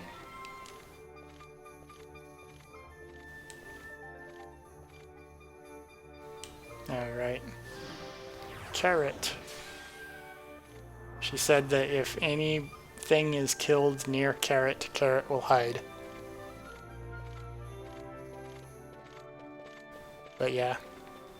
You know, that's something that you'll have to let me know with regards to Metroid, when a good time for me to set that up would be. Or, you know, a good time to plan for Metroid. Because that would be a fun thing to do. I'll probably be making fun of the lore and pretending like the Metroid lore otherwise doesn't exist apart from that game. Because, you know, if you like try to analyze the lore of any like ongoing franchise too deeply, you're gonna wind up in a sea of contradictions and a bunch of ridiculous nonsense all over the place.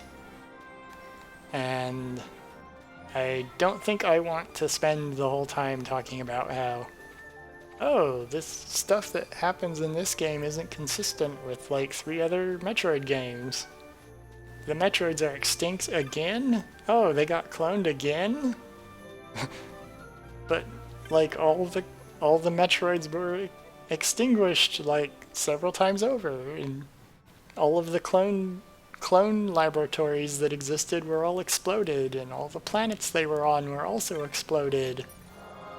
And the galaxy was exploded that they came from.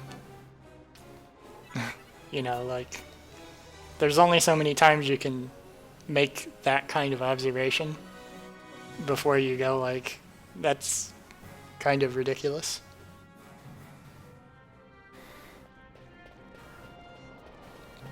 Let's see.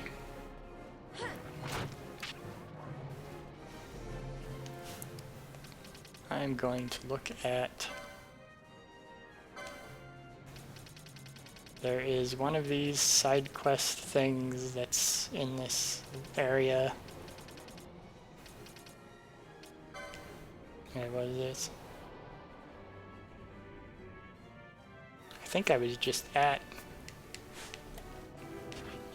I think that area I was just at was Nalvina.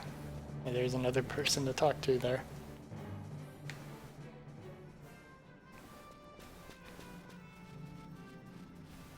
That person was named Popol. Portentous provisions. But yeah, in regards to that Metroid lore, I don't think I'll pretend like the other games probably don't exist. Because, you know, the things they establish from game to game isn't necessarily as interesting as the individual things.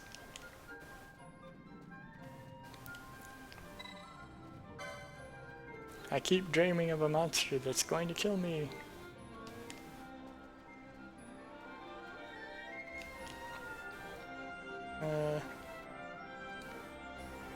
The Reapers of Nabardis are far known, the spirits of warriors who could not defend their king in life and so fight on in death. It is said they become death sides, haunting anyone foolish enough to plunder the slain. They're just stories, but ever since when I close my eyes to sleep, it's there waiting. They say it weakens its victim before taking its soul, and I don't know how much longer I can hold on. You must kill it, and quickly. I'm sure you'll see where I found the axe. I entered the ruins and went down a stairway, walked further in, then took another stairway up. It is deep within the ruins, and I know it's much to ask, but I've nowhere else to turn. I don't want to die. Well, you're in the city, and it's in the ruins of a bombed-out city. Somewhere. Deep in the ruins of a bombed-out city. I'm pretty sure you're safe.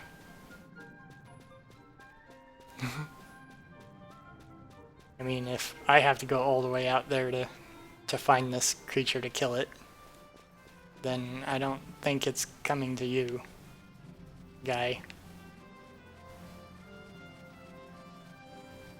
Anyway.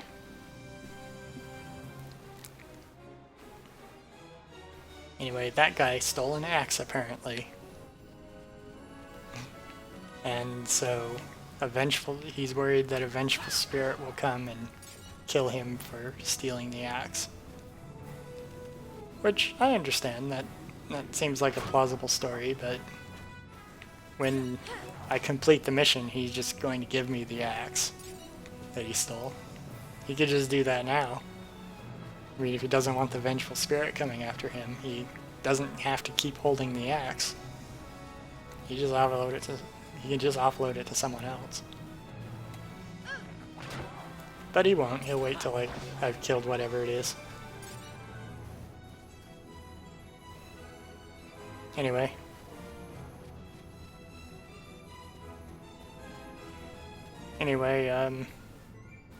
So yeah, the Metroid game should be interesting, I think. I have absolutely no idea about it. I don't look at previews or look at trailers or anything. All I know is that it's a 2D Metroid, I think, and people like it.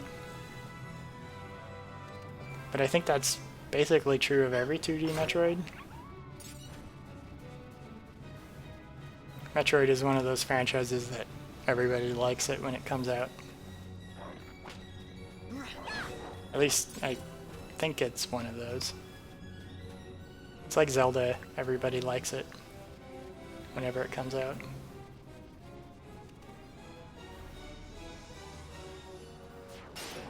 Anyway,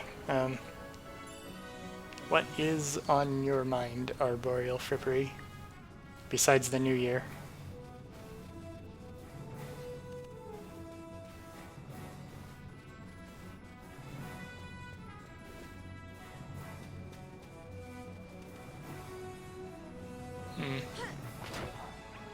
Probably shouldn't randomly fight these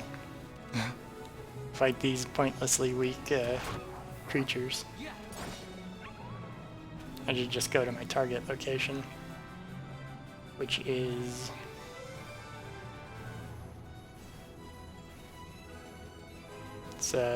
down there, I think.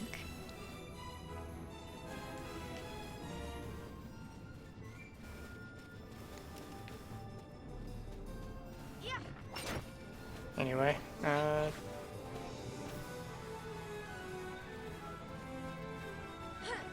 guess I'm just pointlessly fighting them, regardless.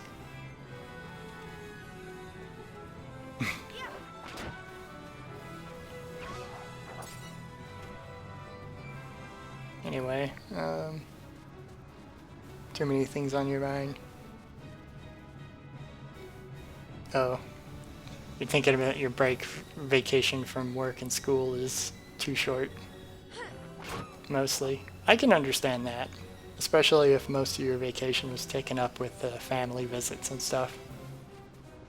Because that stuff can be nice, but it isn't necessarily always what you want to be doing with the little bit of free time you have left.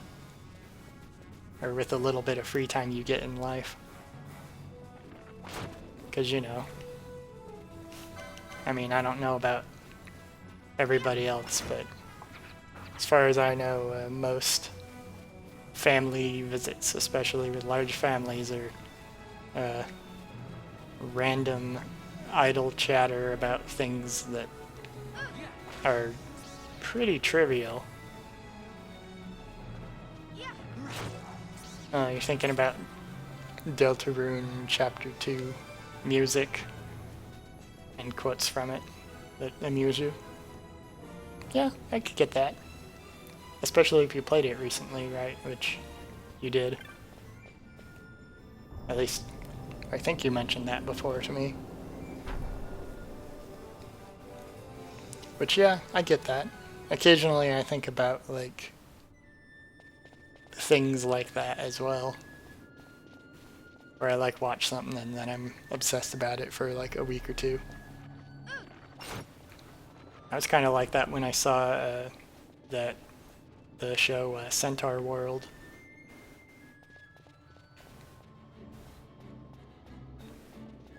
I don't know if obsessed is the right word really, but you know. Yep, it's pretty short. But yeah, I sometimes like certain months. Sometimes I'll go by for like months without watching any movies or shows or doing anything even, but like other times I'll watch like 5 movies in a day and a TV series. Like go through a whole ton of things all at once. And then usually when I'm in that kind of mood or do that kind of thing, usually I'll see something that I get very enamored with. And then I'll be thinking about it for a while. But yes, computer cats. Now are they like robot cats or are they just like cat programmers? Because I think having just random cat programmers could be pretty neat. Especially if they're not like anthropomorphic cats, they're just like regular cats. like two cats that just are good at computers somehow. And they just stroke their paws across the keyboard, and somehow they're doing computer hacking like in the movies. Because, you know, in movies the characters just wave their hands around like crazy, and then, oh, precisely spelled and elaborate coding is just appearing on the screen somehow. Which you could have, you know, cat paws like fluttering across the keyboard and have it make the same amount of sense. Which, I don't know, that would amuse me. So there are robot cats. Oh, okay, so a number of robot cats. Feral, and a cat manager of the robot cats, an anthro cat. Okay, I can see that. That seems like a west annex of the Barheim Passage.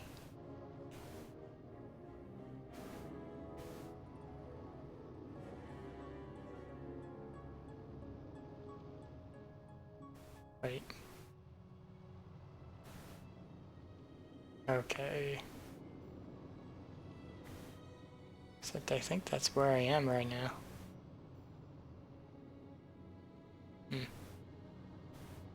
Oh no, I'm not. I have to go. Where do I need to be to get there?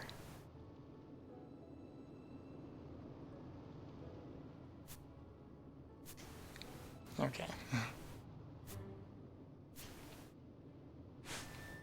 Anyway. Okay. So yeah, that description of the cat programmers, or what is that? Computer cats? That's what you called them? That description of computer cat sounds okay. I was just imagining like two regular cats that just have movie computer hacker powers for some reason. But I don't know. I often think of things in terms of like the silly world that movies or shows build up or present. Because a lot of like shows build up or create rather bizarre worlds. Like pretty much any time a movie shows you a computer hacker, it's like, if you know anything about like computer programming, you're like, yeah, all of that is wrong. Which, whenever I see stuff like that, you know, for computers, yeah, you know, the people who write things are not like computer specialists. They're writers. They study other things. But like, most of them make no effort to like understand the thing they write about. And so it like usually winds up really ridiculous or absurd what these things are like. Which, you know, that's understandable, I think. Just because, you know, that the goal of it is to not please a computer programmer. The point of it is to be for a general audience, usually. But still, like, there's basic things about programming that usually wind up being absurd. Like, I'm trying to think of a really good example of that. Because I saw one that was, like, really... Oh, I know what it was I saw recently. I saw that Black Mirror episode where they're in the Star Trek. And that has the Black Mirror episode where they have the Star Trek has somebody creates copies of people based on their DNA, but their copies have like all their memories. Like their DNA somehow like stores all of their memories and personality. And that's like a detail that, you know, kind of doesn't matter for the story, but like it's still absurd that when they bother to explain what's going on, the explanation is, oh, well, there is a copy of you, a clone, that because it uses your DNA, it has all your memories before the DNA sample was taken. Which is, you know, that's absurd. And I think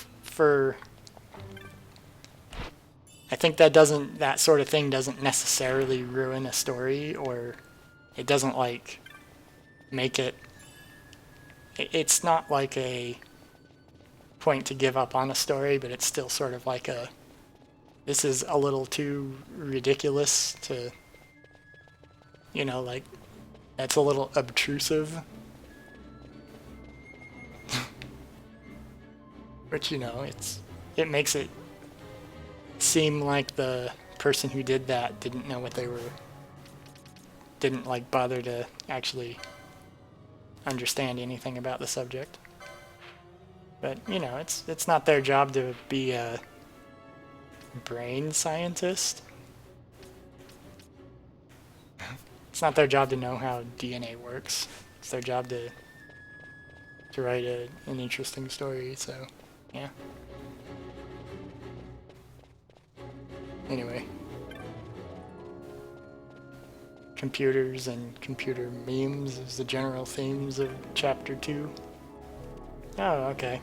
Well, if I ever play Chapter 1 or Chapter 0 or whatever, I'll look forward to the computers one, I guess. The game has a decent middle ground, a few in-jokes, but mostly generally understandable stuff. Yeah. But, you know, it's always nice if something tries to... Oh, the characters were diseased because there is a trap. There's a status effect called disease, which what it does is it sets your maximum hit points equal to your current hit points. So all that really effectively does is make it so that healing doesn't work. That's what the status effect does. And the disease status effect is only cured by the item vaccine, which is, I think, relatively uncommon and expensive. And yeah, I just stepped on a disease trap. So now they're all diseased again. I went back to the save crystal because it recovers, it brings everyone to the best status you can have. You know, full hit points, no status effects. But I guess this whole area just likes having disease in it. They just have bunches of disease traps. Actually, I'm going to... What is it that I'm going to do? I want to see if... I don't know how many vaccines I have.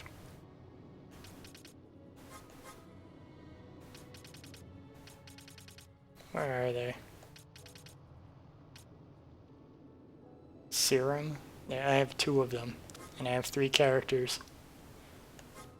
Okay, apparently it's serum that removes disease. For some reason I thought that item was called vaccine. Maybe that is vaccine. I don't know. But anyway, I only have 2 of them, so I don't think I'm gonna set this up to start using it. Fortunately, when they drop dead from hit point damage, I think the vaccine, or I think the disease will go away. You know, they'll be treated normally. Which only costs me a Phoenix down, which is a common thing. Also, oil was a status effect. that it just increases damage when you're hit with fire. How many status effects can stack at once? All of them. I think pretty much every status effect can hit you all at the same time.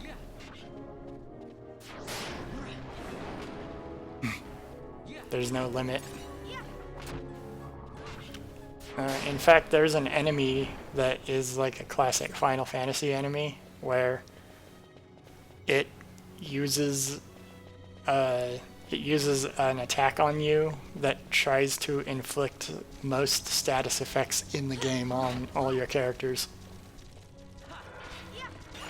And I mean, I don't know if...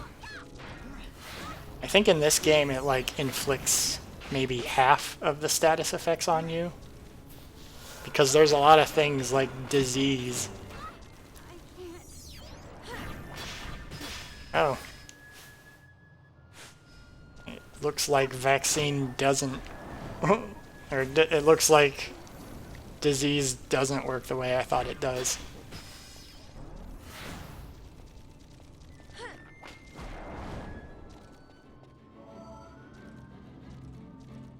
Wow.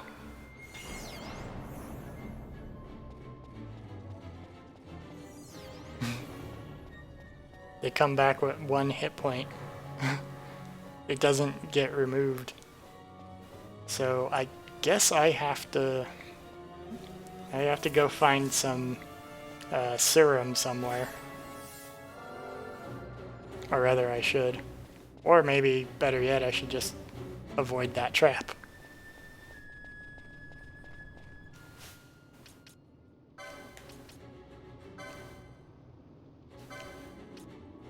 What does this do? Makes me immune to oil. That's a terrible accessory. I'll do that because it makes it so I can see traps. If there's traps here that inflict the...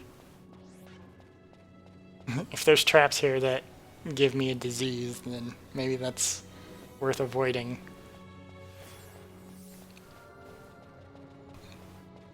Most of the traps that exist are not that annoying.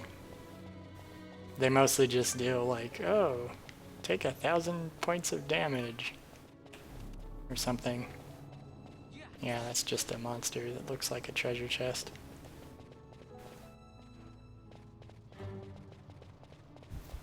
But yeah. Most status effects go away if the character dies.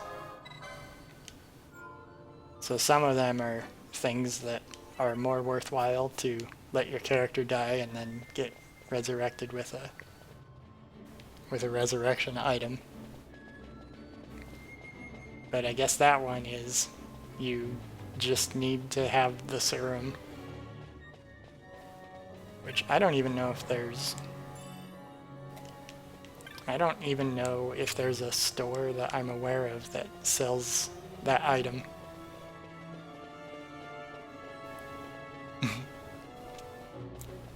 Morbid. Well, if you want to think of it as whatever it is, you can just think of the characters dropping to 0 hit points and just being there, they fall unconscious. Because, you know, the way that the game treats dropping to 0 hit points is much closer to like dropping unconscious or passing out from fatigue, something like that.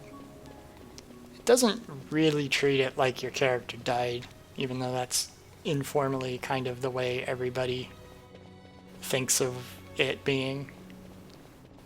Because, you know, if characters die in terms of the storyline, the event is never treated as reversible. It's never treated in the same way as it is in combat. So even though the character like falls down and groans and, you know, disappears or whatever happens to him, even though that happens,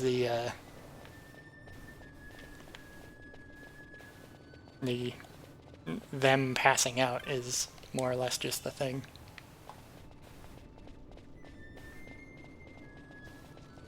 Although this game calls the drops KOs.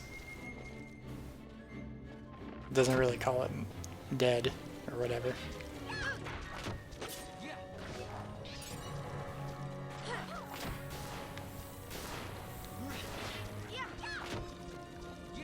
But yeah.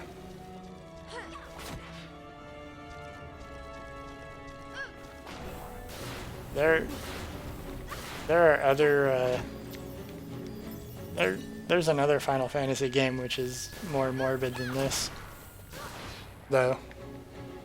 Like, the most absurd one is in Final Fantasy Tactics.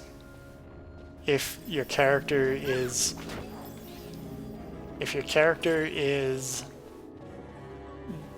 knocked out in combat for 3 consecutive turns, they will like die for real.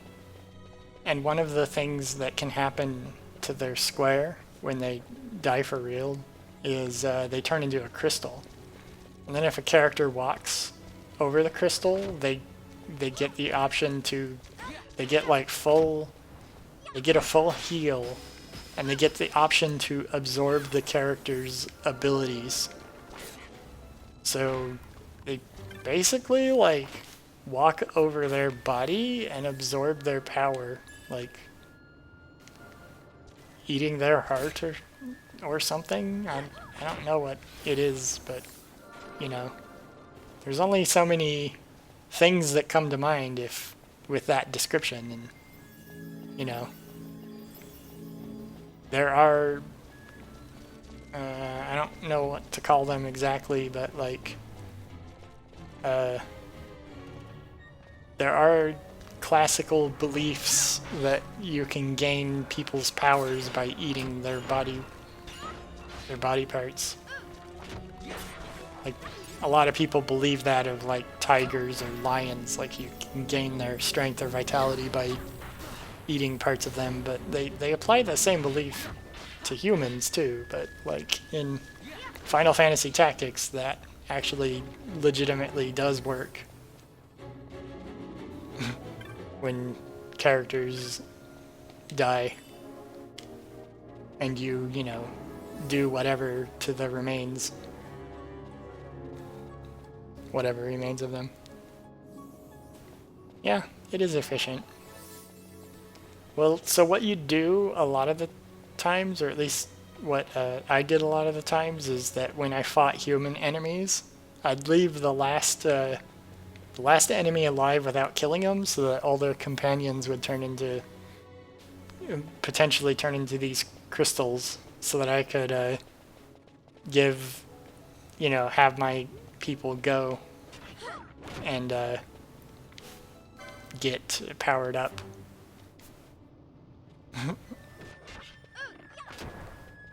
But you know, that's just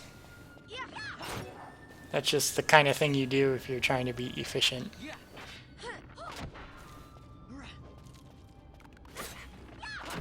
Okay.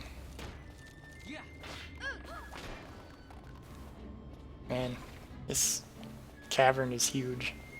And I think this is a mine. I mean, I guess there's no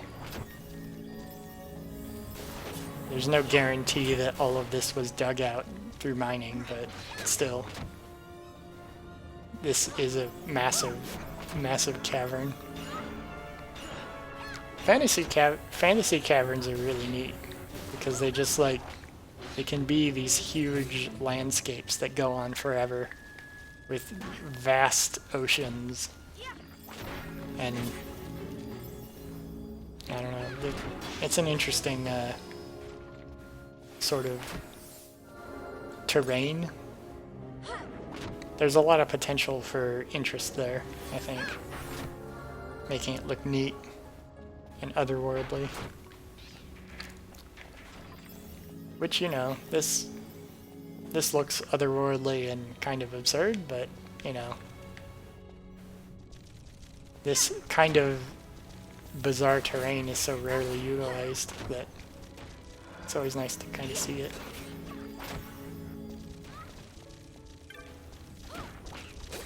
And this is a place that for some reason lots and lots of enemies spawn. Like constantly. I don't know why it happens here. I mean, I guess this is probably just meant to be like a leveling up arena. Are they weak? Oh, they're weak to holy. If I had holy magic, I could... If I had strong holy magic, I could probably nuke them all. What is that called? Spectre?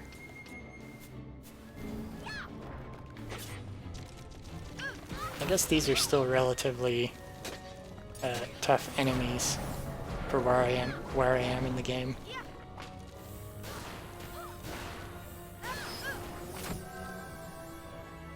Like, these are definitely enemies that I don't think will kill me, but they're definitely more challenging than all the other enemies in this area.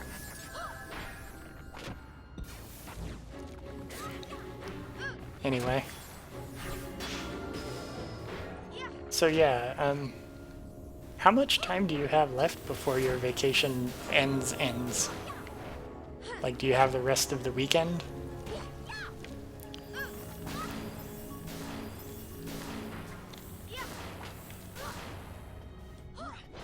And also now that I actually have someone here, is the sound of my voice and the like game sound and everything sound fine? Nothing seems off or weird?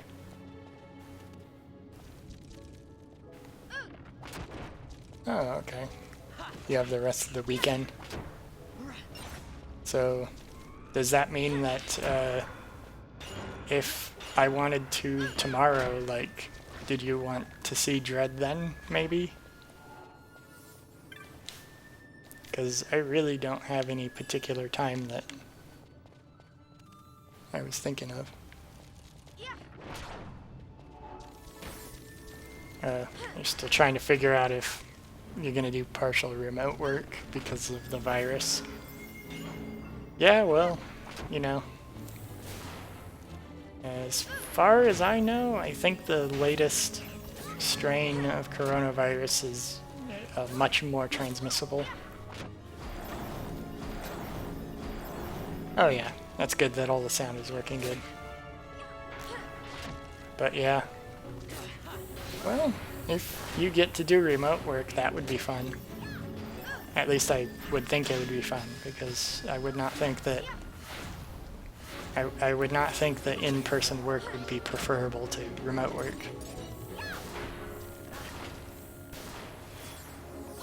It's this late, I'll usually be at home at the time.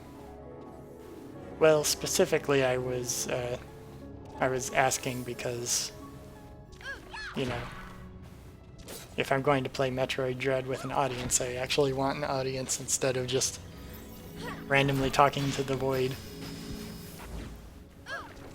You know. But hey, for all I know, somebody showed up and has quietly listened for hours. You know, I'll never know. I mean, I guess I could know. I could just launch the Twitch client instead of just having the integrated stream chat window in the OBS. In fact, I do that sometimes. I just didn't this time.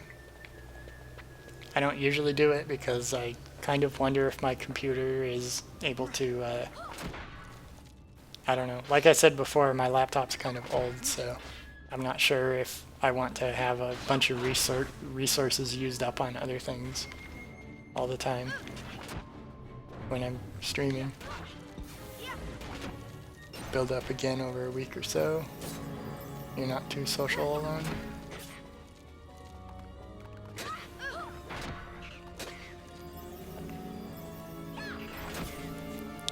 I don't know what you mean by trying to build up again over a week or so.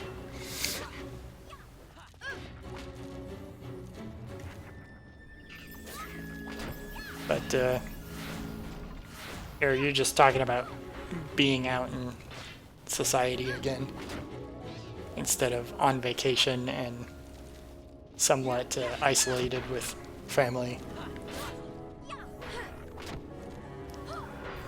But yeah, I don't think very many people are very social alone.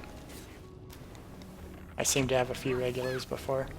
That's true, but that's also because I was, I think that's because I set a schedule and I was always consistent with the schedule. But a little while ago, I was like, I don't really like the idea of setting a schedule that I always like consistently try to match. Like I think for myself, if anything, I would prefer to have. I think the optimal thing would be like do it like 2 or 3 times a week, just whenever I feel like doing it. Because if you do it too often, you'll run out of things to talk about. And if you do it too rarely, you know, people will forget you exist. But if you like occasionally do it, you'll still have stuff to talk about, and you know, well, I mean, the lack of a schedule is going to be a hindrance because, you know, people aren't gonna know when to show up, right? So like if I took it serious as like an entertainer job or an entertainer task, like having a schedule would definitely be a good thing, but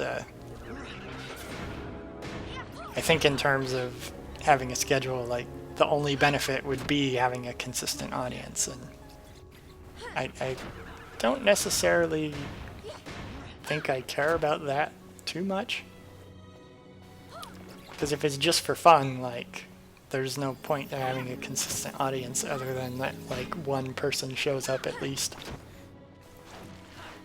you know. And if I'm like playing Metroid Dread specifically so that you can watch it, like that wouldn't be for an audience, that would be for you. And I guess if an audience showed up, like that'd be great too.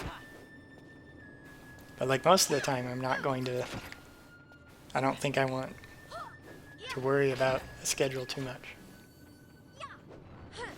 I don't know. It's the kind of thing that it's worth thinking about maybe at some point, but I don't necessarily want to commit to that kind of thing.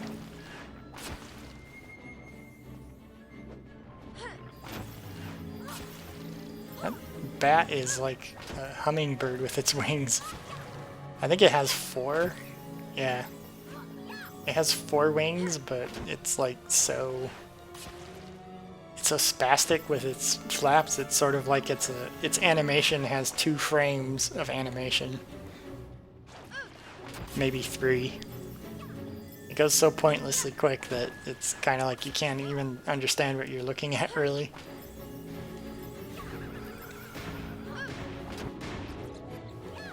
Oh yeah. Yeah, I get what you understand. Mostly it's the sort of thing where I don't know if I want to treat streaming like it's a job. Which the whole point of a schedule is that, you know, it draws attention.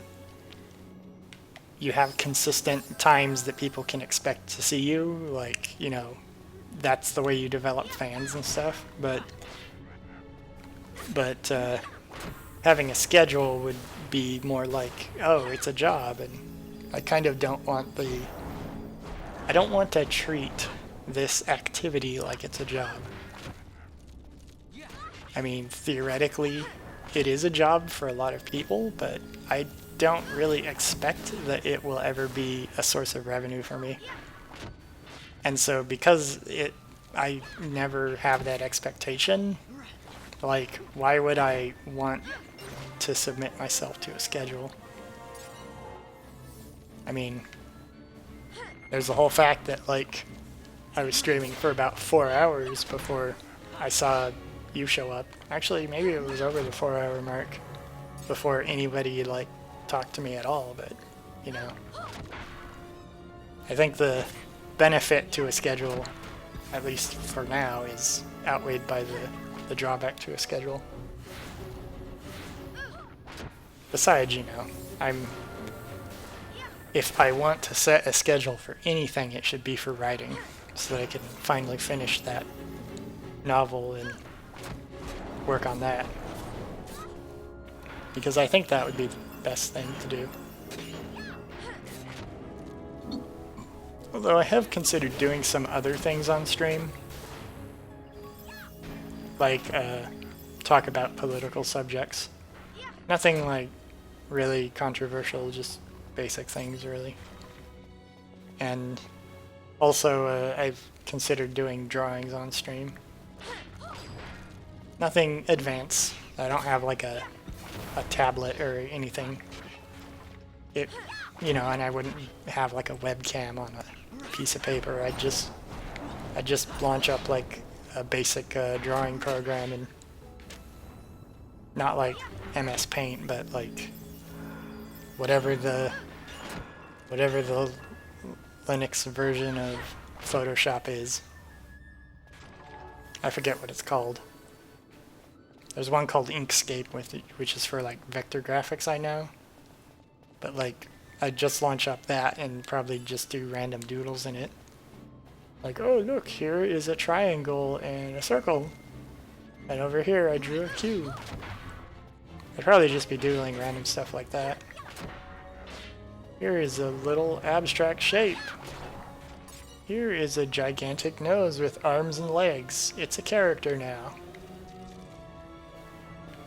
Stuff like that, you know. And it'd probably just be me rambling and making just bizarre, just making really dumb doodles for hours. Which could be interesting, I don't know, for just the novelty. Krita is the good drawing one. I don't think I have that program on my computer. I have something that has like a brown fox or dog as its mascot. I can't remember what it's called, but it has like a cartoon eyes and a black nose, and it's like a coyote or something. It's just a little logo. That's GIMP. Okay. Yeah, I have GIMP on my computer. That's the one that I was thinking of. That would be the one that I'd launch, probably. Although I would not be opposed to Krita. But yeah. It's alright, better for editing than drawing in general. Yeah, that's probably true. But the thing about making a doodly stream is that my goal there would not be to make anything good, really. It'd just be making doodles. But anyway, you know, I've considered various other things I could do. But for the most part, I don't think it's something that I want to overly stress about.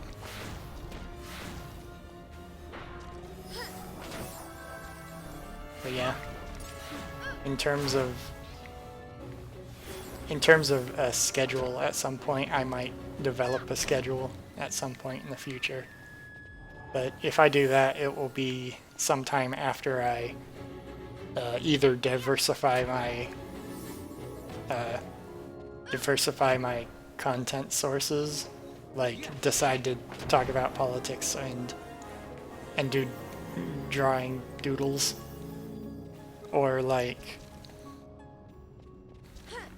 after I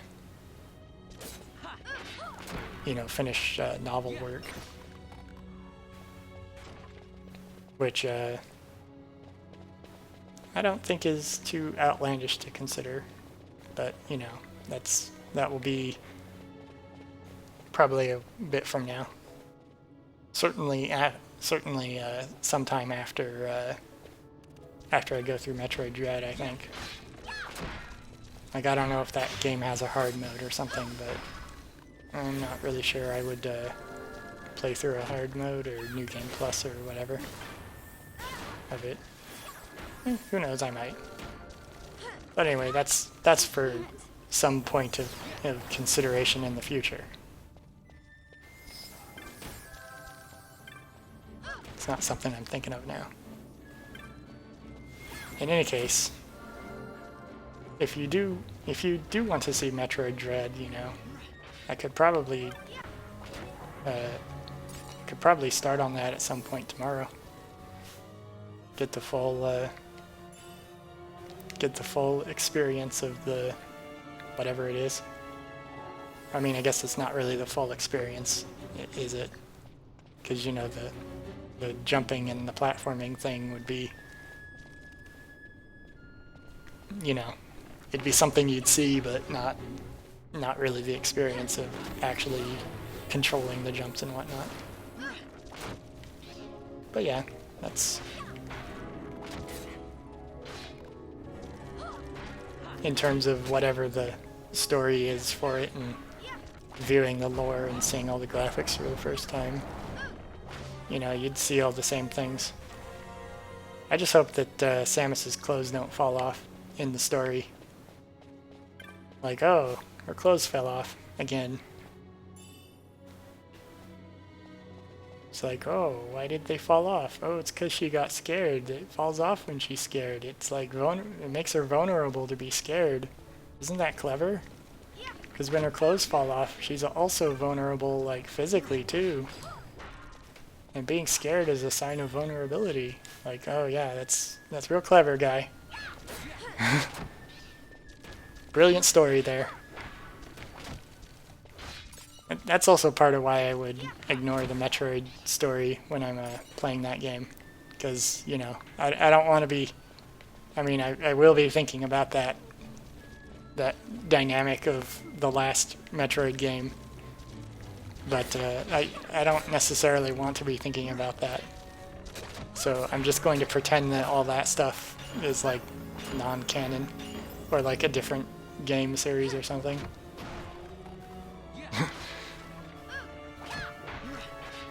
But more likely what will happen is that something like that will happen in Metroid Dread, and then I'll probably make fun of it for the rest of the game after it occurs. Because, you know, when writers do things that are that ridiculous, I think they kind of earn a little bit of mocking.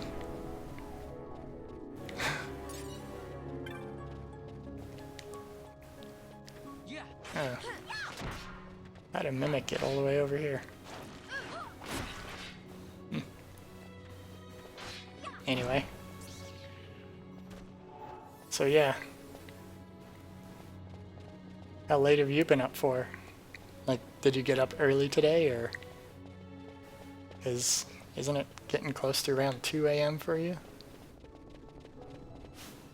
I'm not really looking at the time.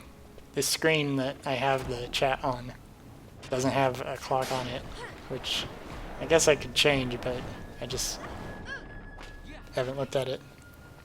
I do, however, see that I've been live for 5 hours, which is longer than I usually stream for. Well, I mean, there's not really a usually anymore, since it's been, I think, a couple of months. You got up medium early. You're just kind of on zombie mode. Oh, okay. Well, I can see that. You're just winding down, about to fall asleep. You're just kind of staring into space, watching the mindless running around in the game happening. I'm not really trying to accomplish anything in the game. I'm just sort of completing side quests. I could show you the area that I was at before that I don't know how to clear. But that doesn't seem like it'd be very productive right now. I'll just do side quests. And actually, right now I'm going back to the town that I got the side quest at. Because I completed it, this particular one.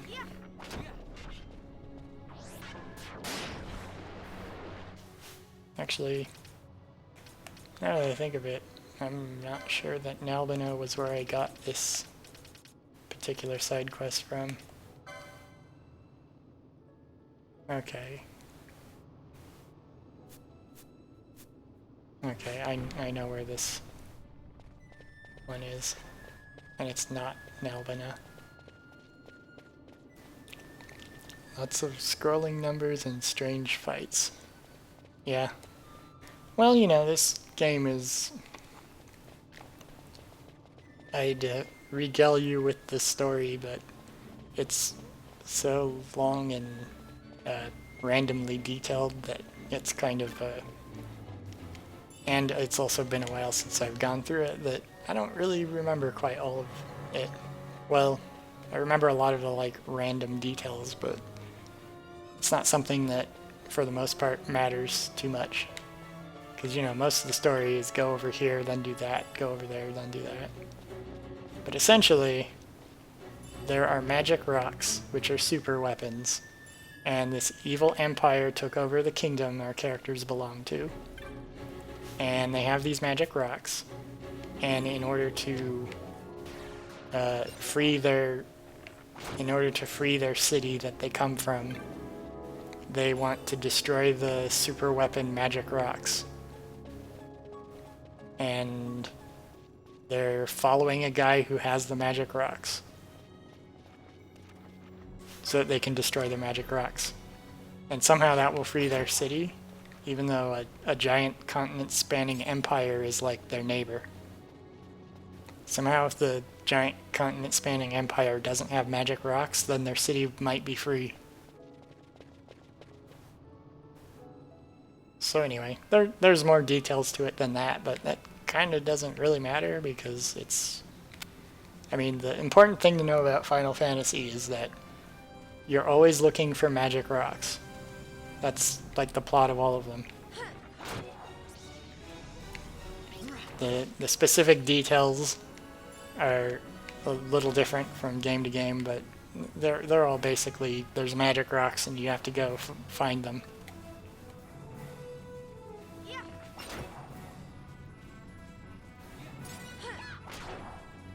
But yeah.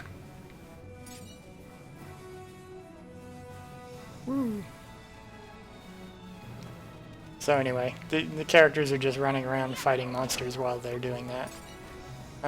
Theoretically, these characters have access to an airship, but they like never use it. And it kind of makes sense because the town that they're from, they're fugitives, kind of. I mean, they're fugitives in the sense that if the Empire finds them, they would be arrested, but they're also not fugitives in the sense that nobody knows who they are or what they look like. So, they essentially, the Empire knows that they have an airship. So, like, if they're in the airship, they'll be captured and arrested, but if they're, like, running around outside the airship, nobody will know who they are, evidently. So yeah. I'm looking for... I think it's this guy, maybe.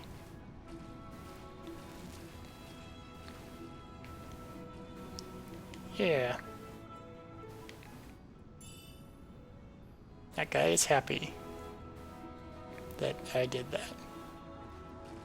Number 381. I have one last thing to do before moving on. Got to lay my friend to rest in his home soil. Pity, after all this time I never learned his name. That guy is an ex-prisoner that escaped at the same time that these characters did a prison break. Wow, that's a small box for a corpse. I guess he like folded it up or something. That's probably what he did. He folded it up so it would fit. But hey, I finished another side quest thing. Hooray! It doesn't change between areas. The music pacing in this game doesn't make sense. I don't really know how to respond to that question. The music is just supposed to sound alternatively peaceful, exciting, or epic, depending on where you are. Like, I don't think there's much thought put into what the music actually is, other than that it sounds orchestral or classical in some way, or exciting. Like, I don't think the people make a whole lot of sense. Oh, that person is in Albina too.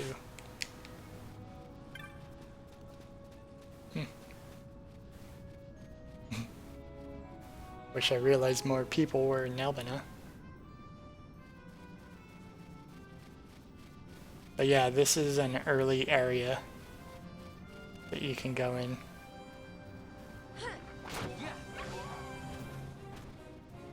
No, people don't make any sense? What do you mean people don't make any sense?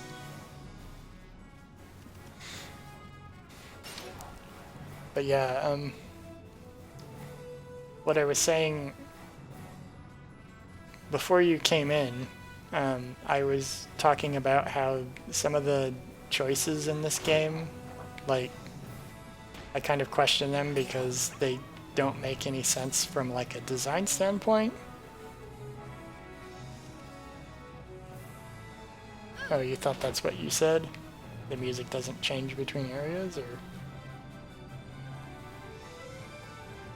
Anyway, what I was saying is that, like, I think in general this game is designed very well. It's just that there's certain aspects about it that make it confusing. Like, I really don't like the way that the Viera look. Which, this character is a Viera. They're like a race of lingerie models that their battle armor is metal lingerie. That's what it is. So she has high heels, which, you know, super pointy high heels, like ridiculous. Which, you know, that's a look. It's not terrible, but, you know, it doesn't, I don't know. It's just weird. But there's certain aspects to it that don't make sense. Like, some areas are supposed to be dilapidated, but also intricate and ornate and, like, almost over-designed and complex. Like those sewers that you saw me in earlier.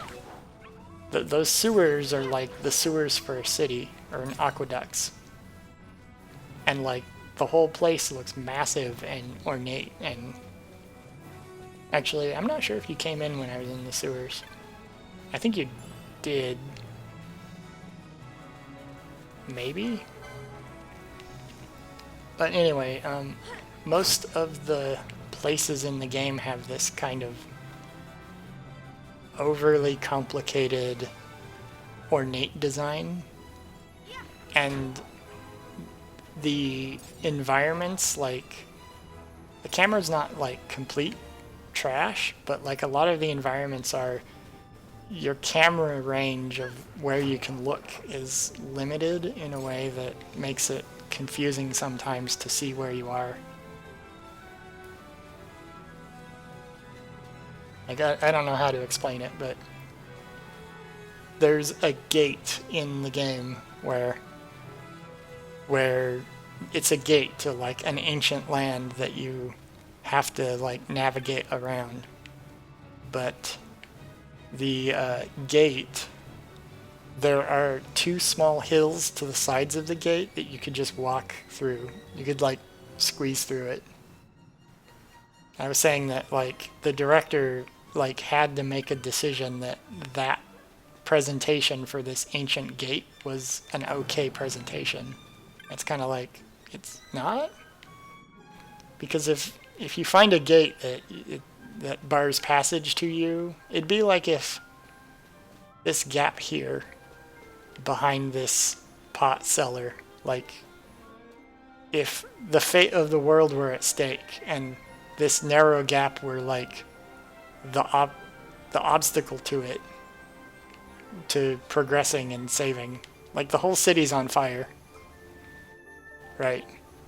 The whole city's on fire. There's a slab of concrete, like, placed across the walkway. But then there's this open path behind this thing here. It'd be like if you can't walk through there, but you have to escape. Like, that's what this area in this game is like.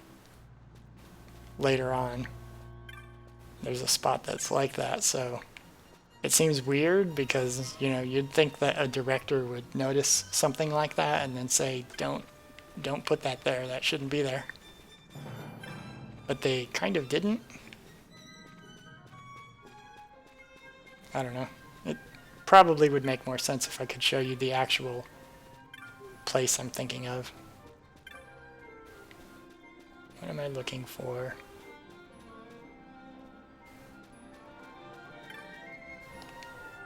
Am I looking for him?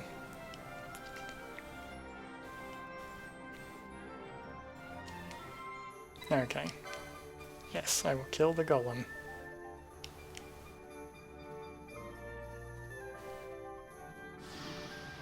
Beyond tall grasses and thick fog. Okay. But yeah, a good example in this game also is, in order to go through tall grass, you need to be riding one of the giant birds. Like, you can't just walk through tall grass. You have to be riding a giant bird. It's kind of like... That's absurd. Like, why is it made that way? Well, it kind of makes sense because they want you to have an excuse to ride the bird at some point. But, like, they want to make it so that you have to ride the bird at some point, because that's like a staple in the series, that you ride the bird. So the tall grass exists for that reason, but you on foot cannot go through tall grass. And it's like, why would that ever be a barrier? Like, these people are adventurers, but they're like, I'm not walking through tall grass. A Pokemon might attack me. I mean, that's basically what they do. It's like, I don't have any Pokemon to fight other Pokemon if they attack me, so I can't walk through tall grass. I mean, that's like an explanation, but it's like also like the only sort of explanation that would make any sense in this world. I mean, other than the fact that there aren't really Pokemon in this world. But, you know, I mean, this world is filled with absurdities that are effectively like that. Which you would think that a game director would notice it and say, no, don't do that. We have to change it for some reason. But for some reason they don't do that. Which, you know, again, doesn't make it bad. It just kind of like, I notice it and then I don't really know what to say about it.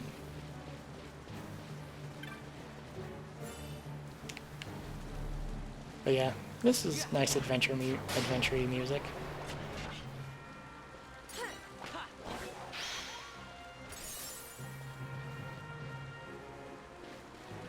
Okay. Anyway. Killing a bunch of wolves.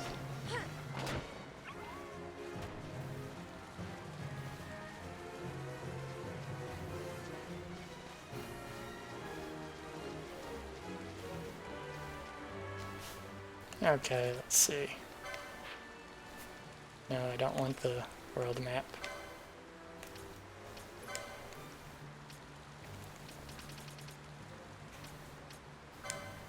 Okay. Wait. I thought that was the guy I talked to, but apparently it was not. There's somebody else that told me that. Oh well.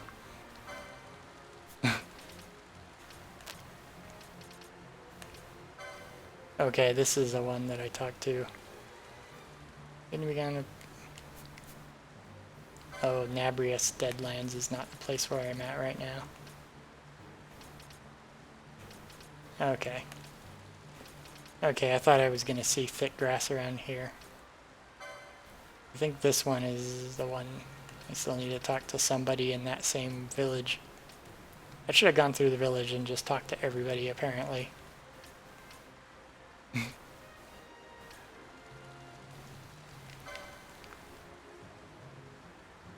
Salica wood. Okay, well, I guess I can go to the Salica wood. Because I'm pretty close to there. But yeah, I think for now I'm just running around in this game, and I'll get to story next time maybe, if I can figure out what to do. But yeah, I was running around for about an hour and wasn't quite sure what I was supposed to be doing. And that's when I decided to turn back and just do side quest stuff. Anyway, how does Dread sound for tomorrow? If you're still there, Arboreal. Because I understand if you fell asleep. It is pretty late. And, you know, there's not much to actually see in this game that is probably going to be that interesting. It's more so interesting, maybe the random chatter, seeing the weird, surreal landscapes and whatnot occasionally.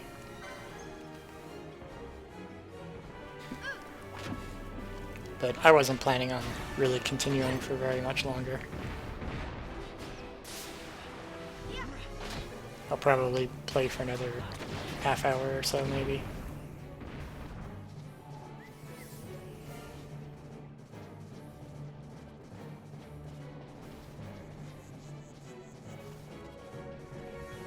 Okay. May as well do the Salica Wood quest.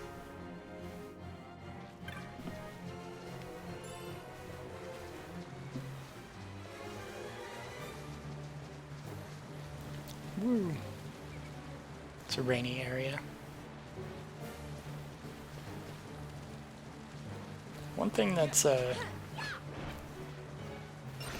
is kind of nice about this is that they never are afraid to just be as creative as they can be in terms of creature designs. Like, I think most of the time the creature designs don't make sense and don't really work very well, but the fact that they're this chaotic and random is like, it's kind of a good thing, because it's so easy to have creature designs be the same thing all the time everywhere, which I think is usually much more what people err on the side of doing. Anyway, you still kind of exist. You're not sure how long or when your return travel will likely be. So just plan to do Metroid at a time I'd enjoy. You'll think you'll me sleeping soon. Yeah, you'll probably be asleep pretty soon. But I just want you to let me know, probably when you would have the time to see a Metroid stream. That's what I say, because I could set it at just about any time, and I'd be okay. Like, I have a bunch of free time right now that I don't have to worry about whatever. So that's what I would prefer.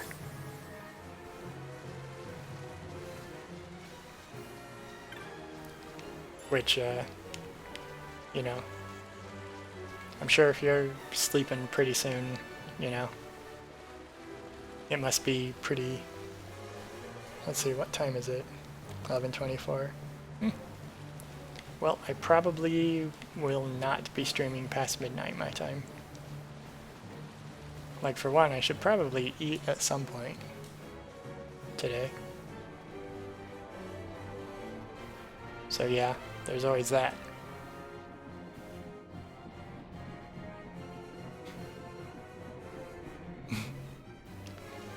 But anyway, now I'm in this really bizarre wood area.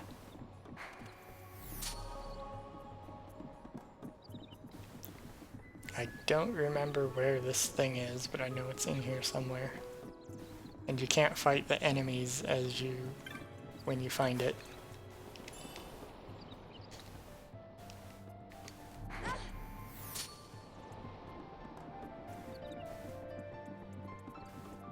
I think it's like deep in the area.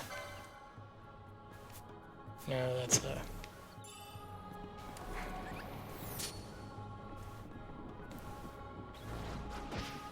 I don't think you can... You can like kill all the enemies just on the screen where the enemy is. You can't fight them.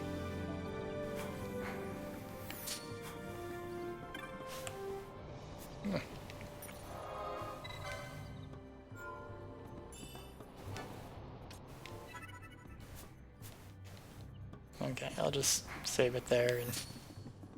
Fleeing! There's no enemies on that screen, so I don't know what I'm fleeing.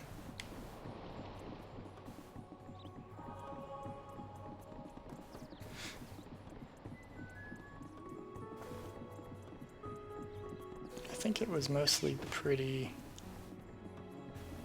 straightforward, like at the end of the map-ish area. Oh, okay.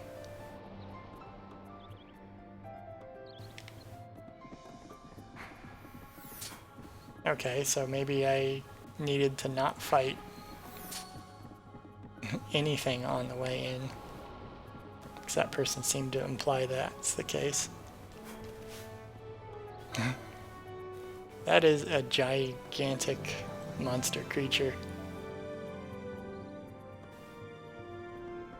It has a gigantic crown that is bigger than any of my characters. And it's supposed to be a pet of some kind.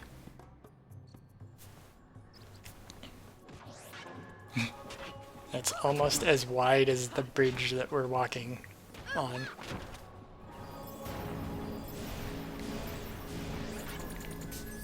It's a horrible monster, but if you kill any living creature near it, it will run away.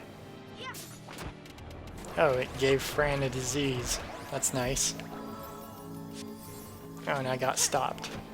But yeah, this is a thing this is the type of enemy that gives a bunch of status effects to everybody.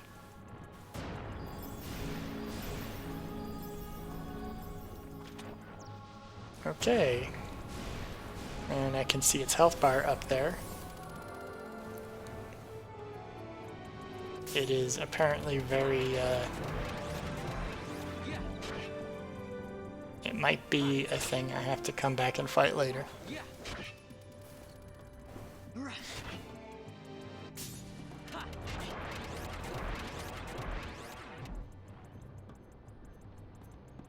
Maybe not. Because it's inflicting a lot of status effects, but it's not like doing a whole lot of damage. So maybe it's possible to fight this.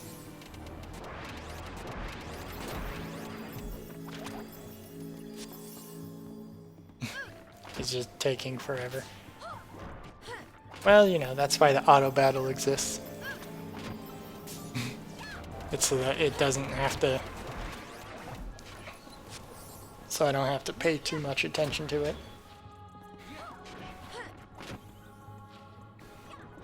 Anyway. That is a gigantic creature.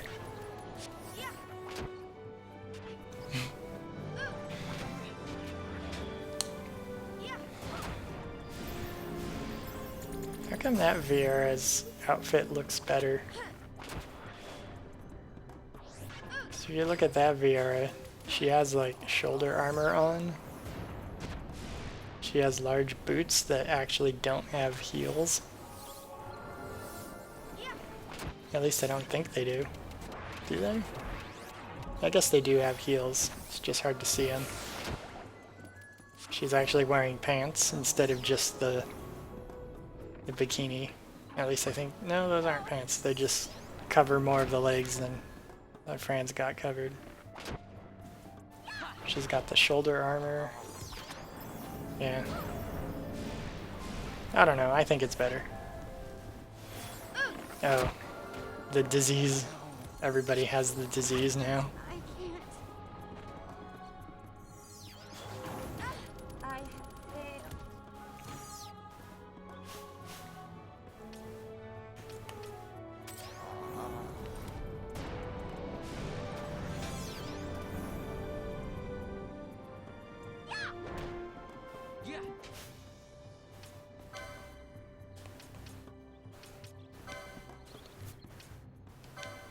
Yeah. Uh,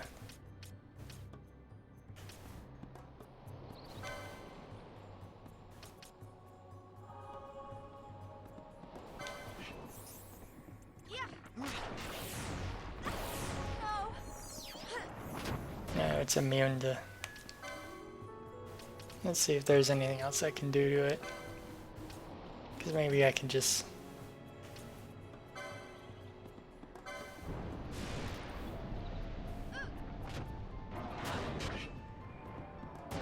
Yeah.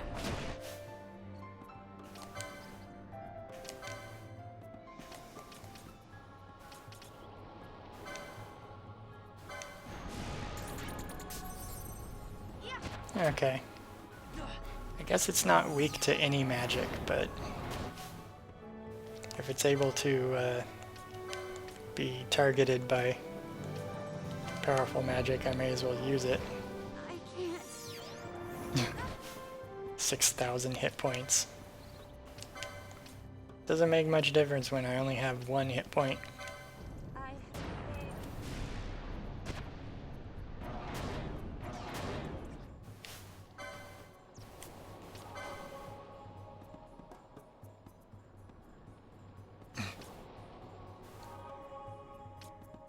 Wow, Van has everything.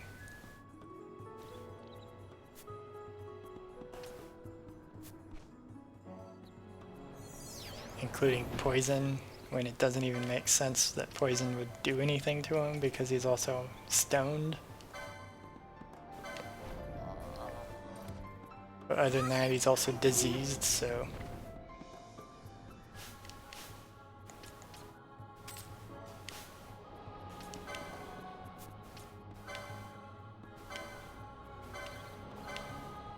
Maybe I'll summon Mateus and see what that does.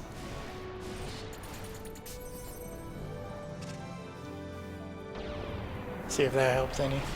Probably not. Why is the ice summon called Mateus anyway? Did they just not like...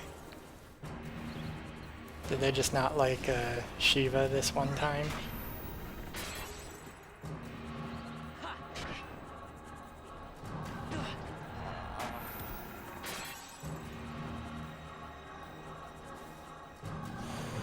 Oh, it automatically gets unsummoned when he drops. I guess that makes sense.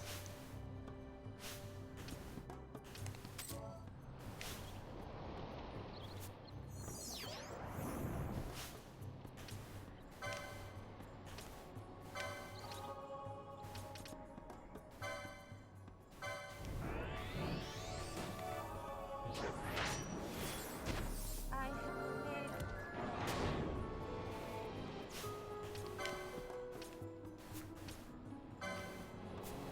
failed.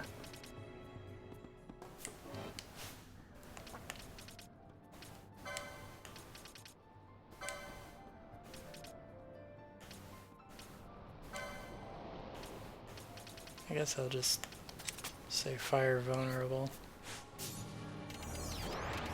Just so I don't have to keep selecting it from the menu. Because that's what I've been doing.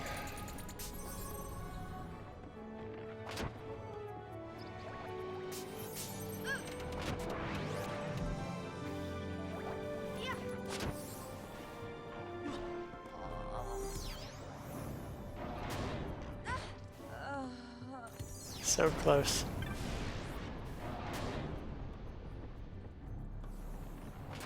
standing right next to him.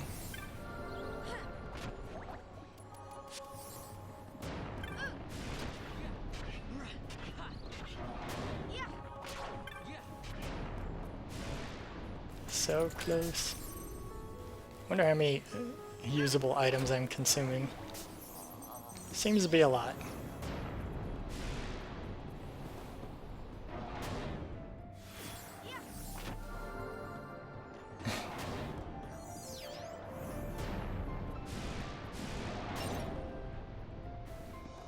Oh, I got it.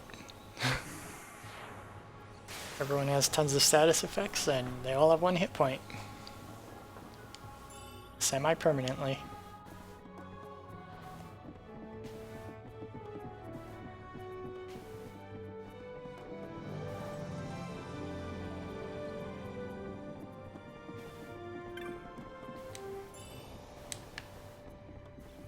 Well, at least I completed this. Even if I used a bunch of items.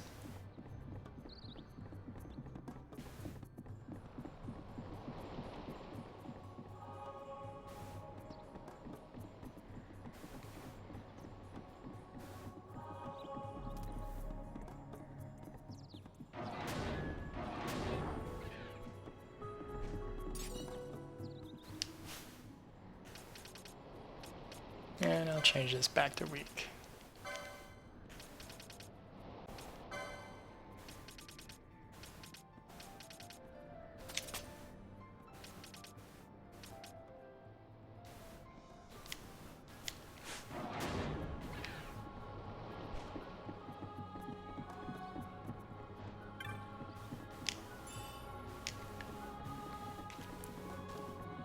Okay. Then I'm not sure if... Let's see. Now to figure out if I want to report the success or just go to the next of these.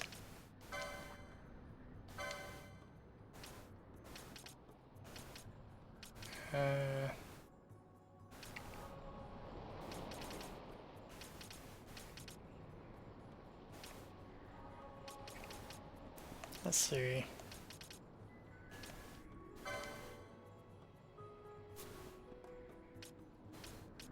Elfenheim is away. He's away.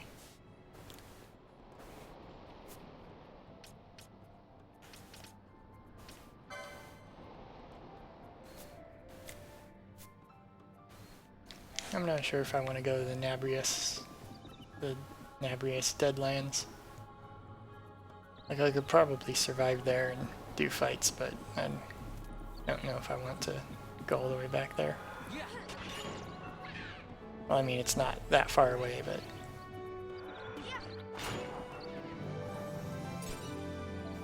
Oh yeah. I think probably I will find a suitable stopping location and just do that.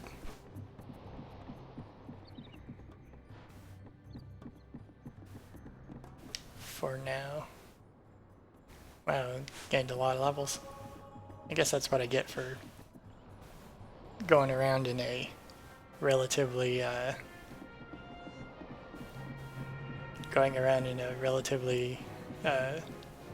high level area for a while.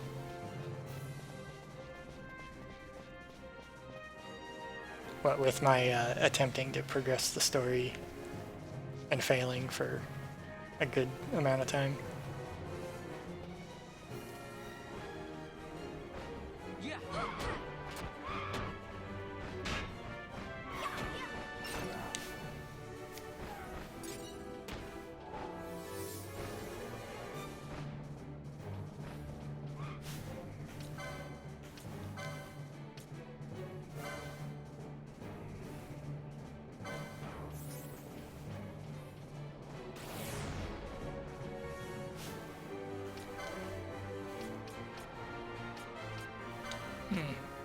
Okay, so Toxify just... Toxify poisons them, I guess?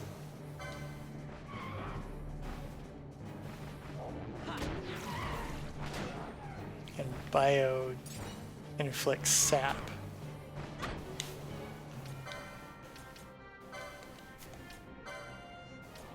Okay.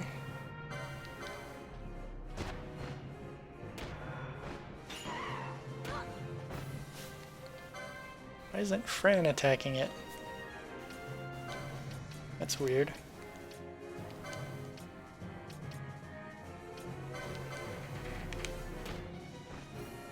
Oh, okay. Fran's attacking it now. It just wasn't at first. They just weren't at first. But I'm gonna go back to Nelbina.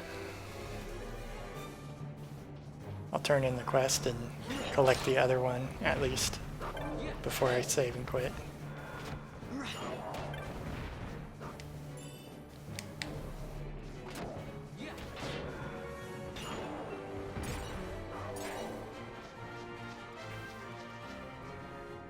I guess I may as well grab these treasures on the way.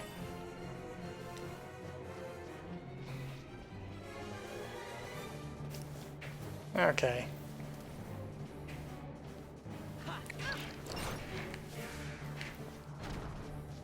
Well, I think at the very least, in terms of progress in this game, gathering a bunch of miscellaneous equipment and license points isn't necessarily bad for next time. So it's not like I made no progress, really. Before I hit the I have no idea what to do wall, which I might just look up what to do, unless I think of an idea before next time I stream. I don't know what kind of idea that I would come up with that wasn't something I already tried being there.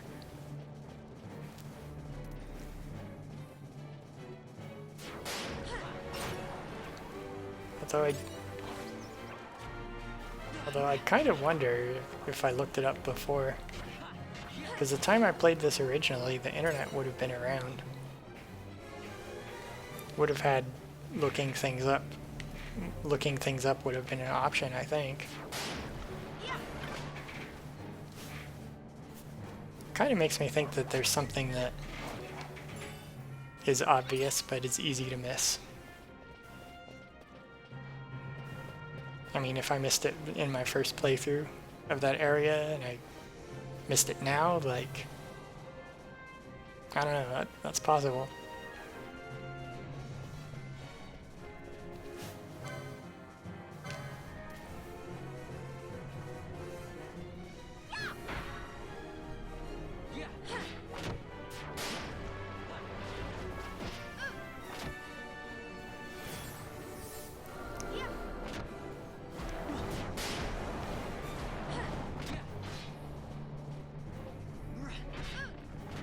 Okay. Woo. Yeah, I don't even know why I'm fighting this enemy. Just because it's there, I guess. I think the bestiary, if you kill a certain number of each enemy type, it gives you lore about the beast, about the critter. So killing a fire elemental is like something you can do for completion's sake. But then again, I think you have to kill like 15 or something. So hey, 1/15 of the way there. Whatever that goal is.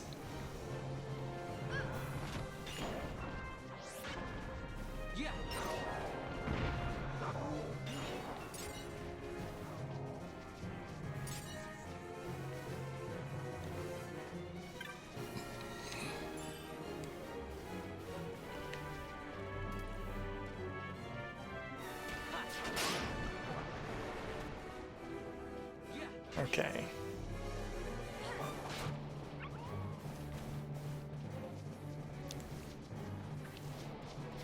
Well, we'll go back to the town.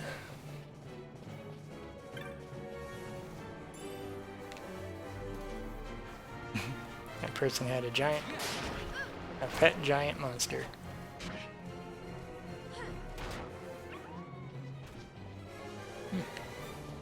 But yeah, I'm kind of running out of things to say in general. I think Arboreal Frippery fell asleep. Or if not, they're just, you know, not in any condition to reply. So I think I will probably leave off in a moment here. I'll just get back to the town and do my usual thing. Because I don't really like to leave a lot of silent time. Not without saying something like, interesting how if you detect traps, it like makes a glowing red area. Which I can totally see a glowing red aura around traps being just a natural kind of, if somebody's naturally perceptive about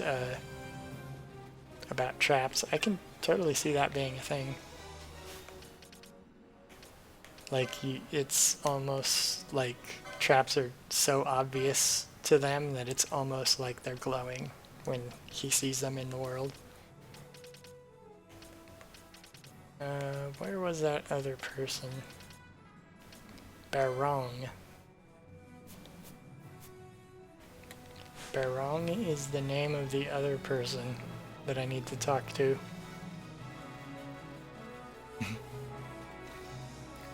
Well, I need to go talk to Barong, and I also need to go talk to the person that's in the airport.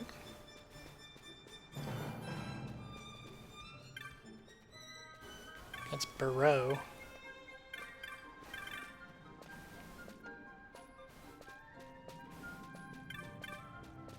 Actually, I should see if this person has telekinesis. Because that would probably be the most useful thing, technic, to get. Nope, no telekinesis. I'll see what magic this guy has. Because telekinesis allows you to attack without using magic points, or guns or bows at airborne targets. So yeah. Telekinesis is like the single best technic, maybe. Not that the techniques are really bad or anything, it's just I don't really use them.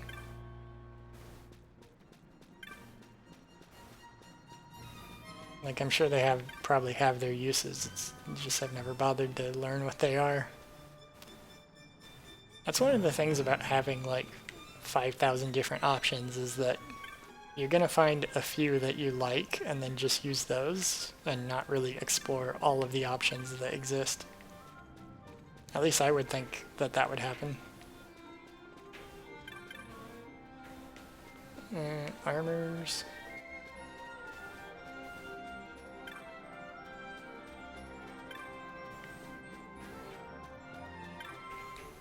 Who's this Burrow? It's not this guy, because he gave me the other mission.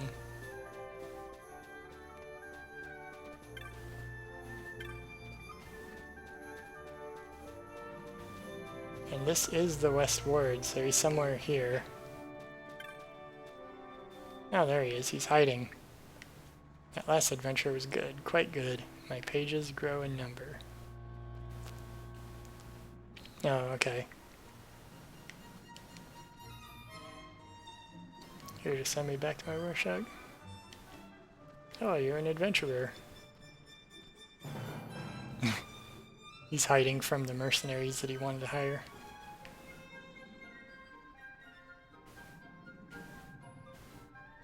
Oh, okay. Yeah, that would make it hard to build a bestiary if the rare monsters are things that nobody wants to encounter or fight.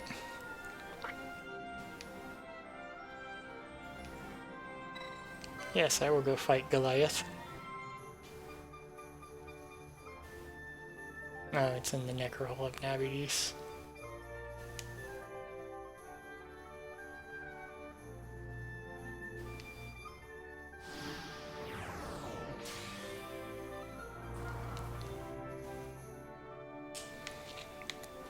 Okay, well, I've accepted that quest.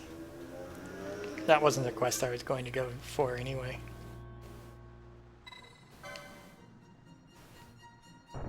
Right then, come along with me. Choo-choo. Okay. Nope, it was the other way that they are. Yeah, they're there. Sitting right where I left them. Imagine spending all your time hanging out at the airport in a giant dress. Or, I mean, not giant dress, but that's a really fancy looking dress. It's like they live at the airport. Imagine my surprise when I learned her species. They married young.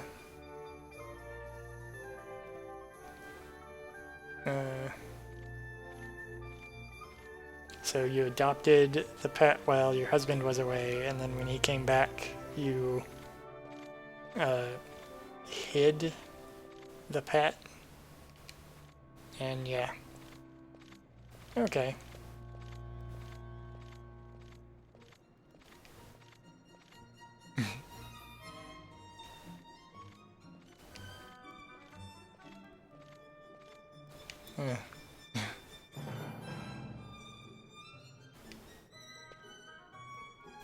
And Jovi, I think, was somebody that didn't like your character for some reason. I think he's like a returning, recurring character that you do several quests and Jovi shows up. Yeah.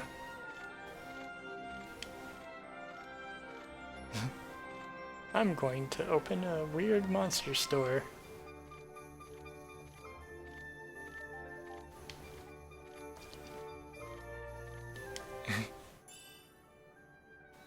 That was a really random way to... a random quest. Like, there was literally no point to her hiring me.